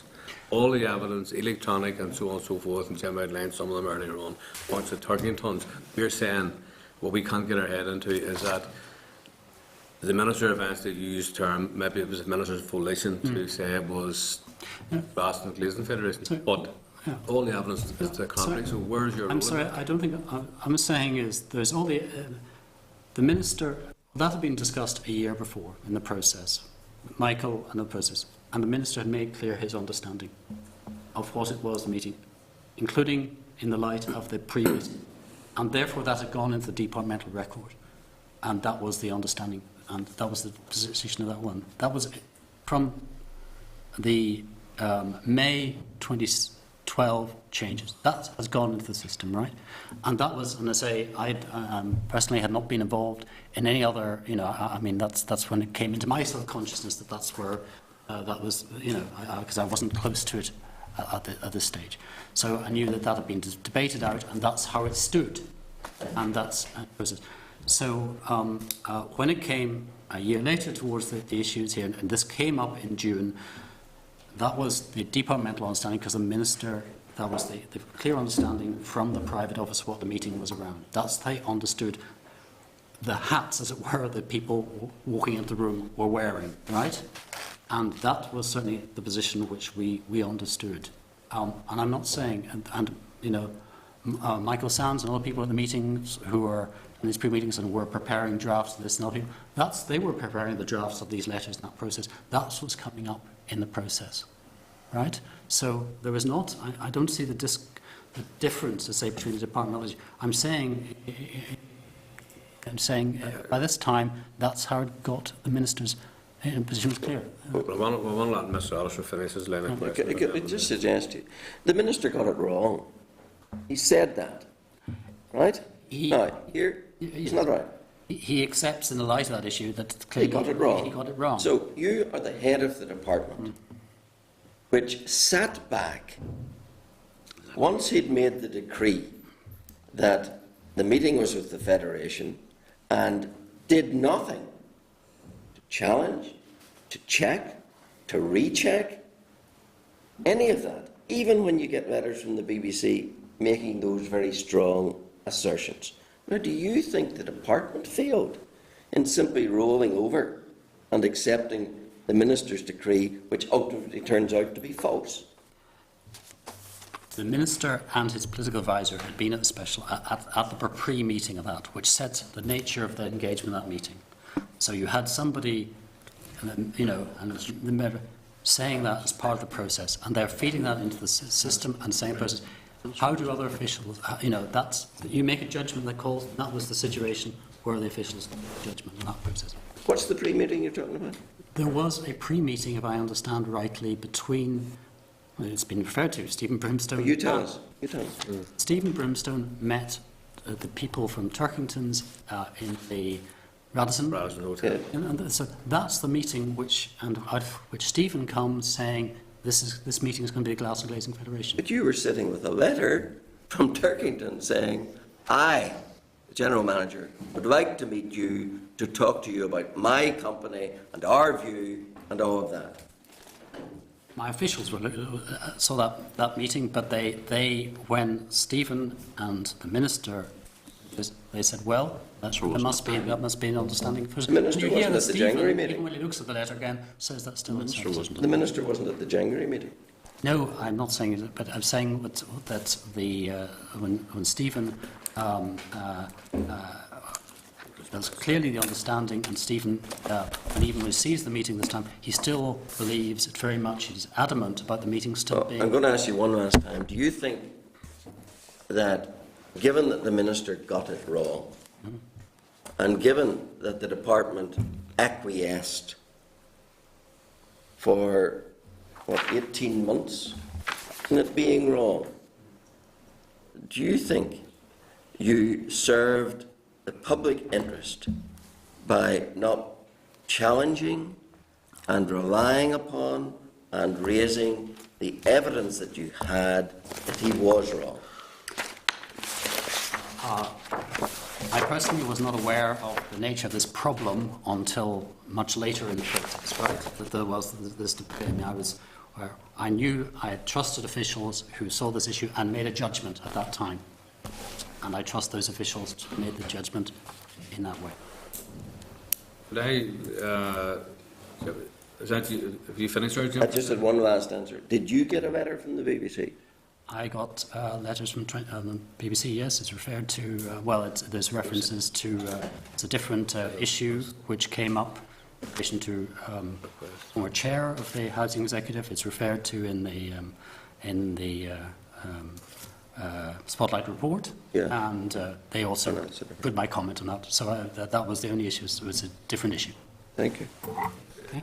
Well, if I could draw your attention to tab 14, actually, and it's a response from you to Turkington's.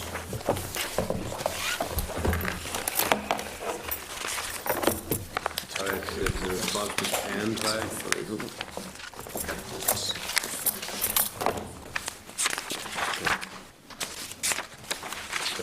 Barbara McConaughey is actually responding to Ian Young, who wrote on behalf of Turkington Holdings. Which tab? Tab 14. Don't think it's Back 14. end of tab 14. Just And 29th of February, yeah. you're on the That's my own. 27th of February. yes, this one here. You're in that permanent secretary and Nelson McCauley. 27th of February. The letter from Susan McCarthy. Yes, that was because that was the time Stephen was off. So I wanted to just put this through to the Minister for clearance. It shows that you had sight of the. Sorry, undoubtedly, I knew that I knew there was an agreed meeting to go ahead, and I did. But I will readily, I will readily admit I readily cleared that because my job to clear sort of issues. But I have no recollection anymore being involved in the meeting other than just saying. Yeah, but that's our problem, you see, because you're saying that you cleared it, and I'm saying you don't remember what it was. Or do you remember? You mean? Sorry, The issue here was that were you aware that the letter came in, the request came in from Turkington's? Yeah. The answer is. And you cleared it? Undoubtedly, I cleared the process, but by the time the meeting takes place and the debate in May, I'm out of the picture in that one, and I'm not aware of what's going on in this debate. I only see it when it's Turkington's at this stage, and I will readily admit I can't remember. I would clear, in his absence, I would have cleared as well as all my work and the department's work, I was just checking these things going through the Minister, but I would not have a detailed knowledge. Okay? But the reason why I would press that is because, again, that it goes back to the issue for us is that and we're trying to square this circle that, as you said, the Minister ultimately then makes a decision that the letter or that the meeting was with Turkington Holdings. What I'm presenting to you is a sequence of evidence that Jim's already done, as another member has done it previously, which would be to the contrary, which shows that the meeting was not with Glasgow Federation but with Turkington. Yeah. And what I want to put to you directly, Will, is this: is that on the last day when you were here, you sat with. I asked you the last day when you were given evidence, could you account for how you were actually in this room and Michael Sands gave evidence, which was subsequently proven to be incorrect. Maybe not his evidence, but there was a contradiction in the evidence presented by Michael Sands and others around the meeting on the 16th of April, which was sitting about on the 20th of May to this committee. Difficulty for me in this is that you in your response the last time around said you were aware, but I put it to you that you were aware when Michael Sands was given his evidence that there was a conflict in the actual what happened. And you referred to the trim system and what have you. Your response at that meeting, your last evidence, was that you were waiting. I asked you at what point, if you were aware there was incorrect evidence being given to this inquiry, because of evidence and information sitting in the department's disposal, at what point would you bring that to this attention of this inquiry? You told us that on that occasion you were expecting Michael Sands would deal with it when he returned to the inquiry. Now, in saying that, I also did point out to you on that occasion, if I remember correctly, that was you made us aware that Michael Sands wouldn't be at that next session because he was off ill.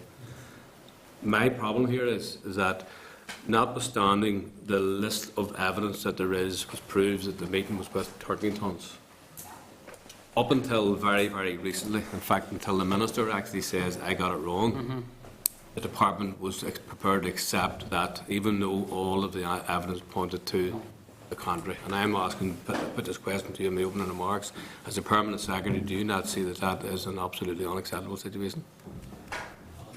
I mean, obviously we have both. Michael is not back here to give his evidence. Been seriously ill. But you're aware of the evidence is there, so leaving Michael out of it. Well, I mean, Michael is very central because he's a sensible person who's been dealing most closely with the issue here, and you'll readily understand. You know, it's the biggest department in this process. I rely on a lot of people to do the detailed work. I can't get into. So I'd like to hear Michael in this position here. But what I'm saying is, looking at this process clearly, is also. There was a situation here where there was a letter came in this process. There was obviously a pre-meeting in the Radisson about this question, and you're going to get more evidence as you.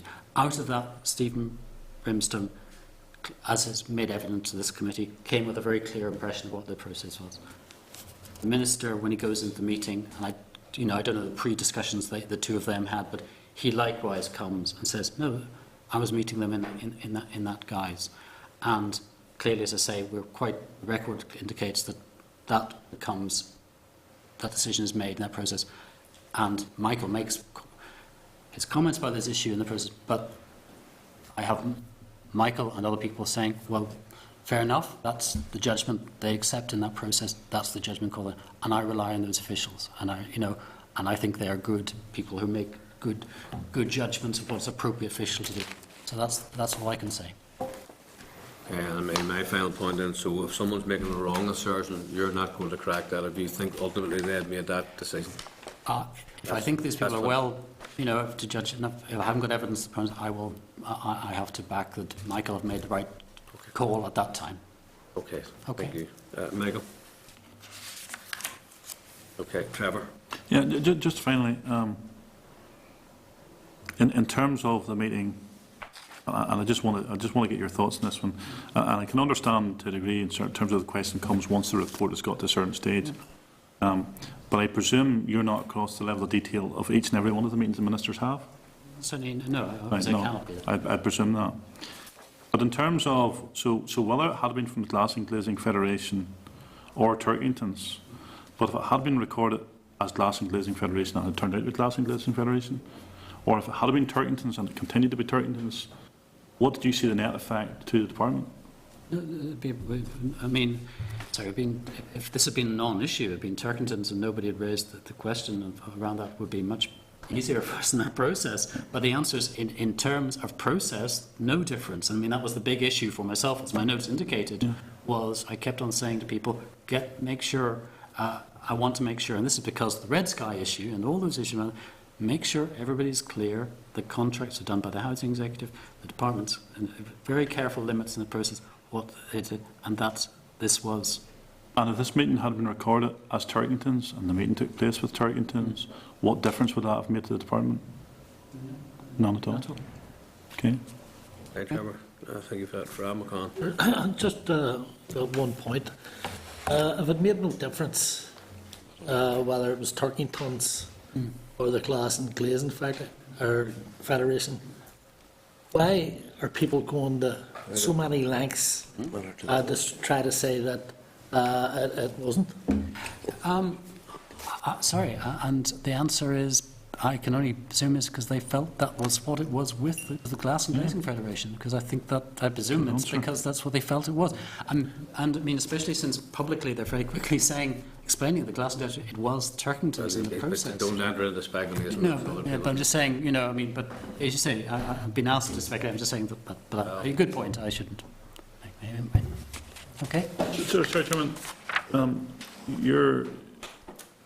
not asking you to speculate, but it's on the record today in terms of what BBC have said in relation to that.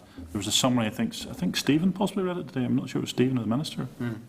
Your impression of what BBC had recorded, I mean, have we got a copy of that? Where they said that they could see, what was the bit where they... Yes, they have the transcript there. Can we just get a copy of that again, See where the Minister might have thought, possibly. Yeah. Well, I mean, I think that is the words. Can you see where the Minister may have thought? Yeah. Can you understand why the BBC would have The thought? reference where someone on the programme makers or the presenter says it's possible the Minister may have thought. Yes. Yeah. Can you see where BBC could have drawn the conclusion that it may have been possible for the Minister to think it was the Glass and Glazing Federation? Well, I think it's because the Minister had made very clear in his letters of the 28th and 26th, 27th exactly his views, and I think the BBC had accepted that point. Can we read that into record again, just, Chairman? That paragraph. It is possible Mr McCausland thought that the men from Turkington's were there as representatives of the Federation. So that's his words. That's BBC words. Yeah, but it's more than that. Yeah. I think we should hear it all. Comment. No, you didn't want to hear it all, Jim. No, I'm only just going to read. I'll only read a part of the full sentence or whatever. But it's possible Mr McCausland thought that the men from Turkington's were there as representatives of the Federation. But the Housing Executive has told us that there are two officials who attended the meeting were not aware that the men from Turkington's were representing the Glass and Glazing Federation. What is even harder to understand is why Nelson McCausland changed the draft letter to say he also met Fusion 21. So I can continue, but yeah, no, but I think it's important. The open part of the paragraph was. But you want to pick a, I'm only making the point that. Well, I mean, others pick portions of the paragraph. Yeah, but I mean, you had asked because it suits the arguments. I'm only listening to full stop. That's all I'm doing. That's right. Yeah. No, I mean, Trevor, you've obviously your point. No, that's fair enough. Okay, well, I mean, I'm just just to make the point then that really what I'm putting to yourself, and it's just my final remarks, is that there is a raft of evidence, written, email, verbal, oral evidence, which points out to the meeting with Turkington's.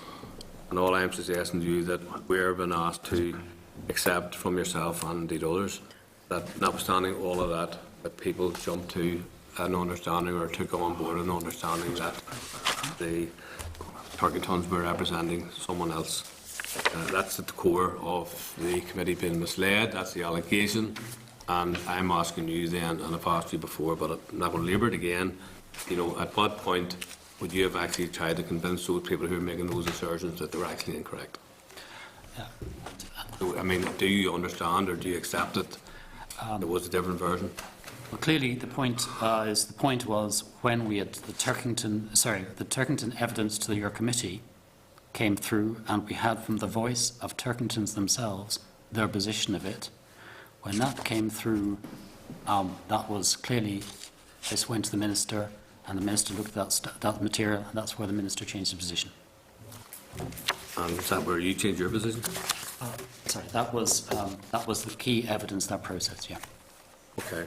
Are there any other comments, Will, you want to make before you conclude? Okay, no other members asking to speak. Okay, so Will Hurd, thank you very much for your evidence here this afternoon. Thank you.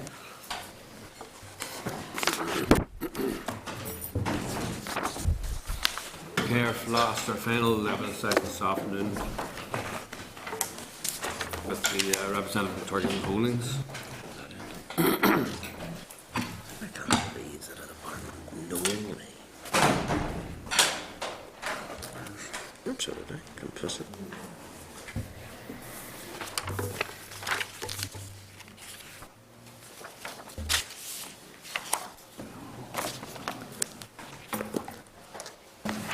Gentlemen.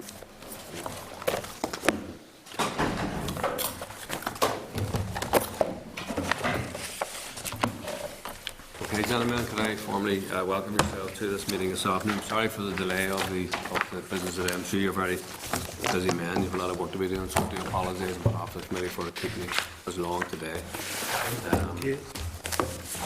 Again, as you know, you have been requested to attend this session of the inquiry this afternoon, just in respect of some evidence. And just to outline, the committee's position has been that when we receive evidence, we will review that evidence. If there's any kind of disparity or lack of clarity in terms of any evidence coming from enough different witnesses, then we will invite those witnesses back and request and require them to take an oath or an affirmation.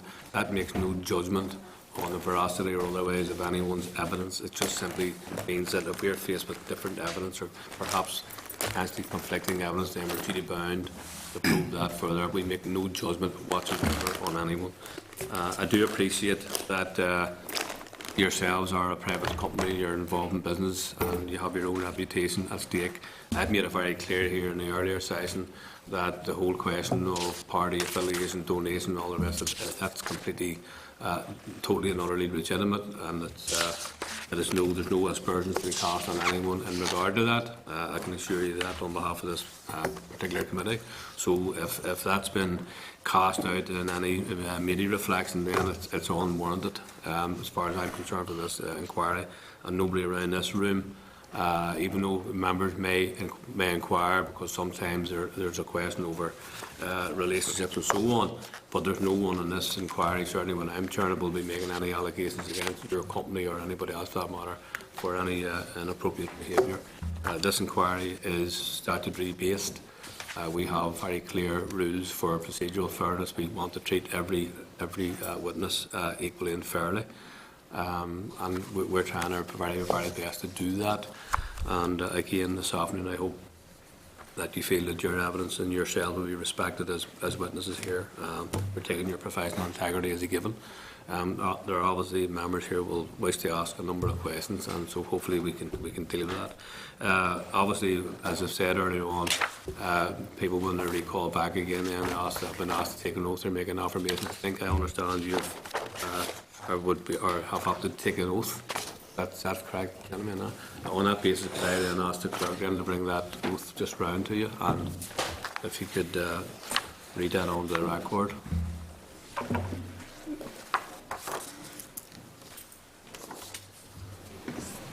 Sit down.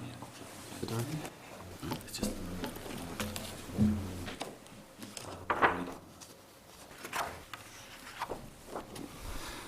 I swear by Almighty God that the evidence I shall give shall be truthful and honest, that I will give the committee all such information and assistance as I can to enable it to discharge its responsibilities.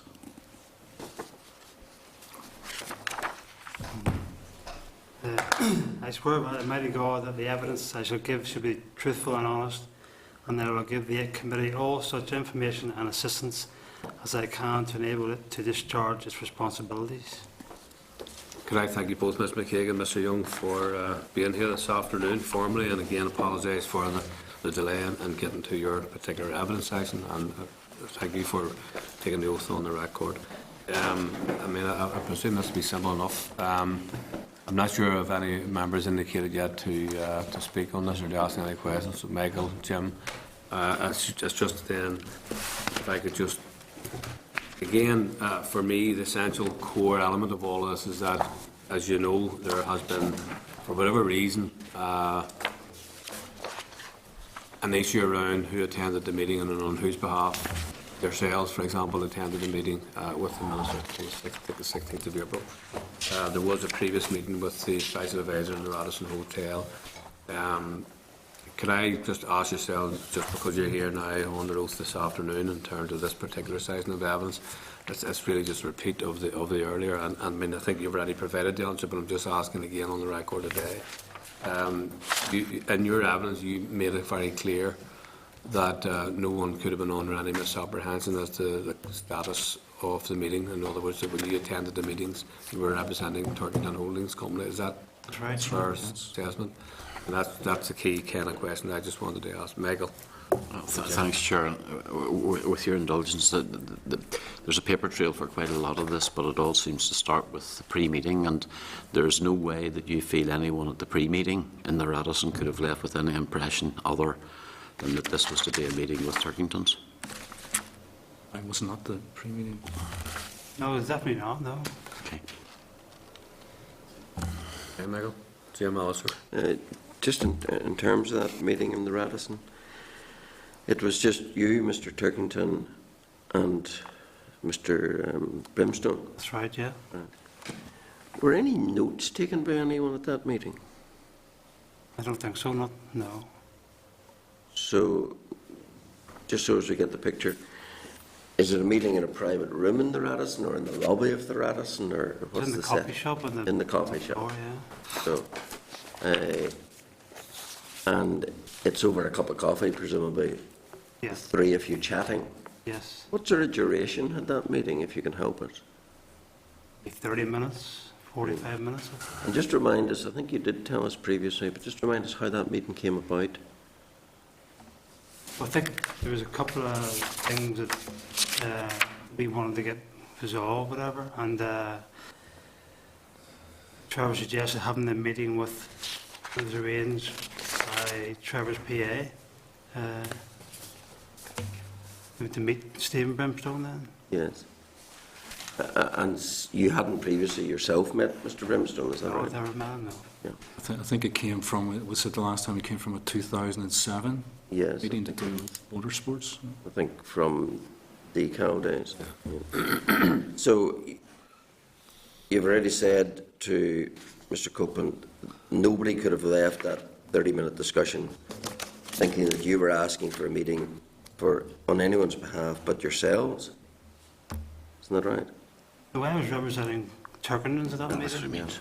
And the idea of then meeting the minister, who did that come from? But the idea of the first meeting was to try and get a meeting with the minister. With the minister. Yeah. So Mr. Brimstone was meeting you as a preliminary? Yeah, just try and see what was the best way of going about. And then after that, you write a letter. Yeah. On behalf of Turkingtons, specifically asking for the meeting. Yes. Mr. Brimstone has told us he was surprised that that letter came on your letterhead asking for a meeting as Turkingtons. He expected it to be asking for a meeting as Glass and Glazing Federation representatives. You're quite clear in your evidence to us. There's nothing said in the coffee shop or elsewhere that it could have given rise to that expectation. We did talk about Glass and Glazing Federation standards and specifications, and I was Beyond that. I was a previous chair. No, beyond that, no. Yeah. Just when you are here, arising from something that came up this morning, you were, am I right?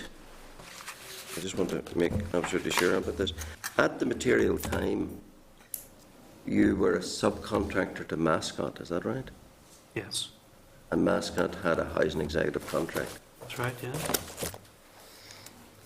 If in the process of a contract with the housing executive, a contractor comes up with a good idea which saves everyone money, is there any incentivization, reward, or benefit from that to the contractor?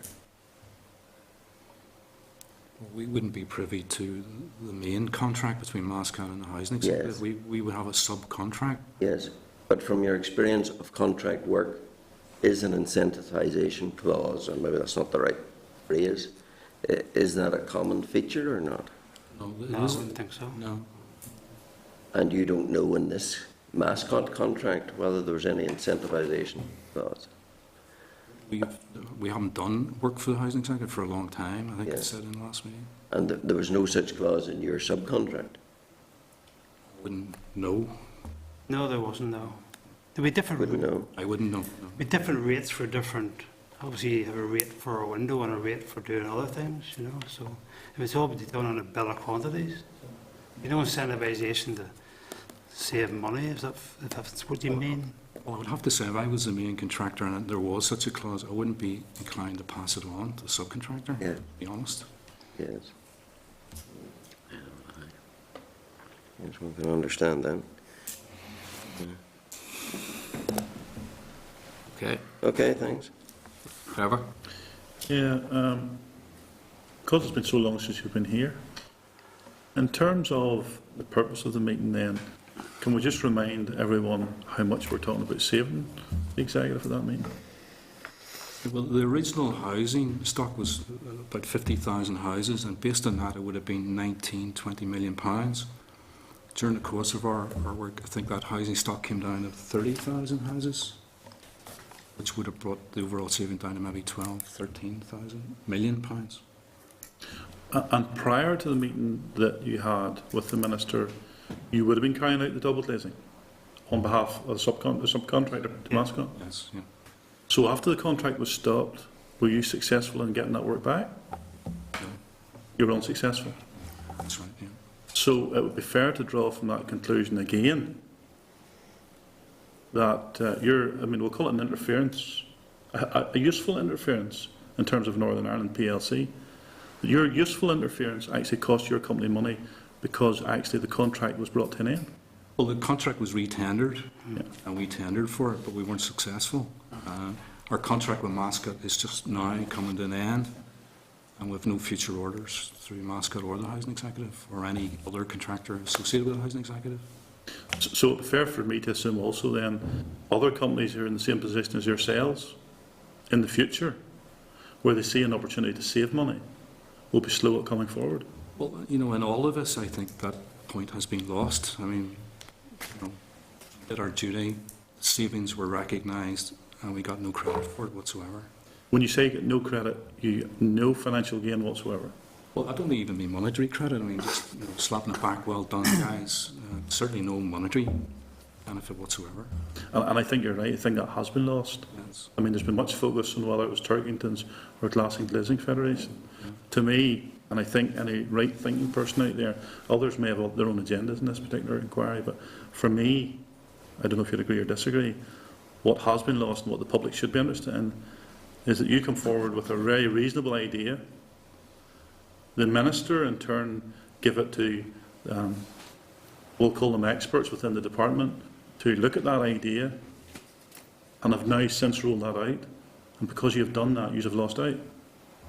Yeah. So any right-thinking person would say the course of events, whether it was Glassing Glazing Federation, Turkington's or anyone else, the course of action taken in relation to the meeting was useful in terms of savings to Northern Ireland, but wasn't very useful to whoever the company may be who would come forward in the past or in the future. It's entirely, well, you know, sorry, gentlemen, it's entirely an opinion. It is, yeah. And you hold that, Trevor, that's not a problem, but I mean, automatically I'm going to get other members who want to put counter. I'm not going to allow this to go on much longer. Sorry, gentlemen, you wanted to respond there, so it's just what I'm saying is I don't want to be getting into, because all these things will be evaluated in due course, and I don't want to accept it that because you came forward with an idea that somehow or other were penalised either, so I don't know where that's been said or not, but it's not really a purpose here, but at point in me, I'm giving a wee bit of latitudes, so do you want to respond to that? And I was just going to say, in the new tender, the way of fitting windows was included.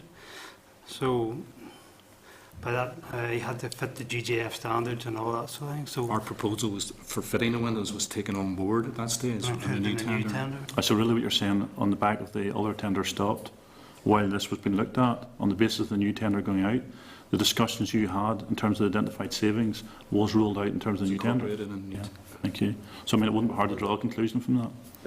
Okay, well, just be clear. You completed your contract with your subcontract with Mascot. Just about to. We're still working. Yes, you're still working on that. So you didn't lose that. No. No. What you lost was something you never had, namely you tendered on the planned maintenance contract and weren't successful. Yes. And that's take your chances. That's how commercial life works. Okay. Yeah. But from Just trying to work on it. When you apply for a contract, how long does the period of contract last? Contract 5 years. The first contract was 5 years. I think the next one is.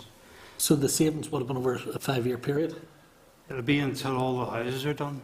But if it took, how long would it normally take? Well, I think the new contract has to finish in April 2015, I think. It may be extended. Would have been over that period of time. And could you tell us the vast majority of the savings, was that not down to doing away with redecoration grants? Well, half it. That's fine. Did you?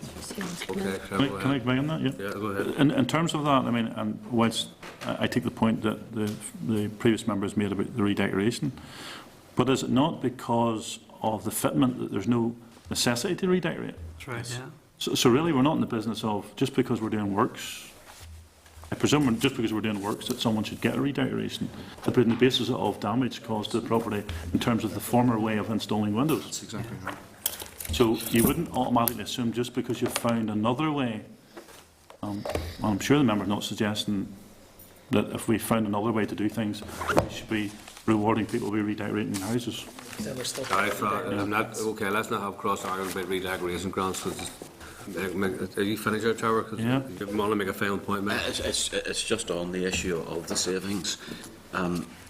When you had projected how much money could be saved, and that total was arrived, that was that on the basis of the payment of no redecoration grants or a reduction in the level or substituting public liability insurance claims for redecoration grants? No, the savings were just due to the plastering. There's no plastering required, and then the redecoration grants would be the other part of it. You don't need to do it right. In other words, the removal of the wet Savings in trades. physical works, have less work to do and the redecoration. Okay, members, thank you. Gentlemen, there's no other members indicating to ask any more questions. Are there any final remarks you want to make before we conclude this particular session? No. Well, can I thank yourselves again? Again, just to stress your patience for being here today for this inquiry. I know you had issues around coming here, given the publicity attached to this and all that, but I mean, I can only apologise for any of that. And could I just formally thank both of you and your company for attending their evidence session here again this afternoon. Thank you. Thank you very much. Okay, members, that brings to an end the inquiry session for today. Can we then move swiftly back to the agenda? And we have already dealt with a number of the statutory rules and so on. We've already dealt with also the housing benefit habitual residents. We're moving on to the occupational pension scheme. So with the statutory rule 89, 2014, occupational personal pension schemes, you'll have it on page 189. The committee considered the SL1 in respect of this on the 6th of March and was content for the rule to be made. The rule will be subject to confirmatory resolution procedure before the Assembly and is proposed that these regulations will come into operation on the 4th of April 2014. If you have no objection to the rule, then the conformity read on the record. Great. We're happy enough with that. Okay, that the Committee for Social Development has considered statutory rule SR 89 2014, the occupational and personal pension schemes, automatic enrolment regulations, Northern Ireland 2014, and subject to the examiner of statutory rules report, recommends that it be confirmed by the Assembly. All agreed? Thank you, members, for that.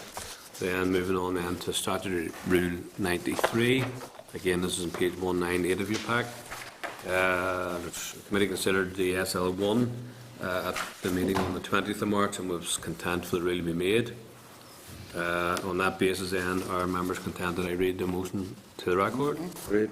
Okay, that the Committee for Social Development has considered a statutory rule SR 93/2014 and subject to the Examiner of Statutory Rules report has no objection to the rule. All agreed? Good. Thank you very much, members. Then item number 5 on your correspondence, page 211. Members content to note the correspondence as per the memo? Agreed. Okay, thank you very much, members. Just drawing to your attention, page 242. Department has provided the committee with a link to Dr. Lisfield's review of the work capability assessment. And the committee is scheduled to receive a briefing from the department on the outcome of the Dr. Lisfield's analysis on the meeting on the 29th of May. Okay, so we've all agreed then on the correspondence per the memo. Next item then would be the forward work programme. It's top there, page 37. Your tabled items folder. Members content to note that? Just in that context of the inquiry, is there any progress with the BBC or any update on Michael Sands? Just check the second point first. The update that we have is simply that Mr. Sands will not be available until at least the 17th of April. In relation to the BBC, any information that we requested from the BBC we have received. Is that correct?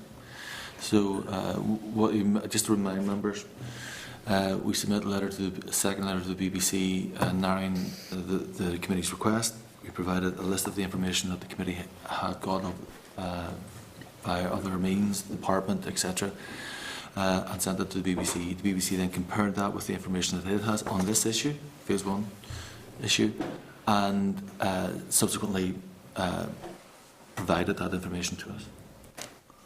So any information that the committee's asked of the BBC, we have received, and members were provided actually with a copy of that information not so long ago.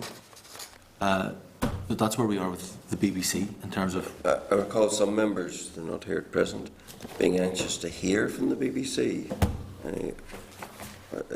Is that the intention, or are you awaiting requests for that?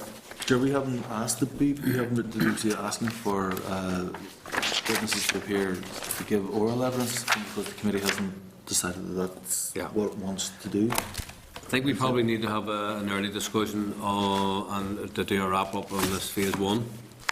And so I would suggest at our next meeting then we consider our next steps in respect of phase 1 while we've concluded that. And I'm content with that. Fair enough. Okay, members, thanks for that. Do you have a say the formal work programme in front of you? Next item is AOB. Anything under any other business? Nothing to raise. So the meeting stands adjourned to our next meeting on the 10th of April. Same time, same place. Thank you very much, members. Thank you for today.